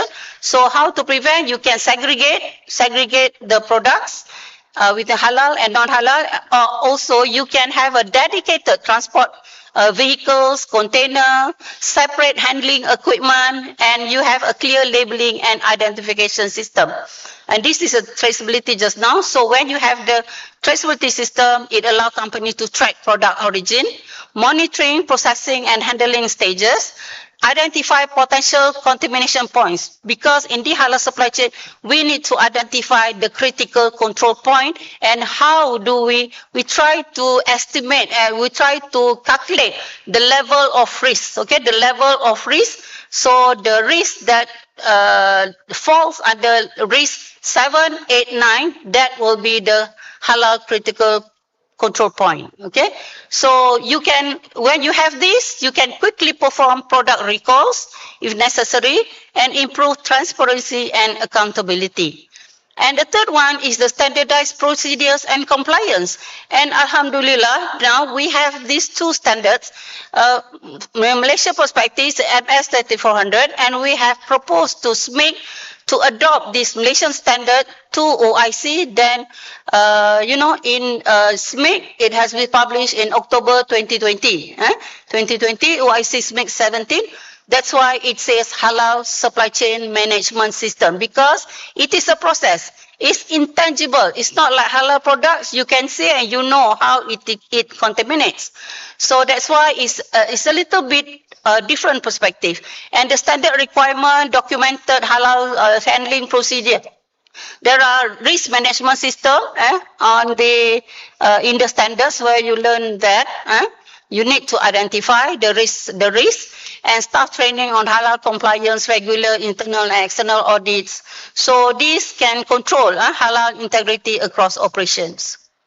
And the certification scheme, the one I mentioned just now, MS 2400 in Malaysia, and now we have OIC SMIC 17, where the difference is not that much. The difference is not that much, I would say, because the only thing is that we have to address, in Malaysia, we follow Mazhab Shafi'i, and in OIC SMIC, we discuss, we go through all the clauses again. It takes 3 years to go through all the clauses and address all the school of thoughts, the 4 mazhabs, and finally we come up published in October 2020. So this is actually the operating requirements of halal supply chain. There are part 1, which is transportation, part 2, halal supply chain management system warehousing, and part 3, halal supply chain management system in retailing. And to update you, the current one that we are doing now, we are going to publish part 4, halal supply chain, port-friendly standards. Okay, so that will come hopefully this year. Now we are in the process of final review of all the clauses.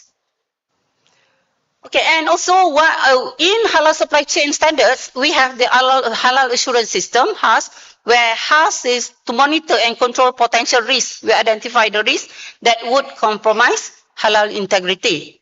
And number 5, to maintain consumer trust. So halal integrity also closely linked to consumer confidence, especially in Muslim majority markets. So a properly managed halal supply chain can increase consumer confidence, because we ensure that throughout the journey of the halal products are all Sharia compliance. Okay, so it protects brand reputation, and also it strengthens global market access, thus enhances market credibility. And finally, this is the most recent one, that is halal supply chain actually support ethical and responsible business practices. Now we talk about ESG, we talk about sustainability. So these halal principles actually align closely with the modern sustainability and ESG expectations, making halal supply chains relevant not only for religious compliance, but also for responsible business management. So from there, I mean, there's a list of, how halal practice, align with the environmental dimension, social dimension, also governance dimension. Therefore, halal supply chain promotes values such as transparency, cleanliness and hygiene, ethical sourcing, and also responsible logistic practices.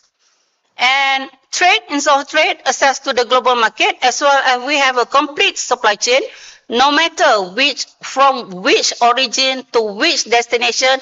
If you have these halal supply chain services, it will bring, regulatory acceptance and brand legitimacy in cross-border trade. Okay, so halal management system management is not a cost center, but it is also a market enabling capability. Okay, so halal certified supply chain allows companies to enter countries, especially within the major Muslim market. You are using the same standard, so there's no problem when it crosses the border. Okay.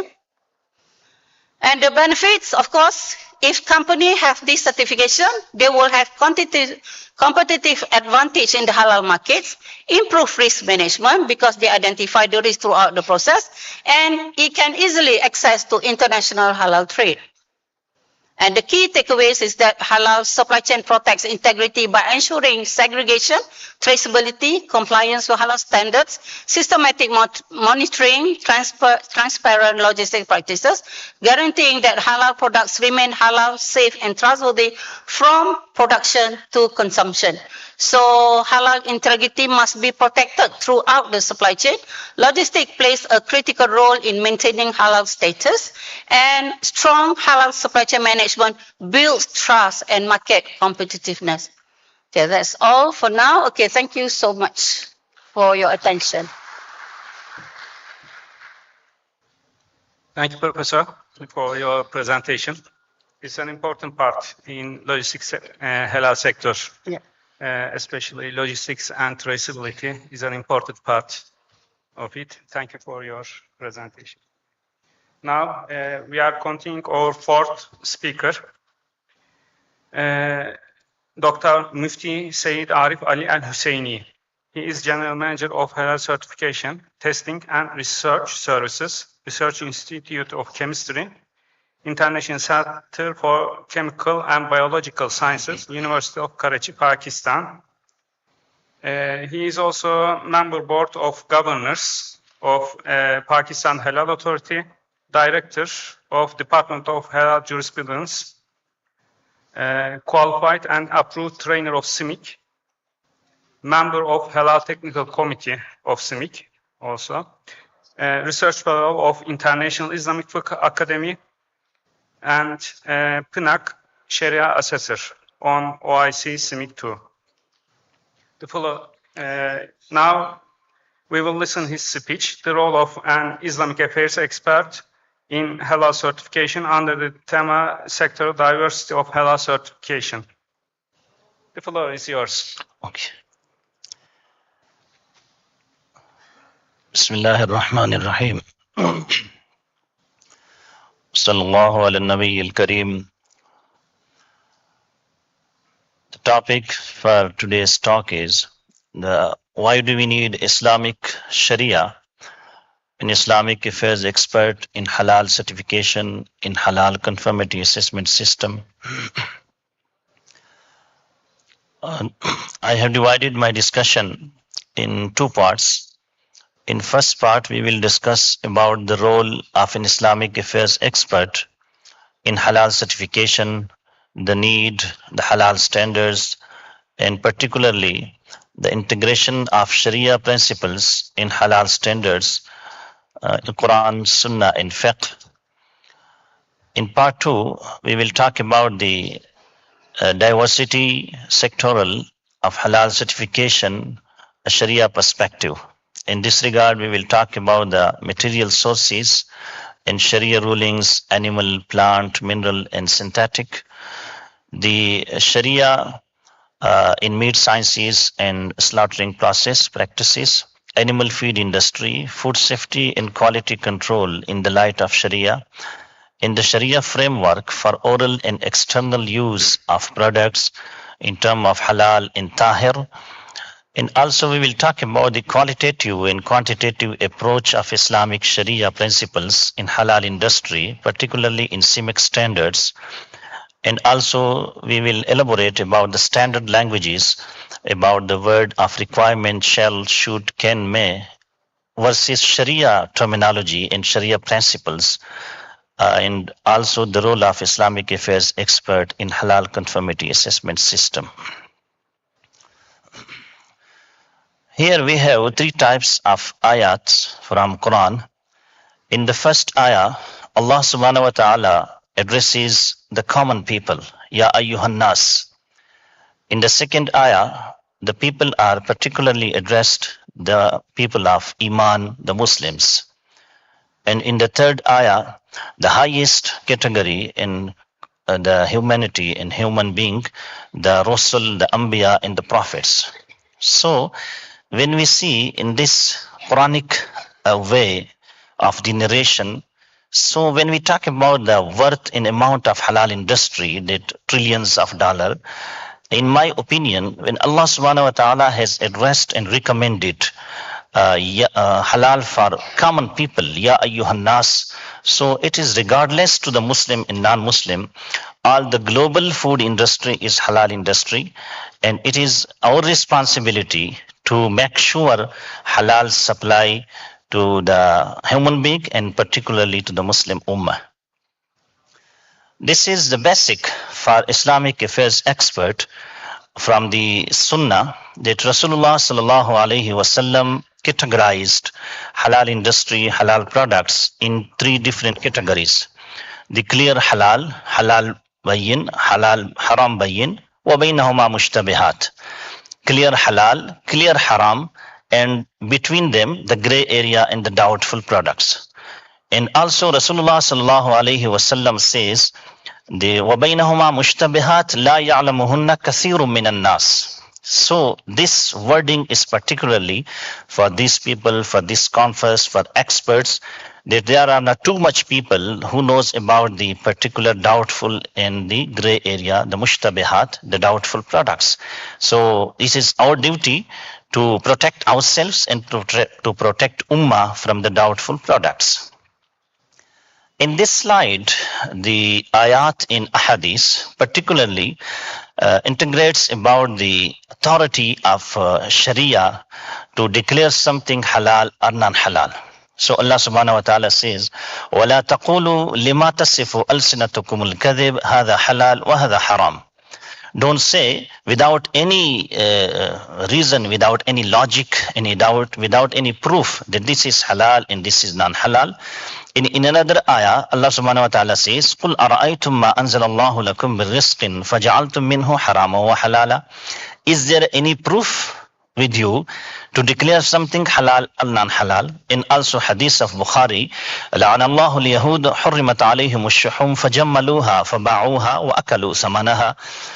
That Allah subhanahu wa ta'ala prohibited the fat for Jewish people, and then they melt it and use it. So in this regard, the purpose of this slide, that halal is the sole authority, property, and the sole in one and only Sharia to declare something halal or non-halal. The other food safety, quality management system, other ISO standards, other supply chain, other contamination, FSMS, QMS, all these things are secondary because the word halal is the property of Quran. Allah subhanahu wa ta'ala says, Kulu mimma fil ard halalan tayyiba. So from here we can see the importance of Islamic affairs experts in the involvement of Sharia in halal conformity assessment system. These are the basic principles which are integrated in all the halal standards, particularly in OIC CIMIC 1, 4, 9, 6, 24, 37, 50, 49. All the standards, they rounds about these 7 standards. These are the 7 Sharia principles which are integrated in halal standards.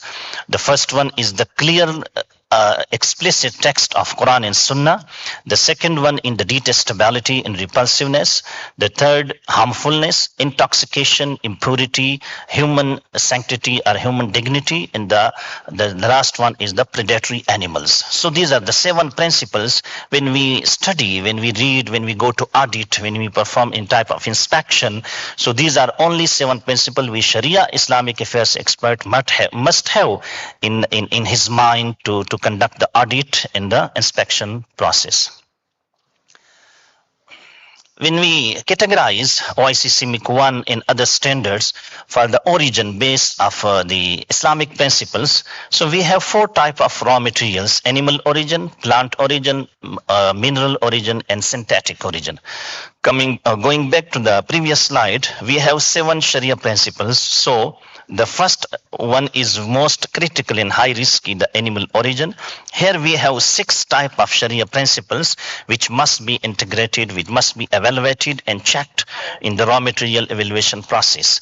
The plant origin and mineral origin is low risky, and here we have only 2 type of the Sharia principles, the harmfulness and intoxication. And the fourth one is also the gray area, وَبَيْنَهُمَا مُشْتَبِهَاتٍ. So we have to take care about is the halal source, process and safety.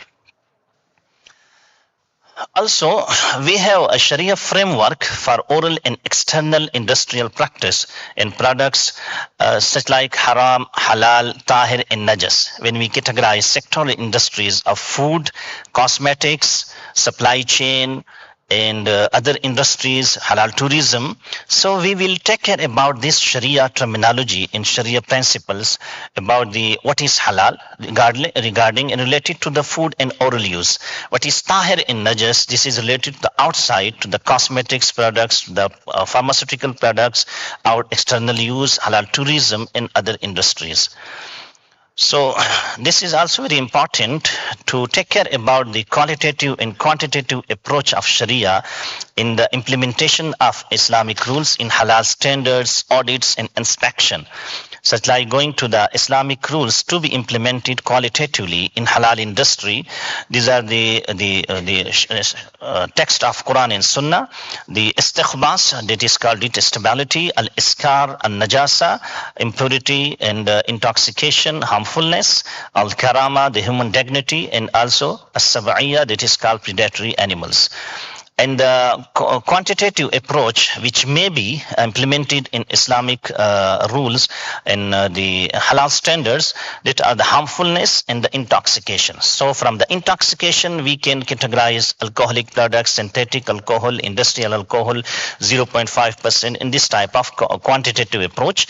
But the first one is absolute zero tolerance for the quantitative approach, qualitative approach of the Sharia principles.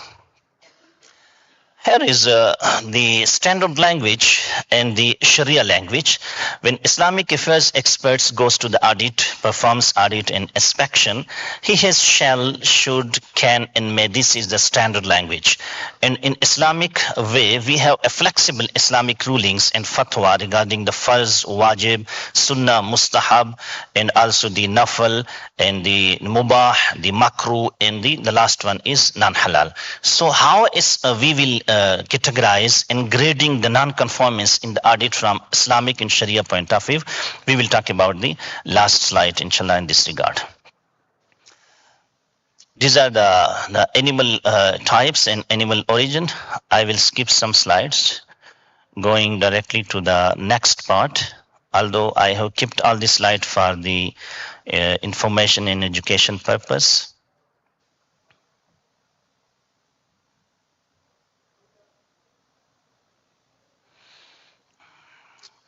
Just like going to the packaging material industry, a Sharia expert must check about the halal source.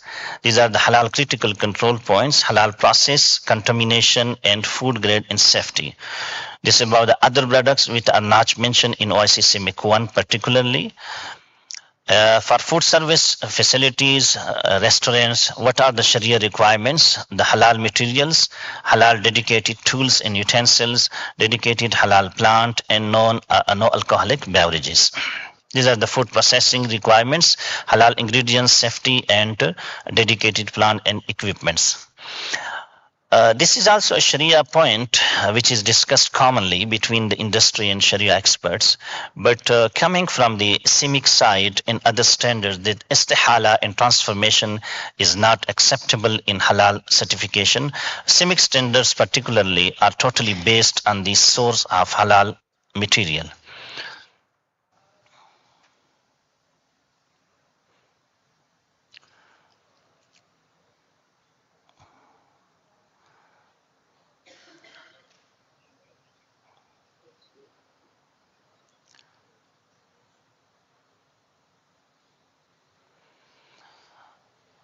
Now, coming to the important part of food safety and quality control, a Sharia perspective, sometimes Islamic affairs experts or auditors in halal industry, they become confused that how we will evaluate the food safety, the grading of quality management of SMS is in the light of Sharia. So if we see on the Quran and Sunnah, and check about the Sharia purposes, the Sharia maqasid, all these are very clear about the food safety and quality. These are some ayats from Quran about the food safety, and also Allah subhanahu wa ta'ala says, La tulqu bi'aydikum la tahluka wa ahsinu inna Allah yuhibbul muhsinin. In this ayah, the word tahluka is clearly mentioned by all the mufassirin and the people of tafsir that it means any type of zarar in harmfulness is prohibited in Islam. Also, this is another ayah, فَانْظُرْ إِلَىٰ طَعَامِكَ وَشَرَابِكَ لَمْ يَتَسَنَّى. From here, all the tafasir clearly mentioned that any spoiled food, any changed food is not allowed in Islam. Also, Allah subhanahu wa ta'ala says, مَا يُرِيدُ اللَّهُ لِيَجَلَ عَلَيْكُم مِّنْ حَرَجٍ. So the people of tafsir says, Al-aslu fil mazarri Allah takuna mashru'a. In principles, all harmful and hazardous things are haram in Islam. And going to the fiqh, Islamic fiqh, these are the some ayat, some ahadith about the food safety. I will particularly go to the fiqh. Yes. This is fiqh Hanafi, that is clearly that all hazards and unsafe food and things are prohibited in haram.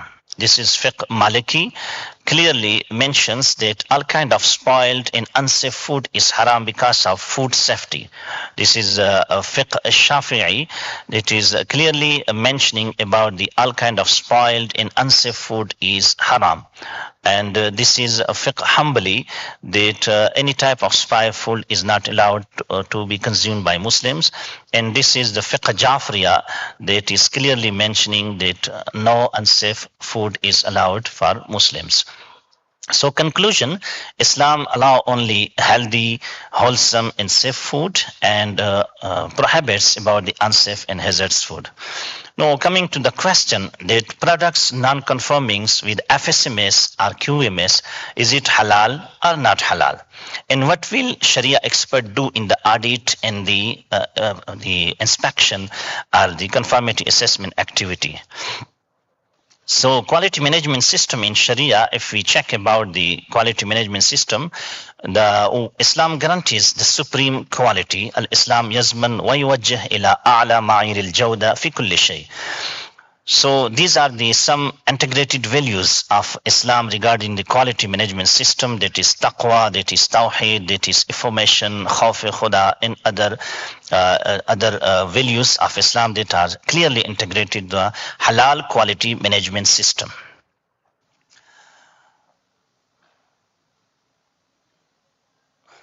There is only one word in Quran and Sunnah, that is ihsan. Allah subhanahu wa ta'ala says, Ahsinu wallahu yuhibbul muhsinin. Inna Allah yuhibbul muhsinin. So what is ihsan?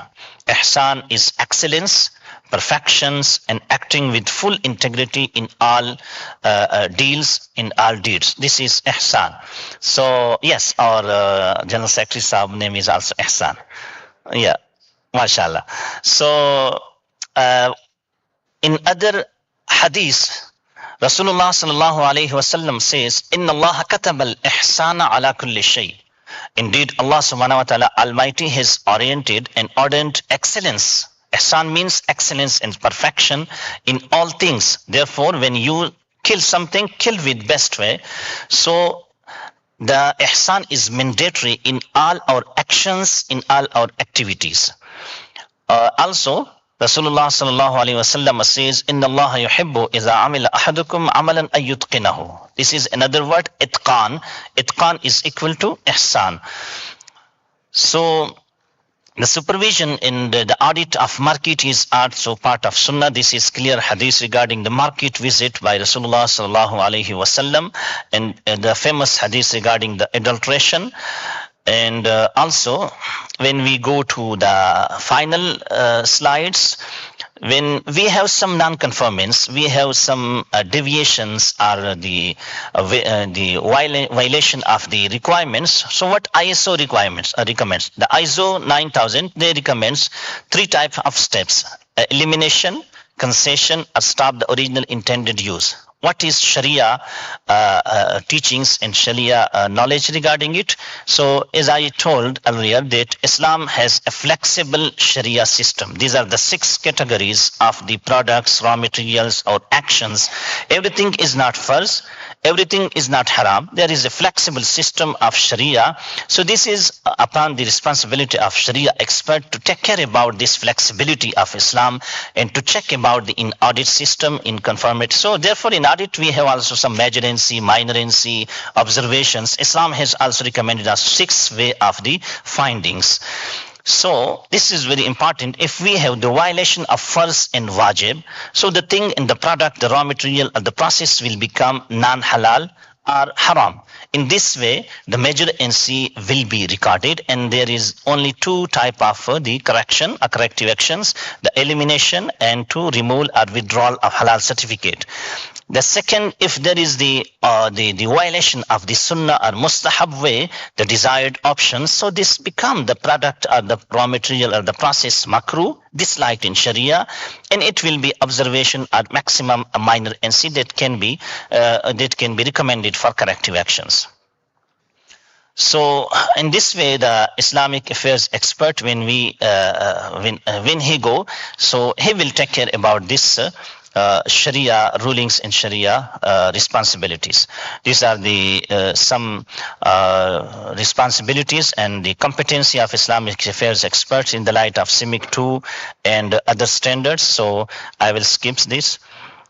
For these remarks, thank you very much for the occasion and opportunity. Jazakumullah khair.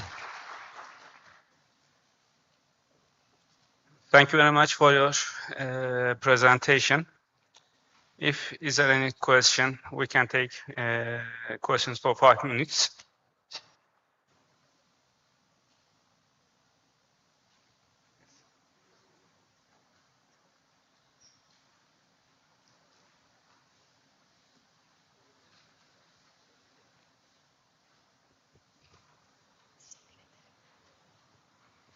Sayın Genel Sekreterim, çok teşekkür Thank you very much, Mr. General Secretary, for giving me the floor.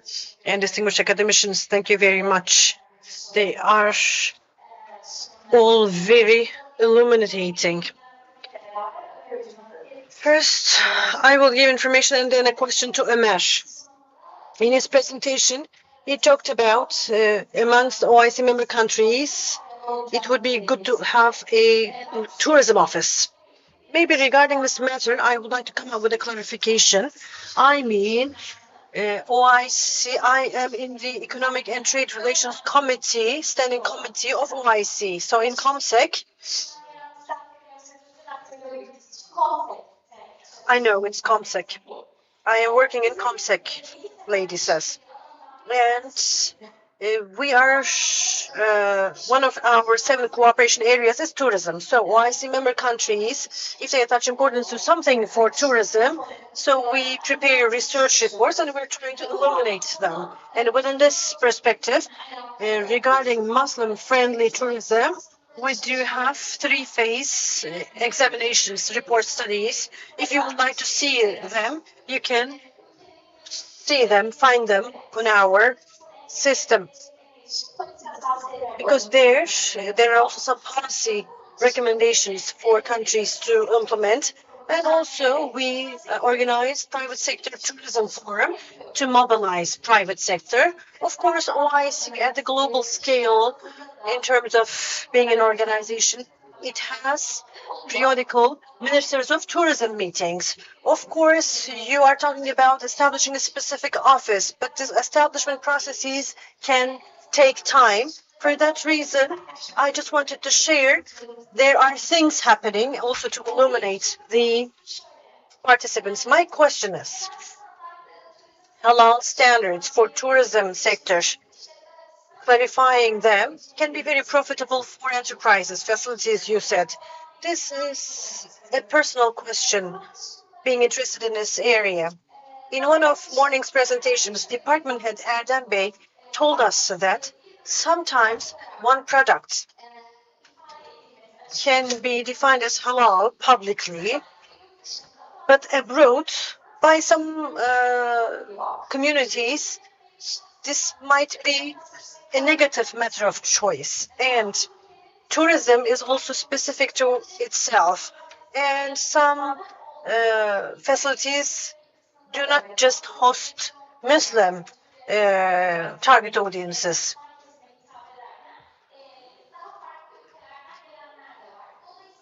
So there are people coming from other countries. So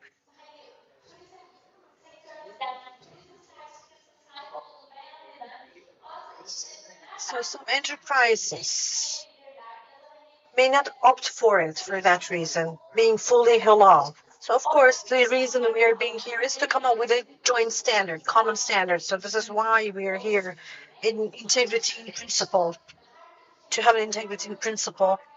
But can every region have their own prescription? Of course, we need to have standards, clear standards, and we need to mobilize these standards. But sometimes, for example, in some provinces, hotels and service groups can be prioritized. This my question is a country in terms of halal tourism, when adopting a strategy, can they come out with some specific prescription strategies for themselves? COMSEC gerçekten bu alanda en köklü yapılanmalardan bir tanesi. COMSEC is one of the most established structures. I established the first legal entity in Süleyman Demirel University. It was a research center, and we have been following up the activities of COMSEC, and they have provided very good reports. But what I was mentioning was an operational unit that ensures networking. In the World Tourism Organization, just like the Sustainable Tourism Department, they have regular activities and events, not only in the area of hotels, but also in the demand side. It is making the tourism market more visible. This is what we expect, more operational unit. COMSEC activities and operations are mainly focusing on research. It is more academic. I think it should be more focusing on the field. Secondly, some hotels are launching themselves as having a halal certificate. Is it a disadvantage? Maybe the others will not come just because of that. There can be different points of view, but these hotels must take a decision. The operational services that you are providing will have to be divided, because there are some private mahrem services like spa services or mahrem beach services, so special facilities for men and women. If you want to appeal to a Muslim community, you have to do it in implementation. You have to take a decision. If you want both people to come, both Muslims and non-Muslims, but how can we overcome this problem? This is a question mark. If a hotel has this concern, if they want to have customers from all groups, this means that there is no hotel identity. As I mentioned in my presentation, we don't see good examples. In 2015, the Russian aircraft crashed in Syria. We crashed it. So the Russian tourists did not come. And many conventional hotels started to say that we're a Muslim hotel. They started to, provide mahram areas, so they wanted to attract the Muslim tourists. So we have to take a decision. Which market do we serve? Which is our target group? Even when the construction of the hotel starts, we have to think and decide, starting from the construction of the hotel.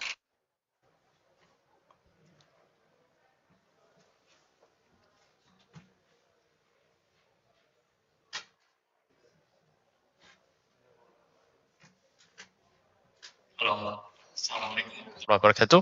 And thank you very much for the moderator to give me the chance. And thank you very much for all the panelists. My question I would like to address to the Dr. Mufti Said. Okay.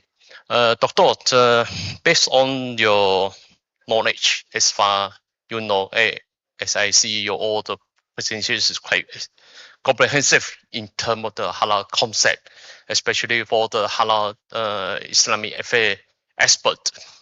My question is, what you would like to advise for the Islamic affair expert as they have to audit based on the several different standards on the same time. If they are from the CB, would like to certify for the several standards, maybe GSO, SMIT standard, MS, or maybe Indonesia or MUIS from the Singapore as well. So what is the best advice for the Islamic affairs expert for them to conduct the auditing? On the same time, we have to look into the harmonizing the standard. This is my first question. The second question is halal accreditation. Is it any different term for the halal accreditation standard on the Islamic affairs expert? Is it any term difference than for the CAB term? That is my second question. And I would like to add for a comment for there's a young lady asking about how to harmonize the hotel for the Muslim friendly. I would like to share a bit, just less than 1 minute. I am from Malaysia. We have the certification for the hotel, but because we have to cater the tourists, non-Muslim tourists as well in the hotel. But hotel would like to serve the alcoholic drinks. If most of the CB, I think under the JAKIM, the concept, if the hotel serving the alcoholic drinks, they are not allowed to the certify. Sorry, I'm from the Sarawak. We allowed it because we are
Management system audits, and second, how can is there any particular requirement for Islamic affairs expert in the for the halal accreditation bodies Islamic affairs expert?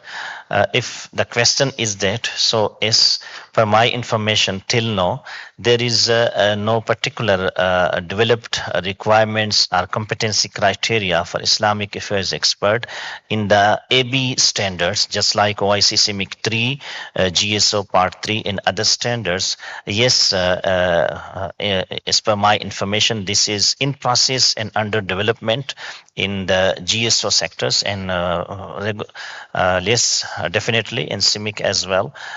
We will check about it.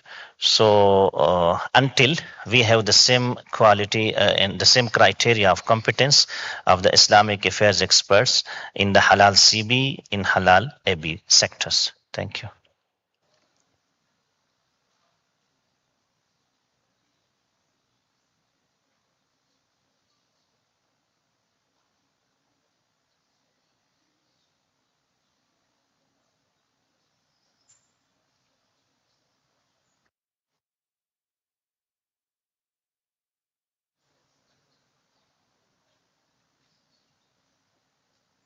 Is there any other question? If there isn't any, I will end the session here.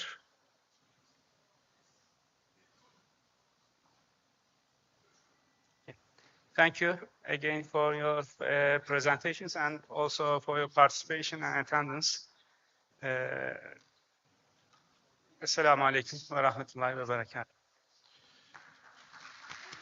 Thank you so much, our speakers. Değerli misafirler, kıymetli konuklar, şimdi Distinguished guests, now we have the certificate ceremony, and then we're going to have the awards ceremony. CIMIC General Secretary Islam Ümit, you are invited to the floor for the certificate ceremony. The certificates, please.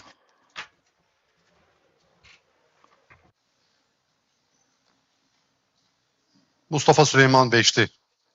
Mustafa Süleyman Beşti, thank you very much.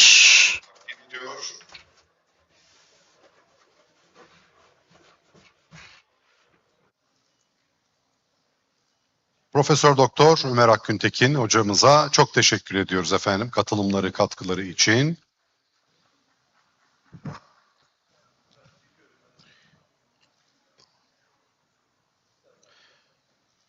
Doktor Ruba El Tavabiya hanımefendiye çok teşekkür ediyoruz. Thank you so much. Cafer, tamam.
to organize the data. We have the data in everywhere.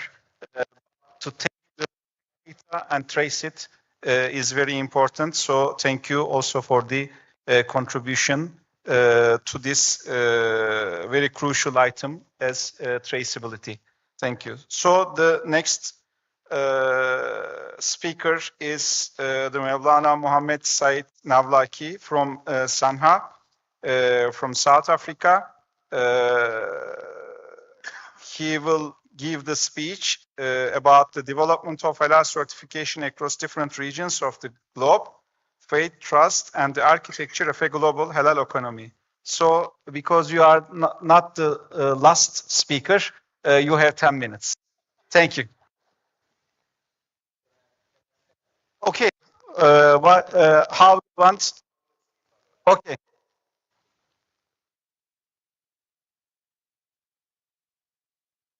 How you want? The floor is yours.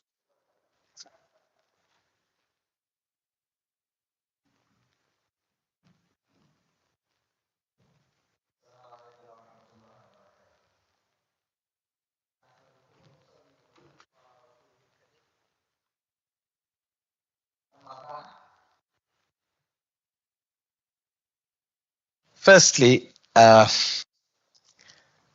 must thank our organizers, HAC, and the fantastic people that we have around us and the audience for firstly giving us an invitation to be here and sitting very patiently to listen to us. We thank you all. It is an honor for us to be here with you on this first International Halal Accreditation Congress. And it's not a very easy task. You know, there are several accreditation organizations across the world, but Turkey and HAC and CIMIC are those that understood the need for this Congress and have arranged it accordingly. We're not here simply to tick boxes or to discuss details of halal accreditation as certification accreditation procedures. We're here to discuss something very much more vital, and that is the restoration of trust. We'll explore a remarkable journey around the globe, and I know it's going to be a bit of a tough one to go around the world talking about the different areas and regions of halal certification and how it has evolved from local community-based assurance systems into a critical pillar of a $3 trillion global Islamic economy. This story spans continents, from the state leadership of Malaysia, and we've heard it earlier yesterday that Malaysia is now in this century, but going back to the late 1800s, it was Sultan Abdul Majid that had introduced halal certification. So we'll go from the state leadership of Malaysia to the miracle of the 2% minority of South Africa. But before we go there, let's just go back in time a little. Imagine for a moment a small village market just a century ago, 100 years ago, right in front of you. You are standing before the local butcher. The local butcher is a person that you know. You don't only know him, you know his father, you know his entire family. And you're there to buy a piece of meat from him. But the meat that he's going to be selling you, you saw the animals just yesterday in the fields, grazing on the hillside. You know exactly how he's slaughtered. You know his actions. You don't only know the words that he said, Bismillah, but you actually see him slaughtering in the village. Trust at that time wasn't a certificate on the wall. It was a handshake. It was personal knowledge. It was community oversight. This was true amana, true trust, tangible and visible. Now blink your eyes again. And you are now in the year 2026, standing in a bright air-conditioned supermarket in Riyadh. London, Islamabad or Ankara, they all look the same. These supermarkets of the FMCG industry. You pick up a package of chicken. That product didn't come from the hillside next door. It travels through a global supply chain, thousands and thousands of miles away. Between that bird and your dinner table, there lies an invisible factory. Slaughterers, food processors, vats, labs, chemists, all unknown to you. You're confused. Can you eat this or can't you? And now the visual verification our ancestors relied on is now gone. In its place, there's a crisis of confidence until we built this new bridge of halal certification and people began to be comfortable to eat again. Now let's start our global tour.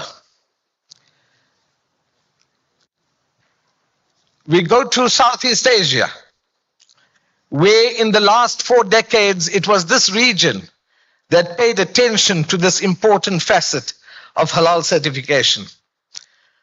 They understood decades ago that halal was not just a dietary niche, it was a national and economic strength and strategic priority.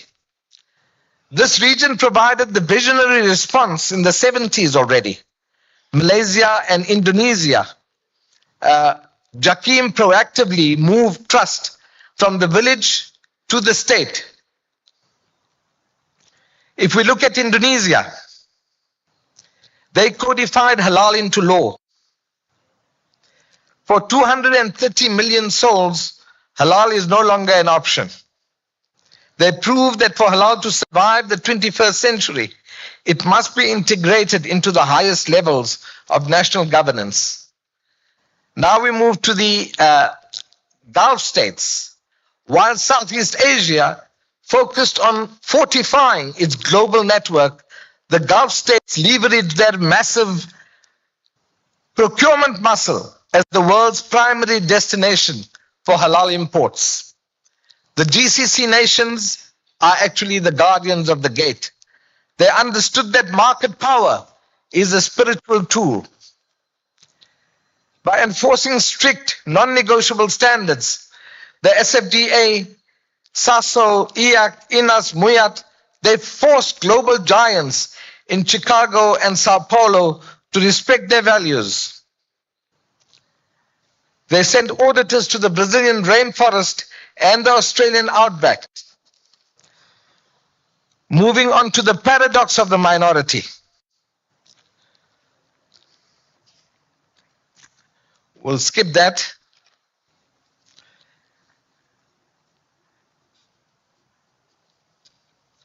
Look at the Indo-Pak subcontinent. As we move into this region, we confront the challenge of complacency and high-density populations. We had to break the assumption that geography is a guarantee of halal status. And many a times people think like that. In the early days when we went to Pakistan, people would think that, look, what are you doing here? Everything in Pakistan is halal, even if it comes from wherever. As soon as the air of Pakistan touches the product, it converts and it becomes halal. So the discovery of haram ingredients and products was a shock to the system. It wasn't just blind acceptance. Pakistan's Halal Authority and the Ministry of Science and Technology led the change, moving from blind trust to verified integrity. They taught us that in the age of complex food chemistry, you cannot verify molecular items with religious texts and scholars alone. You needed a microscope and you needed a lab coat and a technician. The technical auditor is now the scholar's essential partner. We cannot skip this country out. We look at Turkey. At a critical juncture in the global halal journey, we discuss this nation. Their model shows a unique and essential evolution of the grassroots advocacy to state-led standardization. The movement was pioneered in the early 2000s by private sectors and private actors like Gimdes. They recognized the gap and the growing domestic demand for religious halal compliance. The most important date, however, in this entire slide is 2010, the founding of the SMIIC CIMIC in Istanbul. It positioned Turkey as the definitive venue for harmonizing of halal standards across the Organization of Islamic Cooperation. Then we seek the state's direct technical commitment, which started in 2011 with the Turkish Standards Institute, beginning with halal certification. Timeline ends with the establishment of HAC. Organizers of this Congress in 2015, they provided the mandatory legal framework for overseeing global certification bodies. This complete ecosystem built around the core CIMIC values and standards is a great model of technical conformity and oversight. We now travel to my home country, South Africa, and I cannot omit that either. We have to witness what I describe here in this country as the miracle of the 2%, because we're only 2% in terms of the Muslim population. Yet we built a global model of integrity. How was this? For us, integrity was survival. Living in a multicultural minority setting required a flawless system that both retailers and consumers could trust. Our leadership recognized the need and led the progress way back in the late 50s and the early 60s. For us, integrity was survival. And the result? Today, 60 to 70% of all FMCG products in major South African retailers carry the halal logo. Halal is just not for Muslims. Halal is trusted by all South African citizens as a mark of premium quality. Non-Muslims actively look out for the logo because they trust the integrity of the progress of the entire process from farm to shelf. Brother, I give the 2 minutes that Mr. Rabbi didn't use. Okay? You're handing it over to me. Yes. You're a star. Thank you. Yes. So we look at the diaspora now, the grassroots watchdogs, and these are people in the Western countries of Europe, whether it be Canada, whether it be the UK, whether it be the rest of Europe. They form the diaspora, and they've also, at grassroots level, did a lot to get there. But the main slide that I want to get to is after harmonization of CIMIC, and I think CIMIC is that thread that we all need to hold on to and really weave ourselves through it to be able to reach the pinnacle of this work that we're doing. So I'm going to get to the most important slide, and that is the bane of multiple halal accreditation. This is the heart of my message, and really we cannot emphasize this sufficiently. We must address the distress cause of multiple halal accreditation. The previous slides discuss standards harmonization, but this discusses accreditation harmonization. Regulatory complexity. The existence of multiple accreditation bodies creates a fragmented landscape. It is this exact complexity that places tremendous financial strain on halal certification bodies, and it really complicates international trade. The Western world cannot understand why they have to be audited by multiple accreditations throughout the year. Throughout the year, HCBs are scheduling accreditation audit after accreditation audit. Multiple accreditations impose significant financial and resource burdens, inflating costs for everyone, from certifying bodies down to Muslim consumers paying a premium. Accreditation must be embraced. It is the solution, but we've got to unify it, and we've got to create a centralized accreditation. Like ISO has the GACI, we have IFHAP. We have seen in the slides, in the presentations earlier, it was formed in 2023. but yet we're in 2026 and 2027.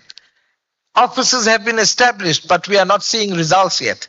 I think it's about time that CIMIC puts a lot more weight behind this to make it a reality. We need a centralized, harmonized framework. It isn't just about efficiency, it is about essential scalability and strengthening the halal system globally.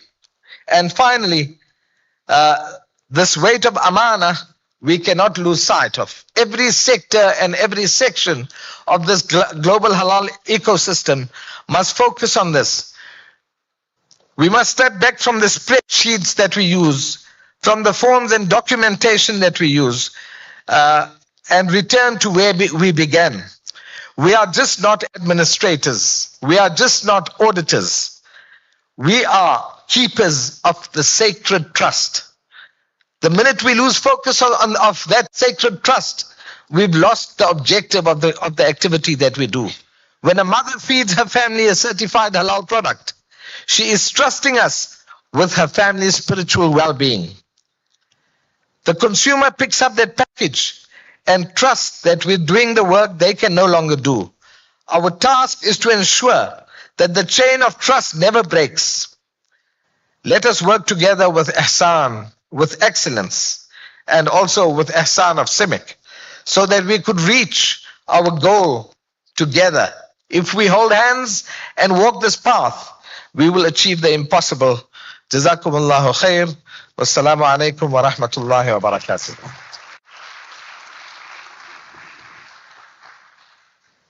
Thank you so much. With this graphically and contently wonderful maybe presentation, we came from when the earth is a cloud of dust to today with your help in the Halal certification and accreditation process.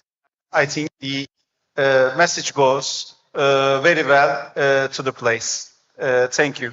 So the next speaker is Mr. Adem Çetinay from Sigma Australia. He is the vice chair of Sigma. So he will speak development of halal certification across different regions with a focus on Australia. Thank you, Mr. Çetinay. The floor is yours.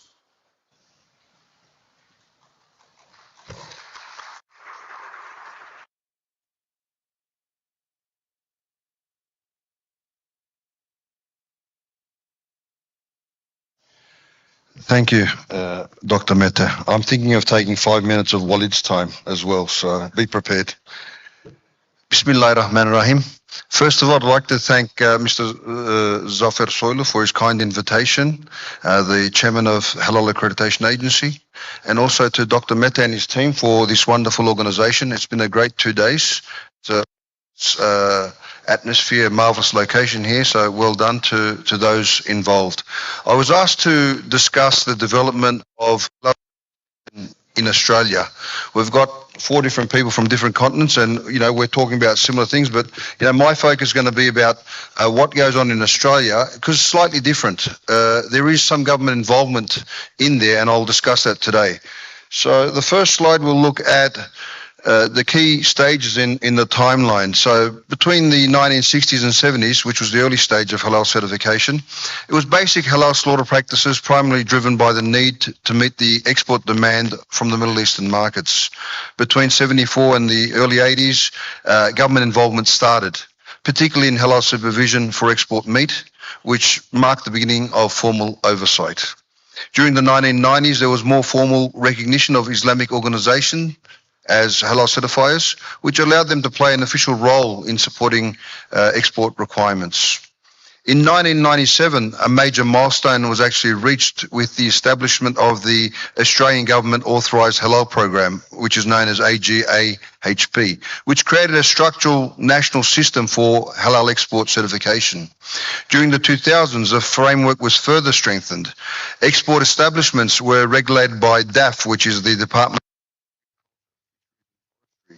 approved Islamic organizations we became supervising religious compliance. It introduced regular audits and certification controls. This allowed Australia's expansion into the global market. From 2010 to the present day, the system has evolved into a regulatory framework characterised by strong government involvement and regulation, active religious supervisions by AIOs, and on-plant vets by the government. Continuous compliance monitoring and auditing, that's 4 audits per year.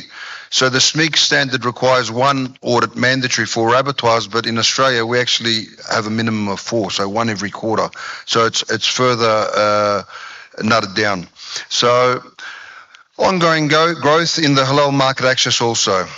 So this slide clearly demonstrates that halal certification in Australia has transitioned from informal market-driven practices to highly regulated and integrated systems combining government legislation and oversight, religious compliance mechanisms, industry participation.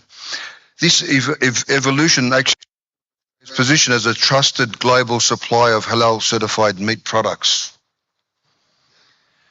The Australian meat export inspection system comprises many components. This also includes Australia's animal health systems, strong legislative controls, compliance with importing country requirements, government verification and oversight at registered establishments. Australia's food regulation system is regarded as world-class and gives Australia's food export industry a competitive advantage. Australia's food regulation system is multi-tiered, with food safety the responsibility of the states and territory governments for domestic producers and food businesses. The Australian government authorised halal program, which I discussed, that was established in the 1990s, was one of the world's first programs which involved government supervision of halal meat exports. This makes Australia one of the few countries in the world with a legislated system in place for export of halal red meat and red meat products. Note that this is only for export and does not include the domestic Australian market.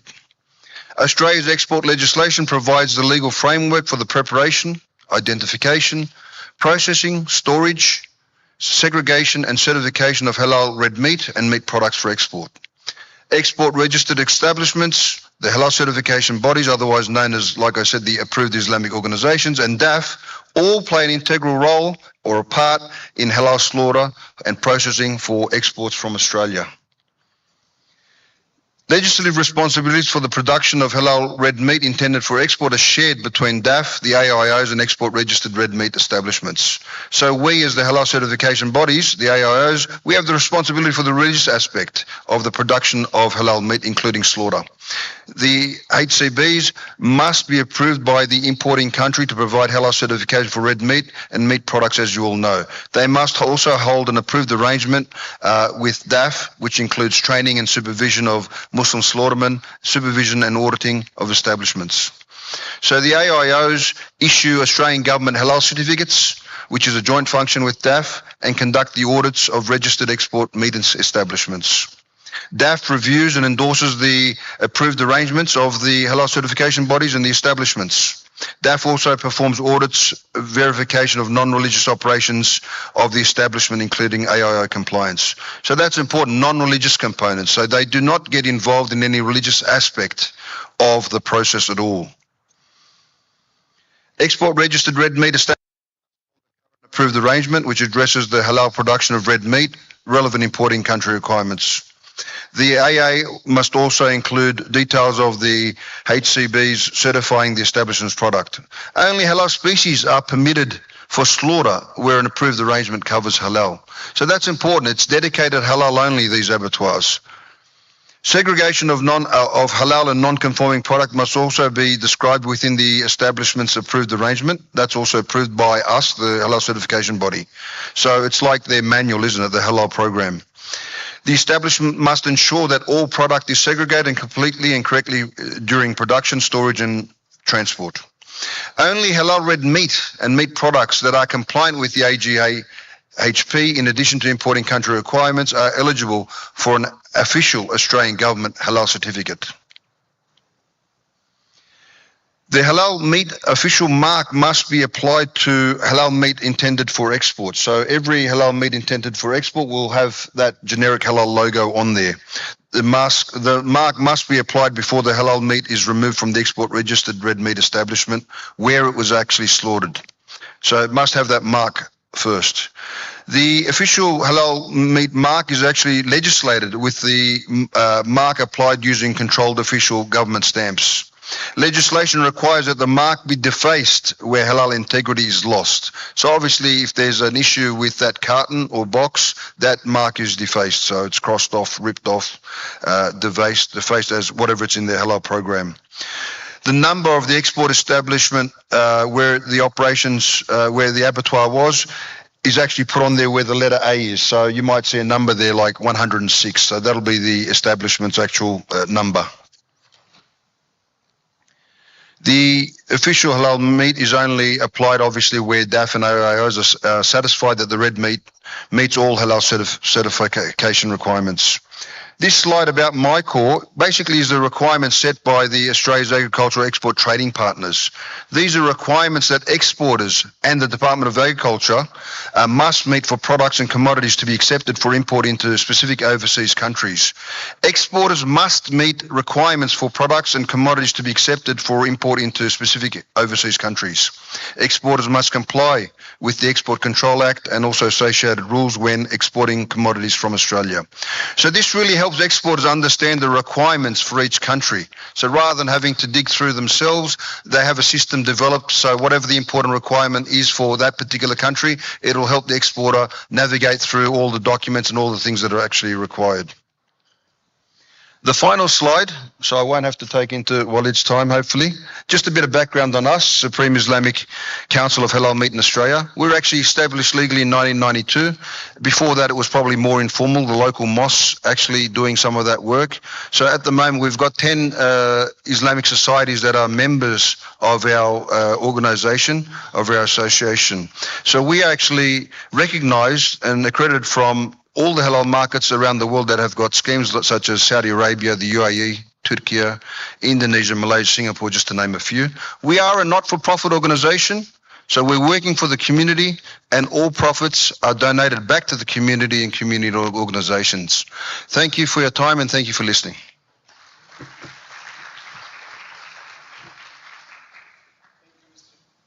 Thank you, Mr. It is very interesting maybe issue that population have a majority of non-Muslim country is making a halal regulation inside.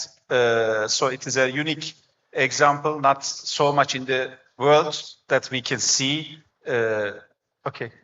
Well, I should just add that probably the good point is unique, probably that way Australia has a lot of the export law. It's very neat in the market, so it needs to protect that environment. It's very protected. We want to make sure that everyone is doing the same thing, the right thing, the right way. So because of that competitiveness and the amount of everything that they're out, they are places that are very high. So we see the also power of the global trade on this issue.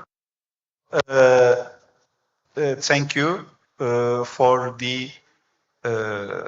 your presentation.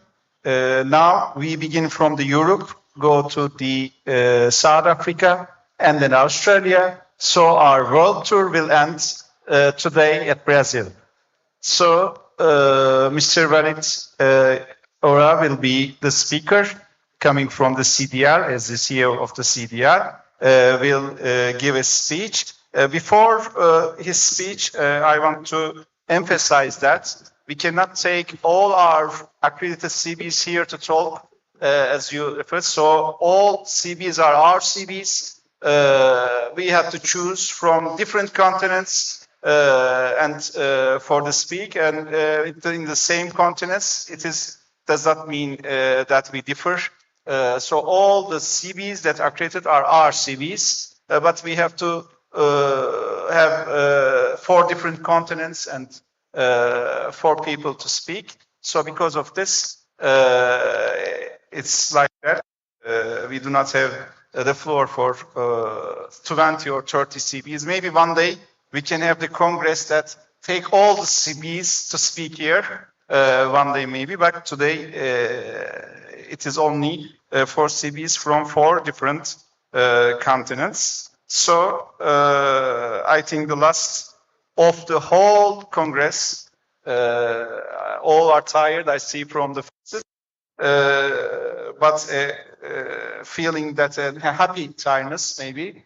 The last words are to Mr. Walid Yusuf Ora, Halal certification in South America, building the past, navigating the present, shaping the future. According to me, you have 10 minutes. According to Mr. Navlaki, you can speak whenever you want. السلام عليكم ورحمة الله وبركاته. بسم الله الرحمن الرحيم. الحمد لله رب العالمين والصلاة والسلام على سيدنا محمد وعلى آله وصحبه أجمعين. اللهم علمنا ما ينفعنا وأنفعنا بما علمتنا وزدنا علما. I'm grateful to be here today in front of you. I hope I can add value to those insightful presentations. I'm just waiting for the presentation to be on the panel, and then we can start. You all probably either heard or tasted the Brazilian chicken or the Brazilian beef barbecue. Don't worry, I'm not here to talk about that. I'm here to talk about the evolution of the halal certification in South America as a non-Muslim country or continent. Okay. So this presentation is about offers a perspective of South America on the development of halal certification, and with emphasis on Brazil as the regional anchor and Argentina as a complementary strategic case. It examines how the sector began, how it evolved in maturity, and why its next stage will depend on a stronger management system, harmonization, and digital trust. So it's related to almost every subject of the presentation that we had today. Brazil and Latin America play a critical role in the global halal supply, as you all know. Brazil stands today as one of the world's leading exporters of halal protein, particularly in poultry and beef, supported by a strong industrial capacity and decades of market experience. Annually, halal compliant animal protein exports from Brazil alone are estimated between 20 to 25 billion US dollars. Positioning the country as the key supplier to major international markets. From a strategic perspective, the region is not only a commercial player, but also a pillar of food security globally, especially for OIC countries and GCC countries as well, where dependence on imported protein is significant. However, maintaining this position goes beyond volume. Certification maturity has become a decisive factor. Robust credibility, the internationally recognized halal certification systems are essential to sustain market access and support the future of South American halal industry.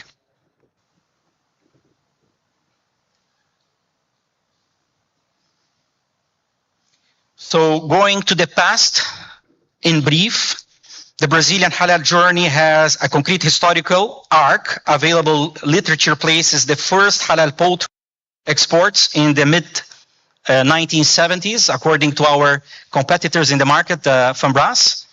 However, international time records major milestones from 1980, onward, including the first certificate, the founding of CDL, international recognition, and the expansion of its services into other countries such as Argentina, Uruguay, Chile, Guatemala, and Mexico. And our case is very similar to what was exposed by Maulana. We have started with credible entities. It started as Dawah in Brazil, and then it evolved as a demand and as an opportunity along the decades.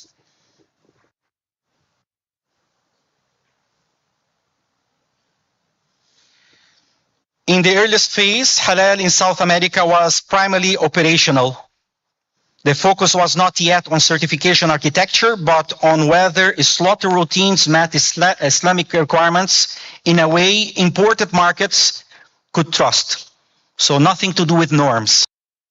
The framework relied on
by certificate alone.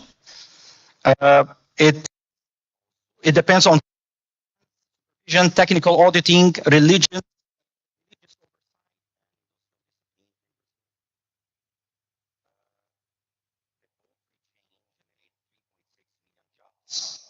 Okay, so that's how Brazil, as a non-Muslim country, see it. While ABIAC, the largest association of animal protein, indicates that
Let's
discuss.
But then there is no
Ayrıca bizim organizasyon şirketimiz, enerji organizasyonu da